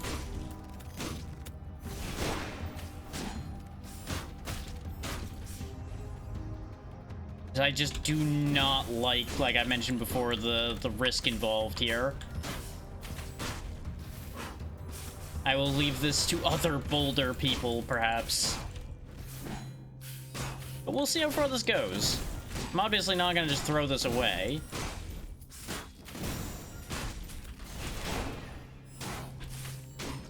So, yeah, that's not an ultimate move. That's just a memory. I'm so used to the other slot a character has being an ultimate, so I need to use it sparingly. So maybe that works a little bit better than I'm giving it credit for. That is still a really, really concerning gamble.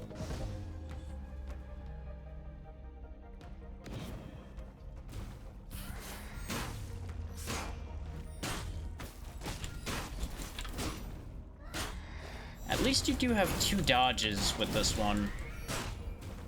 Because if there's any one particular complaint I have with U-Bar, it's the 1 dodge. You don't get 2 charges like most people. Which is where 90% of our problems with that character end up coming from. He's like, well, something's near me and I've dodged once already. Guess I'm just gonna have to accept that it's there. There ain't shit I can do about it. Obviously, you could pick up an extra memory that'll dodge for you, but that's a whole other situation. Don't really want Spinning Whirlwind right now, so we've used that already. We've used Ice Claw before too, but at least it's on theme with the whole claw thing we seem to have going here.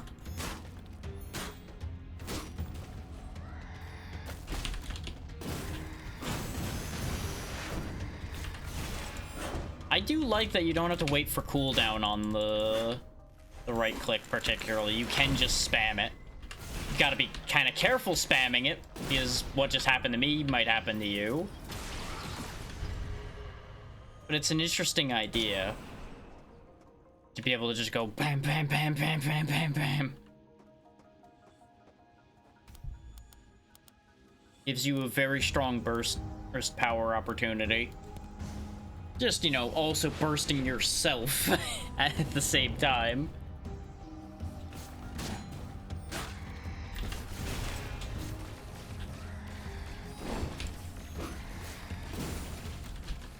I am going to die by reflex here at this rate, though, because I'm going to keep hitting right click.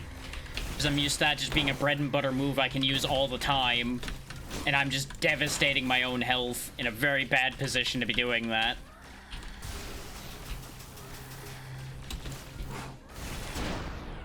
There we go.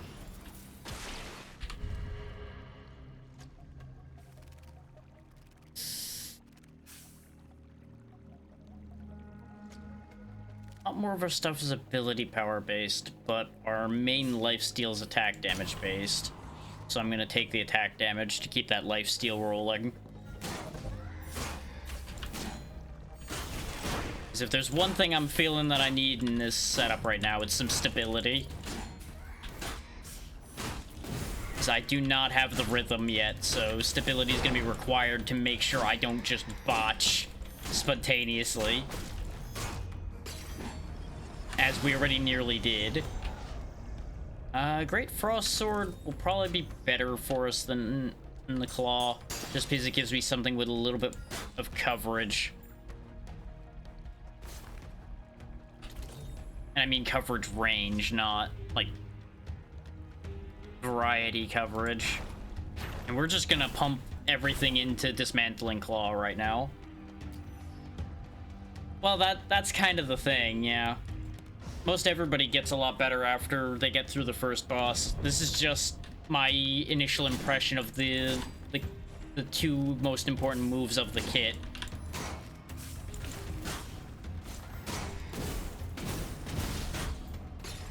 Because, like, the power there is very good. It's just the risk is the thing that I'm still on the fence about. I don't really want any of those. So I'll just take the free dust.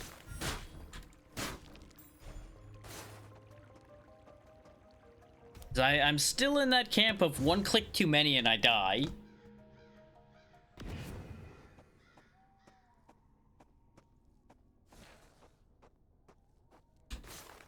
Like, having Beam of Light will help, but...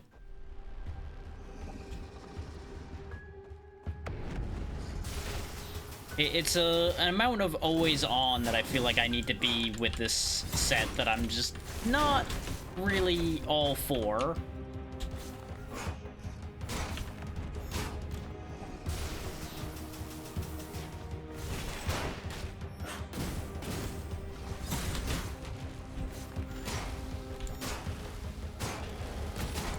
Because again, the power is satisfying.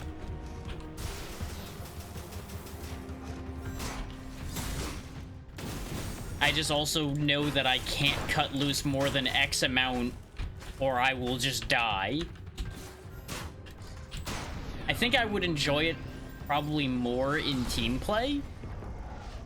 Just because then I can actually take advantage of the healing effects more.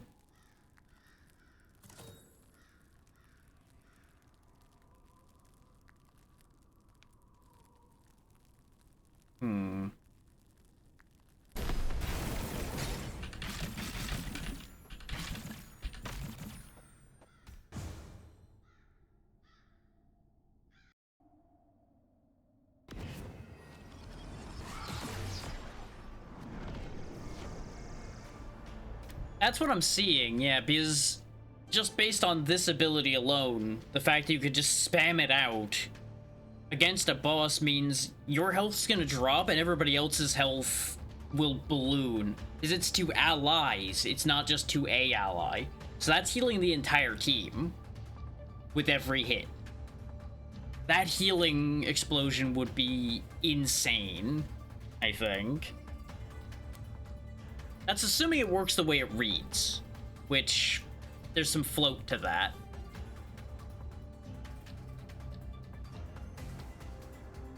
Like, the rest of her kit is selfish, but that main move is a big team player, or potentially.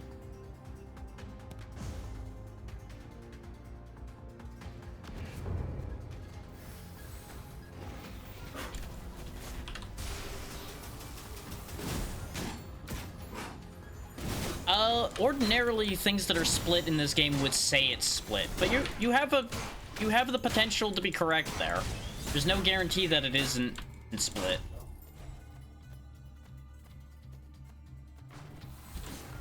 But everything else I've ever seen in this game that was split says it's split between its targets.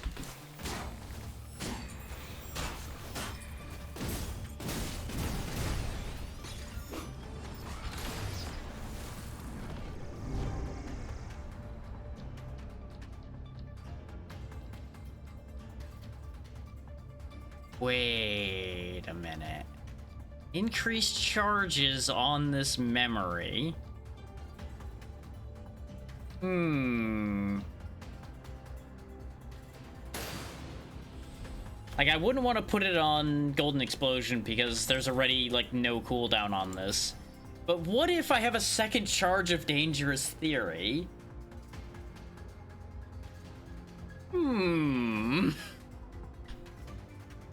Understandable. Hopefully you can get some rest there, Anxiety. Thanks for hanging out. I'm probably not going to be going for too much longer anyway because I have been tired all day too. So this might be last run. We'll see how long it goes and how I feel at the end of it.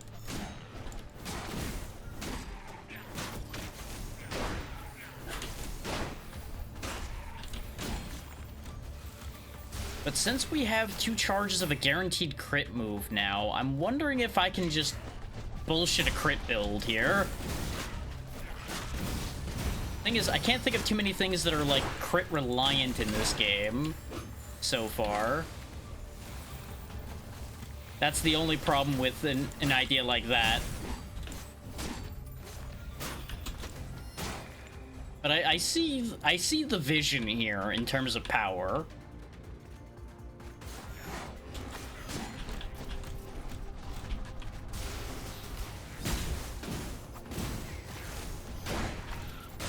And the sword swing into Dangerous Theory is actually a move for sure.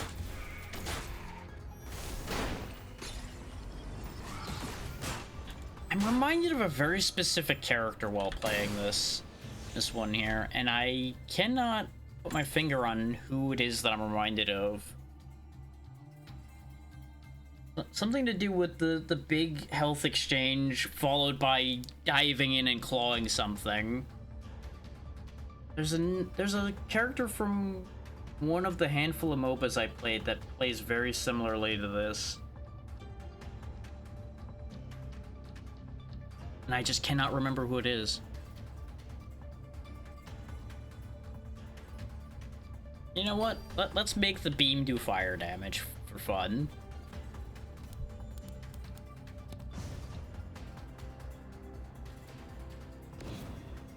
Is the main reason I can't remember is the last time I played any MOBA was probably like 4 years ago.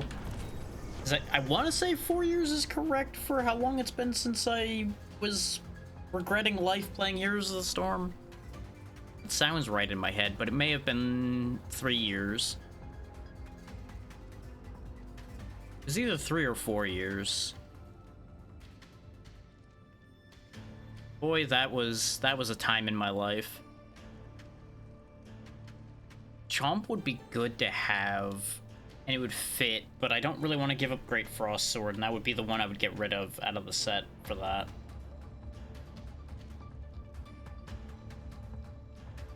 Yes, actually, I have an idea with this. Because the cooldown's so low on Golden Explosion, I can Golden Explosion, hit, cause the explosion, Golden Explosion again, repeat, repeat, repeat, and just keep making Void Explosions happen. Within the reason of my hit points not being gone.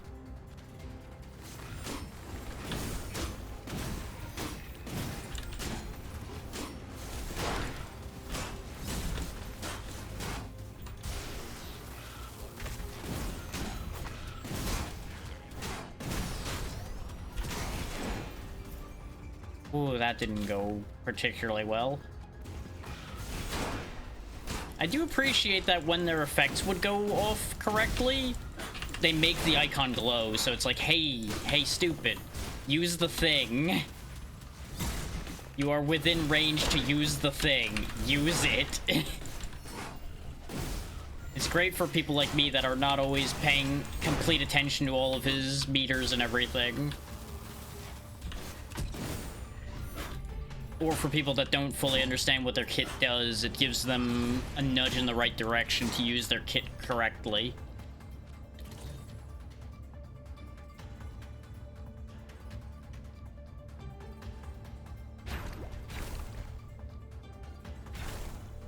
I'm gonna keep upgrading our baseline kit here because I want to see it do its thing completely.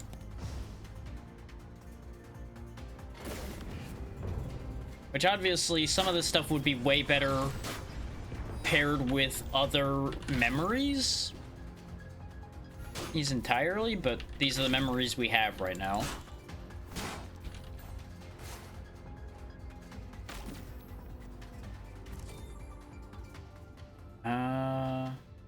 Don't really need the health restore. I wouldn't have minded getting the treasure map.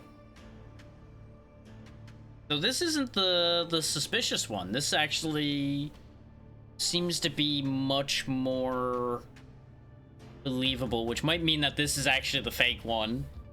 That would be a clever trick, actually, is if the one that says possible treasure chest is guaranteed to be good, and this one is guaranteed to be bad. reversing the expectations. That would actually be very clever. Turkey would be very funny to buy, but I don't have enough Stardust for it. We do have enough money for a merchant. Not enough to be able to buy too much, but potentially. Because I could sell something to buy something as well. Dependent on what's on offer. Dark Bolt, Great Frost Sword Plus. There's 2 Great Frost Sword Pluses. Wonderful. I mean, I could sell my Great Frost Sword and get a better one. Ooh. Dealing light damage with any memory reduces this memory's cooldown by 5%. That... Ooh. What if I put that on Dangerous Theory? Is 2 out of 3 of my other moves do light damage? If you're wondering why I'm doing that, the idea is that I can just keep spamming Dangerous Theory and keep getting the guaranteed critical strikes. And whenever our health goes low by getting hit, we would be guaranteed to get the restore health anyway. You see the vision? It's a much more stable move potentially here.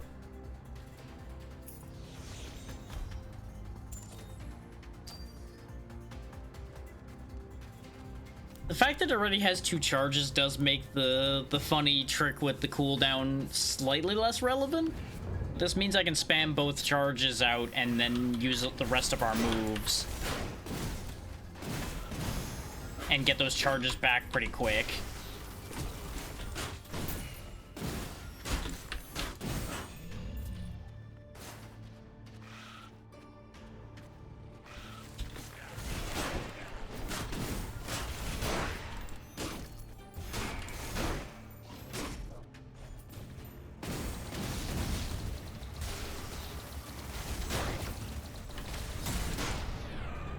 That was almost a disaster when I got stuck there. Further increase our attack damage. Because I don't know if increasing our max health would actually help this character. And that may sound like an odd thing to say, but it's because of the fact that we use a certain amount of our max health with this. So since it's percentage based, increasing our max health just means it'll take a similar amount of what that new maximum is. So I don't know if it actually benefits me. Like the goalpost will be moved further for things to kill me, but I feel like it'll end up costing me more.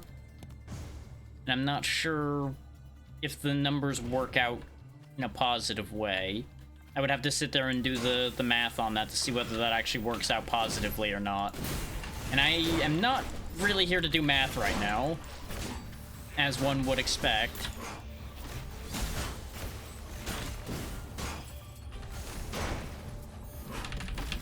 Free Stardust, don't mind if I do.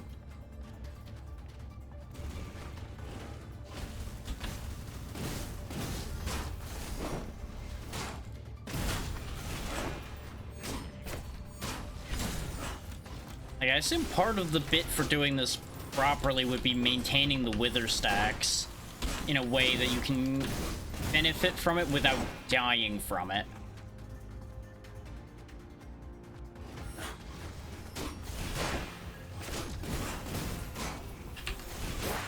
Wait. That very sentence gives me an idea. What happens if you have 2 arenas in a team? Wouldn't their golden explosions just heal each other? And whoever else is there, of course, but them healing each other, would that mean that they could push their wither further? Obviously, to whatever the point is where they would, if they use it again, they would just auto-die. That is a concerning idea there.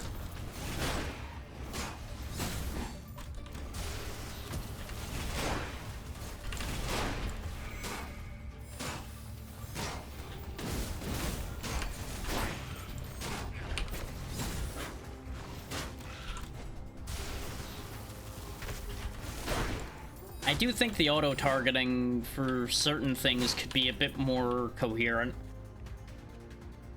Because, like, even Beam of Light suffers from the I didn't quite click on their model completely, so it didn't count situation happening.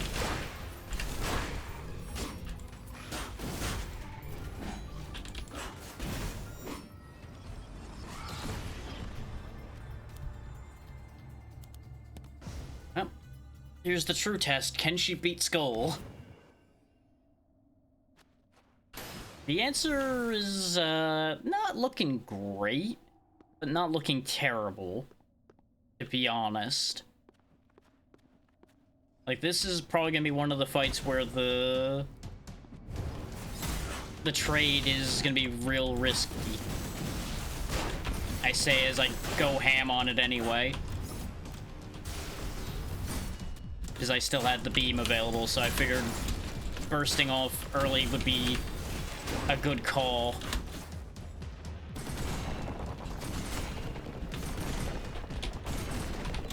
Problem is, her base move speed is kind of ew.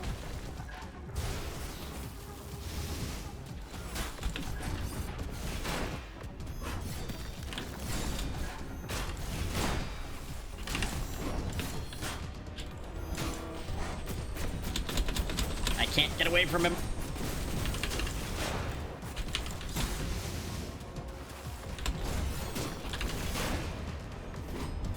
I keep healing just enough to live right now. Got him. Okay, yeah, the healing worked out. Without the healing, we would have lost that. Whew, I'm glad I had the 2 charges of Dangerous Theory. Definitely upgrading that. Okay, the setup works. The setup definitely works. Though we definitely touched the very edge of our survivability there. Ooh, Fragment of the Starry Sky now. I don't think we've been here yet either. Listen to that music.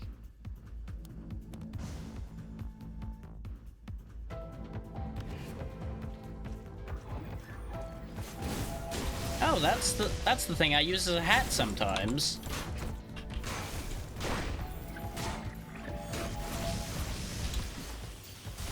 Neat trick you got there, kid. Die.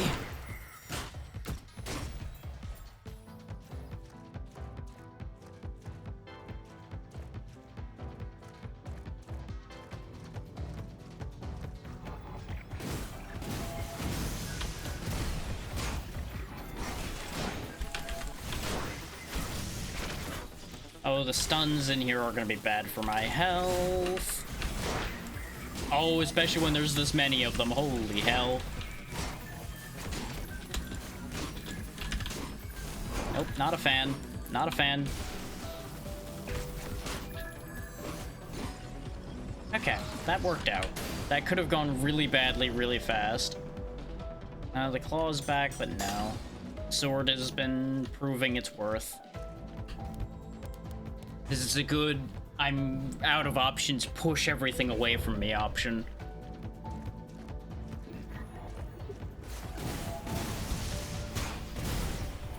Because it can be very important to have a get out of a bad situation option on hand for when I press my a luck a little too hard and wither a little too much. The alternative being just have something that lets me commit to the bit harder.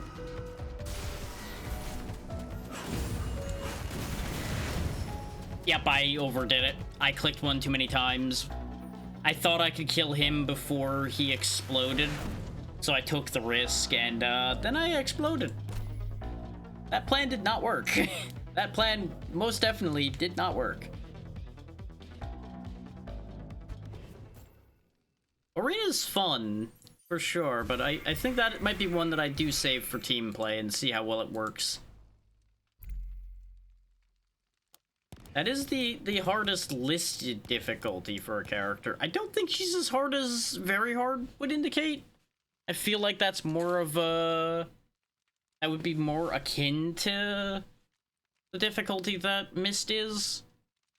His Mist is very much a take a lot of risks and then bolster your health back up type character as well. But Mist has more mobility, arguably. His lunge allows you to dash a bit, but then again, in Dangerous Theory also lets you lunge around a little bit too. So I guess it's kind of the same. I don't know. Having this default old lifesteal is probably the only reason this character survives, though. I will say that. Without that, I think she would have just dropped dead very quickly. Unfortunately, I need to find the wooden doll, get somebody's move speed up really high, and do 12 of more runs to get anybody else. I am very curious about the wooden doll one just because of that icon. That icon looks very interesting. But I have to find where that doll is. I also would really love to see what this move speed based character is too. Just because if they require you to have high move speed to unlock them, I assume they're like a fast character. Logically.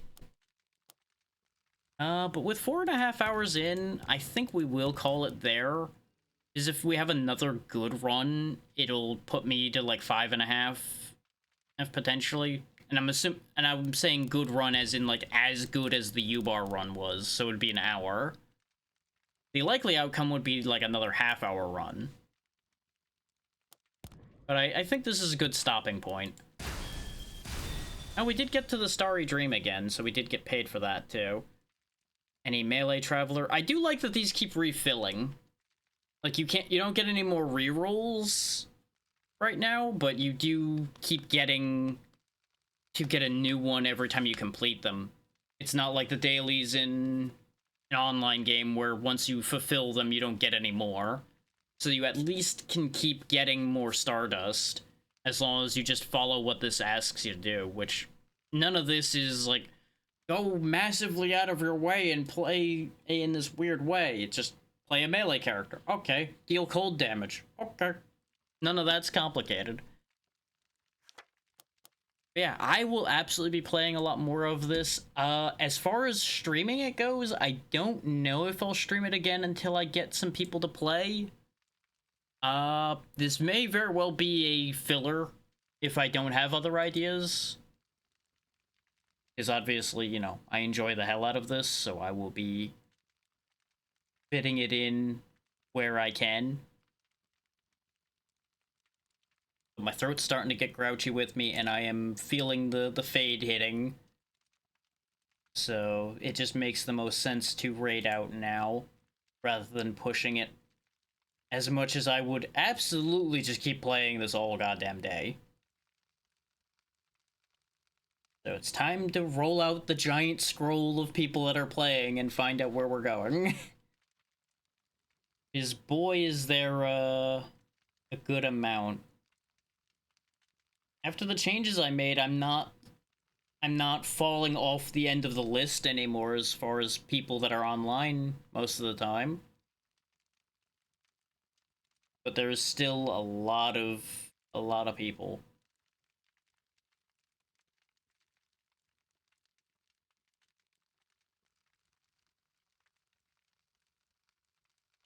To no particular surprise, there's nobody on my list playing this right now, though. If there was anybody playing this, I would have absolutely just went, nope, we're going there. There isn't, so that's not going to be the easy answer there. There are people playing things that are similar-ish, but not similar enough to be a guaranteed yes. That sure is a title. So sometimes when I look at my friends' streams, I have to ask myself a lot of questions about the people I'm friends with. And that's not me saying that as a negative, just more of a state of confusion. It's like that sure is somebody I'm friends with. They make choices. Whether they're good choices or not is a very subjective statement. Let me see how far into the stream they are. I would love to share the love with them.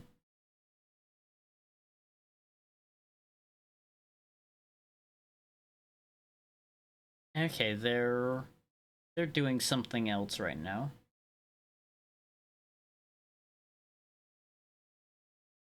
Yeah, you know what? I'll go there anyway. It'll be interesting wandering into the middle of what she's doing right now.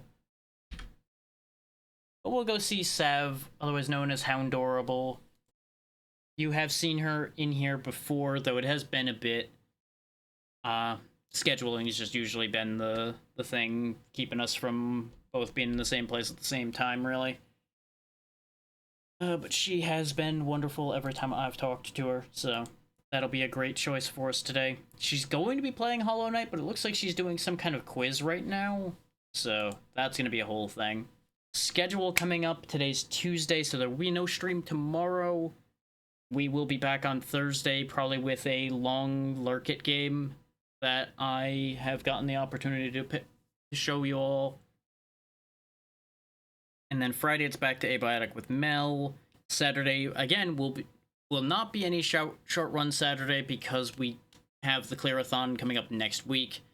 If you're interested in learning what the Clearathon is, basically it is not quite a subathon, but it's on the right line of thinking for that, where I'm going to try to beat as many games as I can, making sure I meet a certain goal, which has not yet been determined yet. And y'all will be helping and hindering with that in a variety of ways. That's the short version. I'm not going to go through the whole spiel right now. You can look into that in social media and such if you are interested in learning more about what that is. Or be here next week. You'll get a very clear view of what that is at that point. But be good to Sav, she's good people, and I'll see you all next time I see you. Good night, everybody.